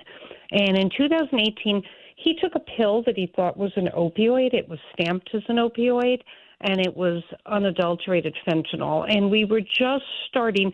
This was really sort of the beginning of the fentanyl crisis, where there was no awareness of the danger. And we instantly realized we're actually a pretty private family, but we realized that we had like a moral duty to warn people, because if this had happened to Cameron, this was going to happen to others. And sadly it did, and sadly it still is. And so What we work to do is, one, to confront the stigma, because there are so many misconceptions around addiction, all forms of addiction, and specifically the fentanyl crisis. So a lot of people look at it as a choice, right? Mhm. Like it's a bad choice. It's an unfortunate choice. And, it could be a choice the first time, Paul, but then if that turns out to be fentanyl that they didn't know they were getting, Sure. there is no choice, right? You know what I'm saying? Like, Yeah. I always say to people, if somebody poisoned liquor, we'd be having a very different conversation and Yeah. a lot more attention to it, Yeah. because that's more socially acceptable. So that's where we are. So we just work consistently to try to raise attention and awareness, but really to educate young people, Paul, because it's, the governor's office has told us in recent months, look, it's getting better. Less people are dying. I'm not so sure that that's true, Paul. I'm thrilled less people are dying. A lot of hard work has gone into that. But to me, the risk and danger remains the same, and we're still not educating people enough. So I respectfully sort of disagree with the statement that it's getting better, and think that we need to be very we need to be on this still. Sure. And getting better is one thing, but as they say, Fiona, even if it's down to single digits or one or two, that's Right. still one or two too many. So let's talk about a fundraiser you have here, an event coming up that is coming up at Hammonasset, 5K Yes, it is. run and walk. So give us a little info on that. Absolutely. So we started the 5K, very novice to the idea, 2 years. This is our third, so 3 years ago. And at the time we did that, it's because we had committed to giving the New Haven police Narcan, and we needed to fund a way to get them the Narcan and the pouches for the whole police force. So we did our first 5K, and it was such a success. So what we do here, Paul, it's a little bit different than when we go into the schools. Yeah. What we try to do that day is make a statement about we are all here together to confront stigma, and anybody is welcome. So we get people who may have lost somebody, or we get people who are in recovery, because, recovery is possible. That's the other side of this. Or we get people who maybe are not in recovery yet, but they're thinking about it. And all those things are good because people feel supported there.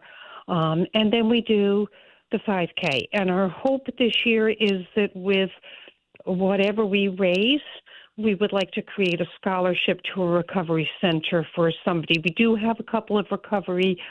We have folks in different recovery centers that will be taking part in it. We're starting with a free kids run that's completely free to any kid that wants to get in and do that sort of kid dash, and that's at 9. We're going to register. We'll start registering people at 8:30. Kids Dash is at 9, and then the adult 5K, and that's, by the way, is a mix of run and walkers. That starts at 10, and it goes out along, Hammonasset's gorgeous, and it's a completely flat path the whole way. So that's what we're doing. So we actually really look forward to it. This is a very positive event, despite the sad reason that we go out there to do it. So, again, the event schedule, the free kids fun run, the dash at 9 a.m., and then 10 a.m., the 5K adult run and walk. And, Fiona, how can they register for this, and where can they get more info? Absolutely. So, first of all, they can go to any of our social media, and it's all over there, and they can register online before. We actually have a special rate for anybody who wants to do it as a team, and that could be a team of 3 friends. 3 or more is $10 a person. Okay. And then if they prefer to wait, we will get there early Saturday morning, and at 8:30 we'll start registering same day people who wish to take part. Okay. Once again, folks, the online, you can go to For Cameron, go to any of these social media channels, and please register and take part here. It's for a great cause. 9 a.m., the free kids fun run walk that's coming up this Saturday, and at 10 a.m., the 5K run and walk. Fiona, thanks so much. Fiona Farine from Fort Cameron. Fiona, give Joe my regards, and you folks are doing the Lord's work, as they say, so keep on keeping on, and anything you need from me, you just give me a call, okay? Thank you so much, Paul. You're such a good friend to us, and it's always a pleasure to speak with you. Thanks, Fiona. Thanks. Take care. Fiona Farine, the group is for Cameron. There's a 5K. You runners out there, you may not know that. So if you're in Fairfield County, drive up to beautiful Hammonasset Beach State Park in Madison this Saturday, May 9th. The free kids fun run starts at 9. The registration for the adult event starts at 8:30. And then at 10 a.m., it's the 5K run and walk. You can find the registration information on social media. That is For Cameron, FORCAMERON. As we continue, coming back right here on WICC. Do you truly understand the impact of taxes on your retirement savings? Would you like to keep more of your hard-earned money? Attend Bridgelight Financial's Taxes and Retirement event, May 12th and 14th at El Palio in Shelton. It's a free workshop discussing real tax saving strategies. Click BridgelightAdvisors.com and register. This is Bill Levitt, President of Bridgelight Financial Advisors. We'll show you real tax savings on your savings. Come to our next event at El Palio in Shelton. Register today at BridgelightAdvisors.com. BridgelightAdvisors.com. The rave reviews for Fairfield Motorworks say it all. Ron in Fairfield bought his Mercedes and says, "Love this place. I've finally found a mechanic I can trust." Diane in Shelton had her Nissan serviced and says, "This shop is the best. They go above and beyond for the mechanics you can trust. Bring your car to Fairfield Motorworks." 203-333-1800. Fairfield Motorworks in Fairfield off exit 25. They keep you going. Fairfield Motorworks, 203-333-1800. Pump up the volume. Business moves fast. Orders roll in, deadlines close in. When you ship with USPS Ground Advantage, you can keep up with confidence. Every package stays in our secure network from dock to door. And with nationwide reach, dependable tracking, and upfront affordable pricing, you get built-in peace of mind. You run the business. We run the routes. Visit USPS.com/Ground Advantage to learn more. Mom deserves more than flowers and a card. Enter to win the JTV Mother's Day Getaway at jtv.com/sweepstakes. You could win a 6-night cruise to Grand Cayman, Mexico, and the Bahamas, plus $1,000 spending money and a $1,000 gift card to shop JTV. It's a mom's dream come true. Enter the JTV Mother's Day Getaway now at jtv.com/sweepstakes. And new customers receive a one-time $25 off of a purchase of $50 or more. WICC Smart MLS Right Now Traffic. 95 or the Parkway northbound over an hour from Greenwich through Trumbull and Bridgeport. The Parkway might have a few more breaks along the way, but it's not that much better. And in New Haven, 91 northbound, residual delays from the 91 merge going up to exit 6 from an earlier problem that has been cleared. 84 eastbound, just some volume delays through Newtown going into the Rochambeau Bridge. I'm Edge Krause with WICC Traffic. Clear and mild overnight with a low in the low 50s. Sunny and warmer tomorrow with a high in the upper 70s. On Wednesday, showers with a high in the mid-60s. I'm meteorologist Paul Piorek on WICC. Everything you need to know to stay informed. Connecticut Today with Paul Piselli is back on the Voice of Connecticut. WICC 600 and 95.9. 1-0 Seattle, bottom of the 8th. One out, no one on. Here's Bernie. It'll be a 3-2. Swung on and hit high in the air to deep right. That ball is high. It is far. It is gone! Bernie goes boom. He drills a home run the short way in the right field seats. Burn, baby, burn! And the Yankees tie the ball game at 1. We're tied at 1, and this place is going nuts. 2 away. The Yankees down to their last out. And here's Tino. 1 on, 2 out. Pitch is swung on and drilled to deep right center. It is high. It is far. It is gone. The Bam Tino with 2 outs in the bottom of the 9th. He drills a game-tying 2-run home run. Oh, the Bam Tino delivers big time. And the Yankees on the precipice of defeat tie the game at 3. Posada is the base runner, so Brocious, of course, the tying run, with 2 outs in the bottom of the 9th. Now Kim, 1-0. Swung on and hit in the air to deep left. That ball is high. It is far. It is gone. I don't believe it. Once again, deja vu. A 2-out, game-tying 2-run home run by Scott Brocious. Probably the most unbelievable feat in World Series history. The pitch swung on, hit in the air to deep center. Pierre back, way back in deep center. It is gone! Gonzilla! A thriller by Godzilla. Hideki Matsui, the Sayonara Kid, just lost one over the center field fence. The Sayonara Kid. I never heard that.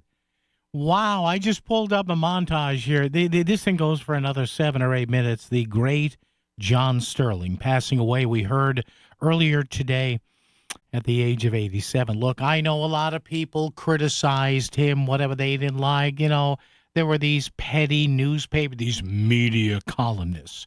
And I used to actually be a media columnist back years ago for the Danbury News Times and the New Haven Register on 2 separate occasions by about 10 years.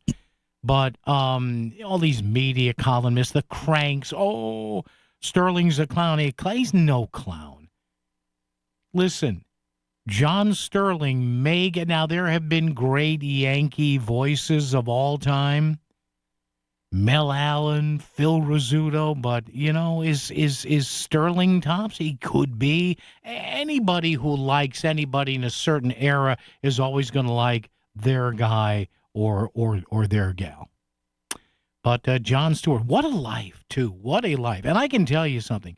I haven't done a lot of baseball in my career. I did it maybe 35, 40 years ago, did some amateur league stuff in West Haven, the West Haven Twilight League, great quality baseball.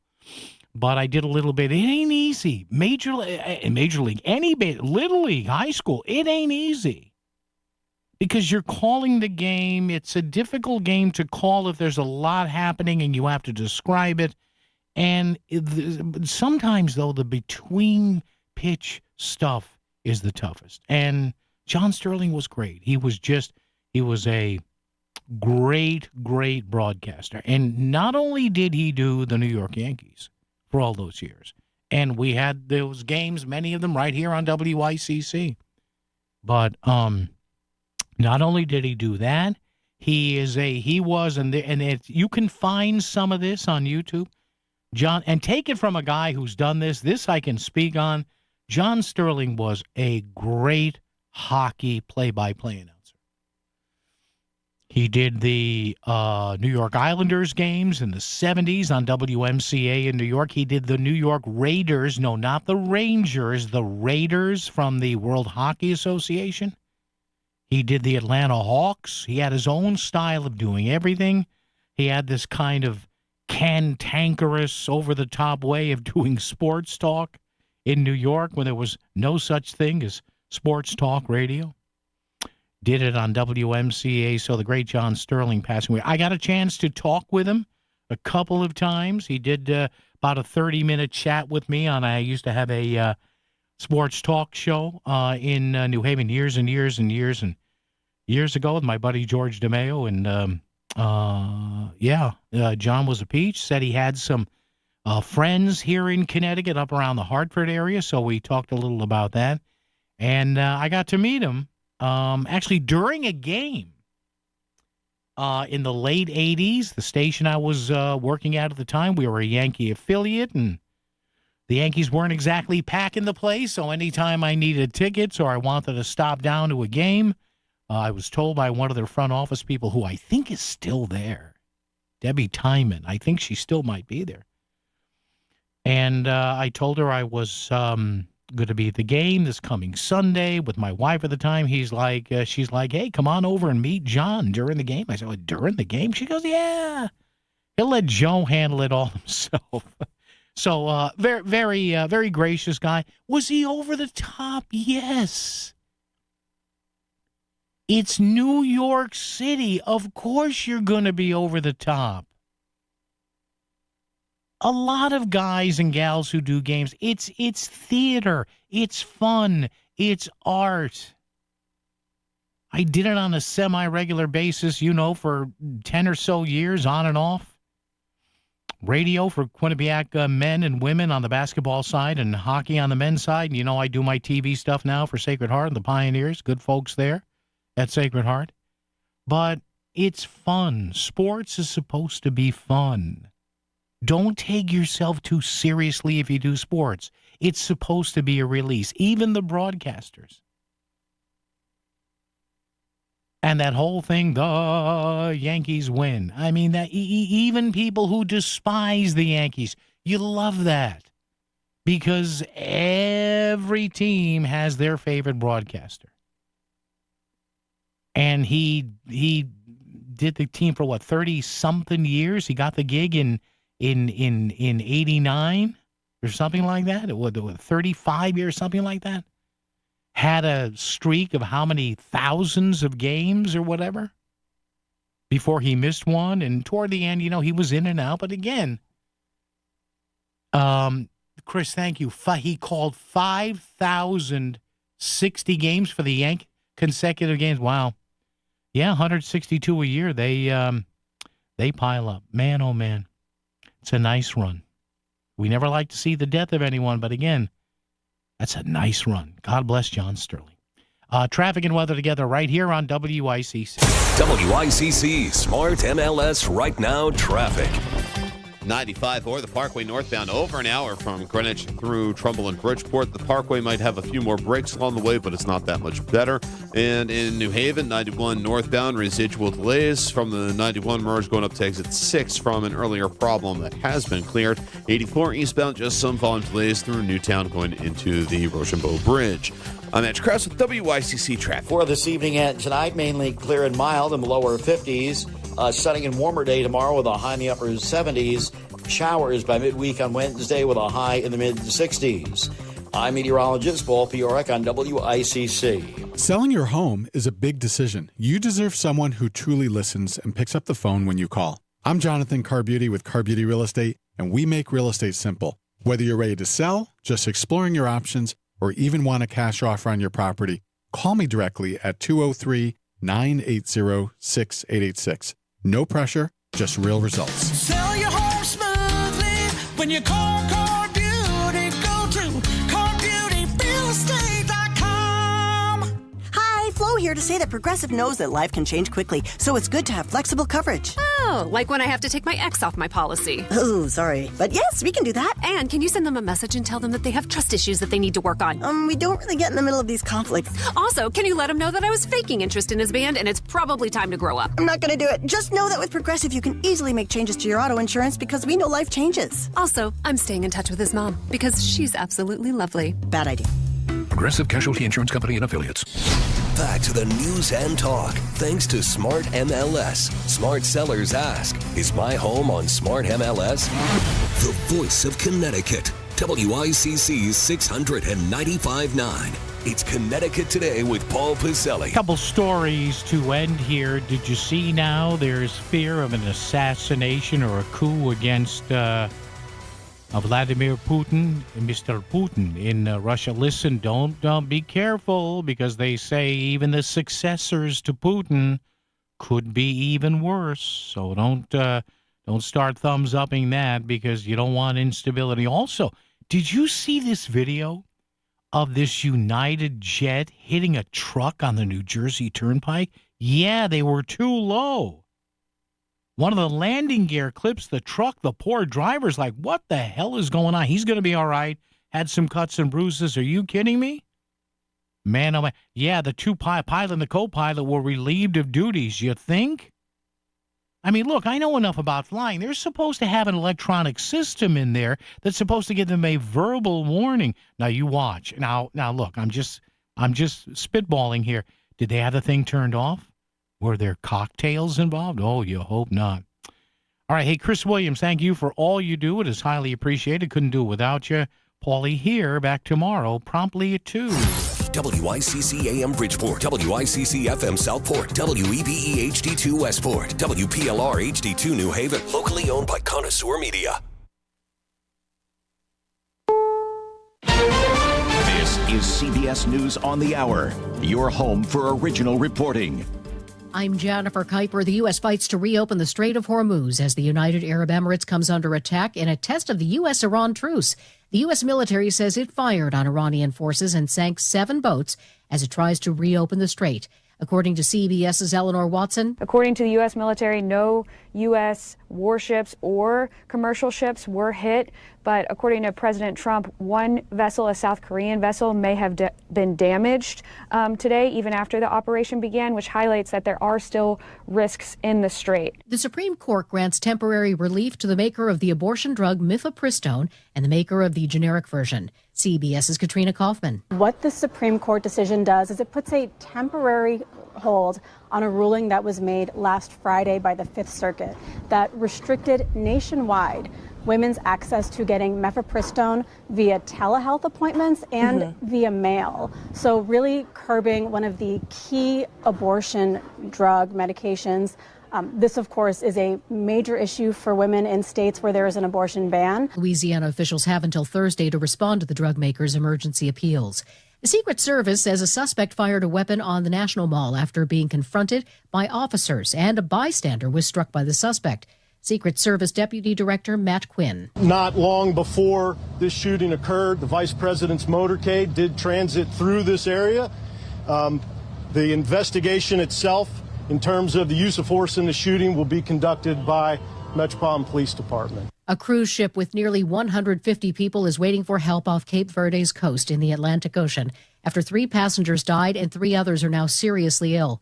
It's a suspected outbreak of the rare hantavirus. Boston travel blogger Jake Rosemarin is on the MV Hondius. There's a lot of uncertainty, and that's the hardest part. All we want right now is to feel safe, to have clarity, and to get home. California's top insurance regulator says the state is seeking millions of dollars in penalties from State Farm after an investigation found the insurance company violated state law while handling claims from the 2025 LA area wildfires. Dolly Parton has canceled her previously postponed Las Vegas residency due to health challenges, she says in an online video. The good news is I'm responding really well to meds and treatments, and I'm improving every day. Now, the bad news is it's going to take me a little while before I'm up to stage performance level. Parton says her doctors say everything she has is treatable. This is CBS News. What is going on? What's going on here? How is this possible? Great storytelling starts here. Oh, come on. Why? It's time for 60 Minutes. I'm Ed Evans, CEO of Consumer Cellular. No, we're not one of the big guys. Truth is, we don't want to be. If you're over 50, Big Wireless probably has you paying for more data than you might need. You could be throwing away thousands over a lifetime. Our entry-level data plans start at just $20 a month. And for a limited time, switch and get your second month free. Call 1-888-FREEDOM, visit consumercellular.com or a store near you and get your second month free today. Plans include $5 credit for auto pay and e-billing. See site for additional details. You know that Big Bargain detergent jug is 80% water, right? It doesn't clean as well. 80% water?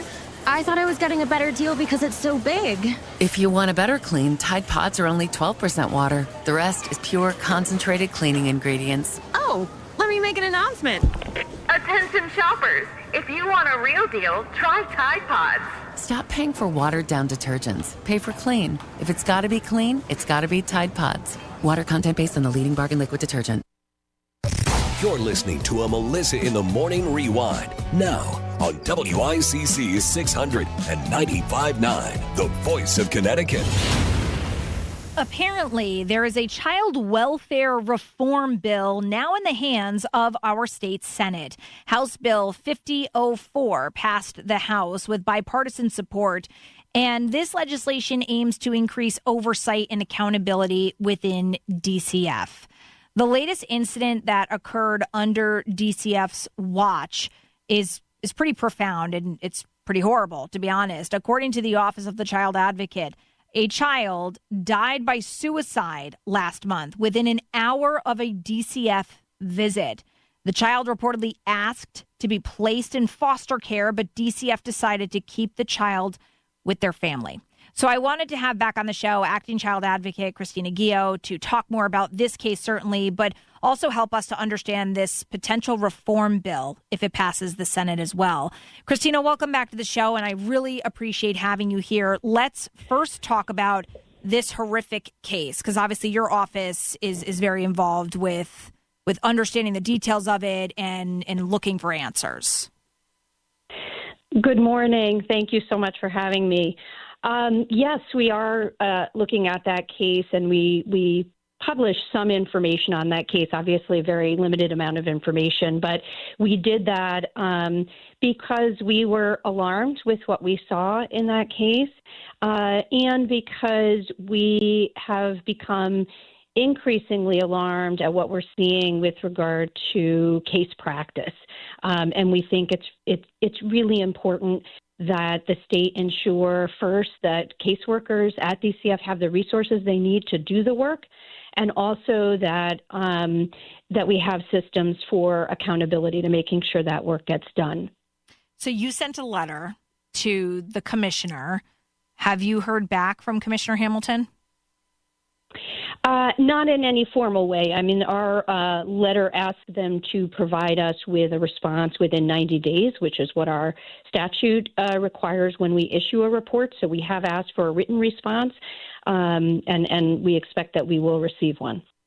I don't want to talk out of turn because I don't know the situation here, but in regards to this child in this case where DCF is directly involved, do you believe at this point, knowing what you know, is this a systematic issue? Because, of course, immediately people are going to say, well, that was negligence. But that's not necessarily true. And the only reason I say that is because I know people who are DCF workers. And time and time again, when I've talked to my friends or people that I know that work for DCF, that is like the number one thing they are told to do is to figure out how do you keep kids with their families. In sometimes when they've told me cases without like names or anything like that, I think to myself, really? The goal is to keep these kids with the families, even though X, Y, and Z is present? And it seems like workers are told that it doesn't really matter which way you got to get to the top of the mountain. The top of the mountain is the kids stay with their families. And I think to myself, really? That's the goal here? That seems so broken to me, that concept. Yeah, I think that, yes, children should be with their families whenever it is possible, when it is safe to do so. And so I think sort of having a goal that's based on keeping kids in home isn't quite right? The goal should be that we are providing solid assessments of safety based on the needs of the child and family, right? And so when we look at cases and we look at their data, what we're concerned about is, I think our biggest concern is when we look at that data, the quality of supervision ratings, meaning are the social workers getting the guidance they need in supervision? That's rated as a strength less than 20% of the time in those in-home cases, right? That's a real issue. That's bad. So that's really bad. Right? That's a real issue. And so, DCF has good policies in place for assessing safety, for making sure that workers go out to the homes, that they meet with the children. There's very specific criteria around those visits. But what we're finding through their data is that those policies are not consistently adhered to. And again, that's not sort of not blaming the caseworkers, right? Because we really need to look at the why, right? Why aren't those being followed? And is that right? And so we talked in our report about support for caseworkers. I was going to say, if you because I'm cutting you off, honestly. But I'm thinking off of that. What would be a reason? Like, what would be a why from your understanding? Well, what we hear anecdotally is that workers are feeling very overwhelmed, that they don't feel like they have the ability to meet all of the criteria that are expected of them. And we think there are a few drivers for that. And I'll say the data that we were looking at is from June, most recently is October 25, right? So, some of this data is before we made some changes to caseloads and CT kind, but the workers are saying that they're very overwhelmed, and we need to hear that and address the services that are available for families, right? That's part of why workers feel overwhelmed. And also, what kinds of supports do they have to do the work, right? There's not a lot of administrative support or case aides who can run out, right? When you take a baby into care, for example, right, they might need formula and diapers, and somebody's got to run to the store and get that stuff, right? That can be done by case aides. It doesn't have to be done by social workers. And so, we think it's really important to build in adequate support so that they can really focus on the social work and the assessments of safety and the needs of the families. And I mean, again, in this situation, we've got the acting child advocate here, Christina Gio. This situation with a child who died by suicide, I mean, is just devastating. But do you think this was somebody following the protocol? I mean, that's, I think, my biggest question is because I think that's where I worry about, yes, obviously caseload totally matters and being totally overwhelmed by what you have to do. And I know we have a shortage of DCF workers. That absolutely is a fact. We need to focus on it. I think we've talked about that before. But is this a matter of negligence, or is this a matter of I followed the protocols, I did what I was supposed to do, and the results were not obviously what we intended? Right. So we don't have answers to those questions yet, but those are the questions, right? That's the most important question for us to look at, is whether or not the policies were followed. If they were followed and we came to a decision that is wrong, then we need to be looking at those policies again.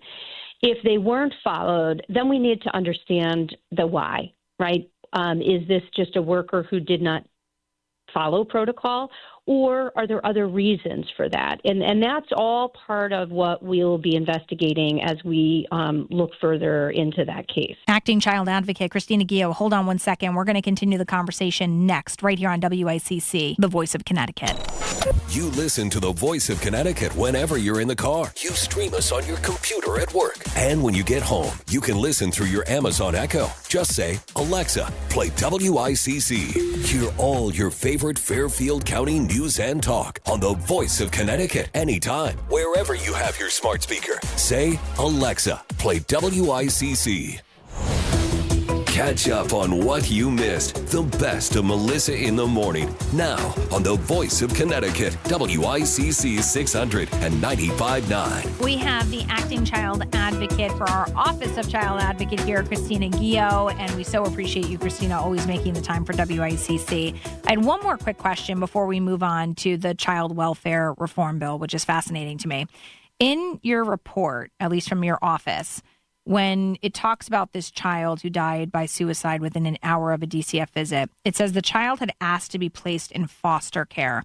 What is the age, or how does that work, where if you have a kid who is advocating that they don't want to go back to their family or they don't feel safe? So, I guess my question is, at what age is the weight of the words coming from the kid enough for the state to say, okay, we're going to put them in foster care, or okay, we're going to leave them with their foster parents, or okay, they're going to stay with grandma and grandpa because they can't be with mom and dad? What age does that matter? Yeah, I mean, it should matter at every age. And the policy there's no sort of policy that has a specific age where if the child indicates that they want to enter foster care, you do it or you don't do it, right? There's no sort of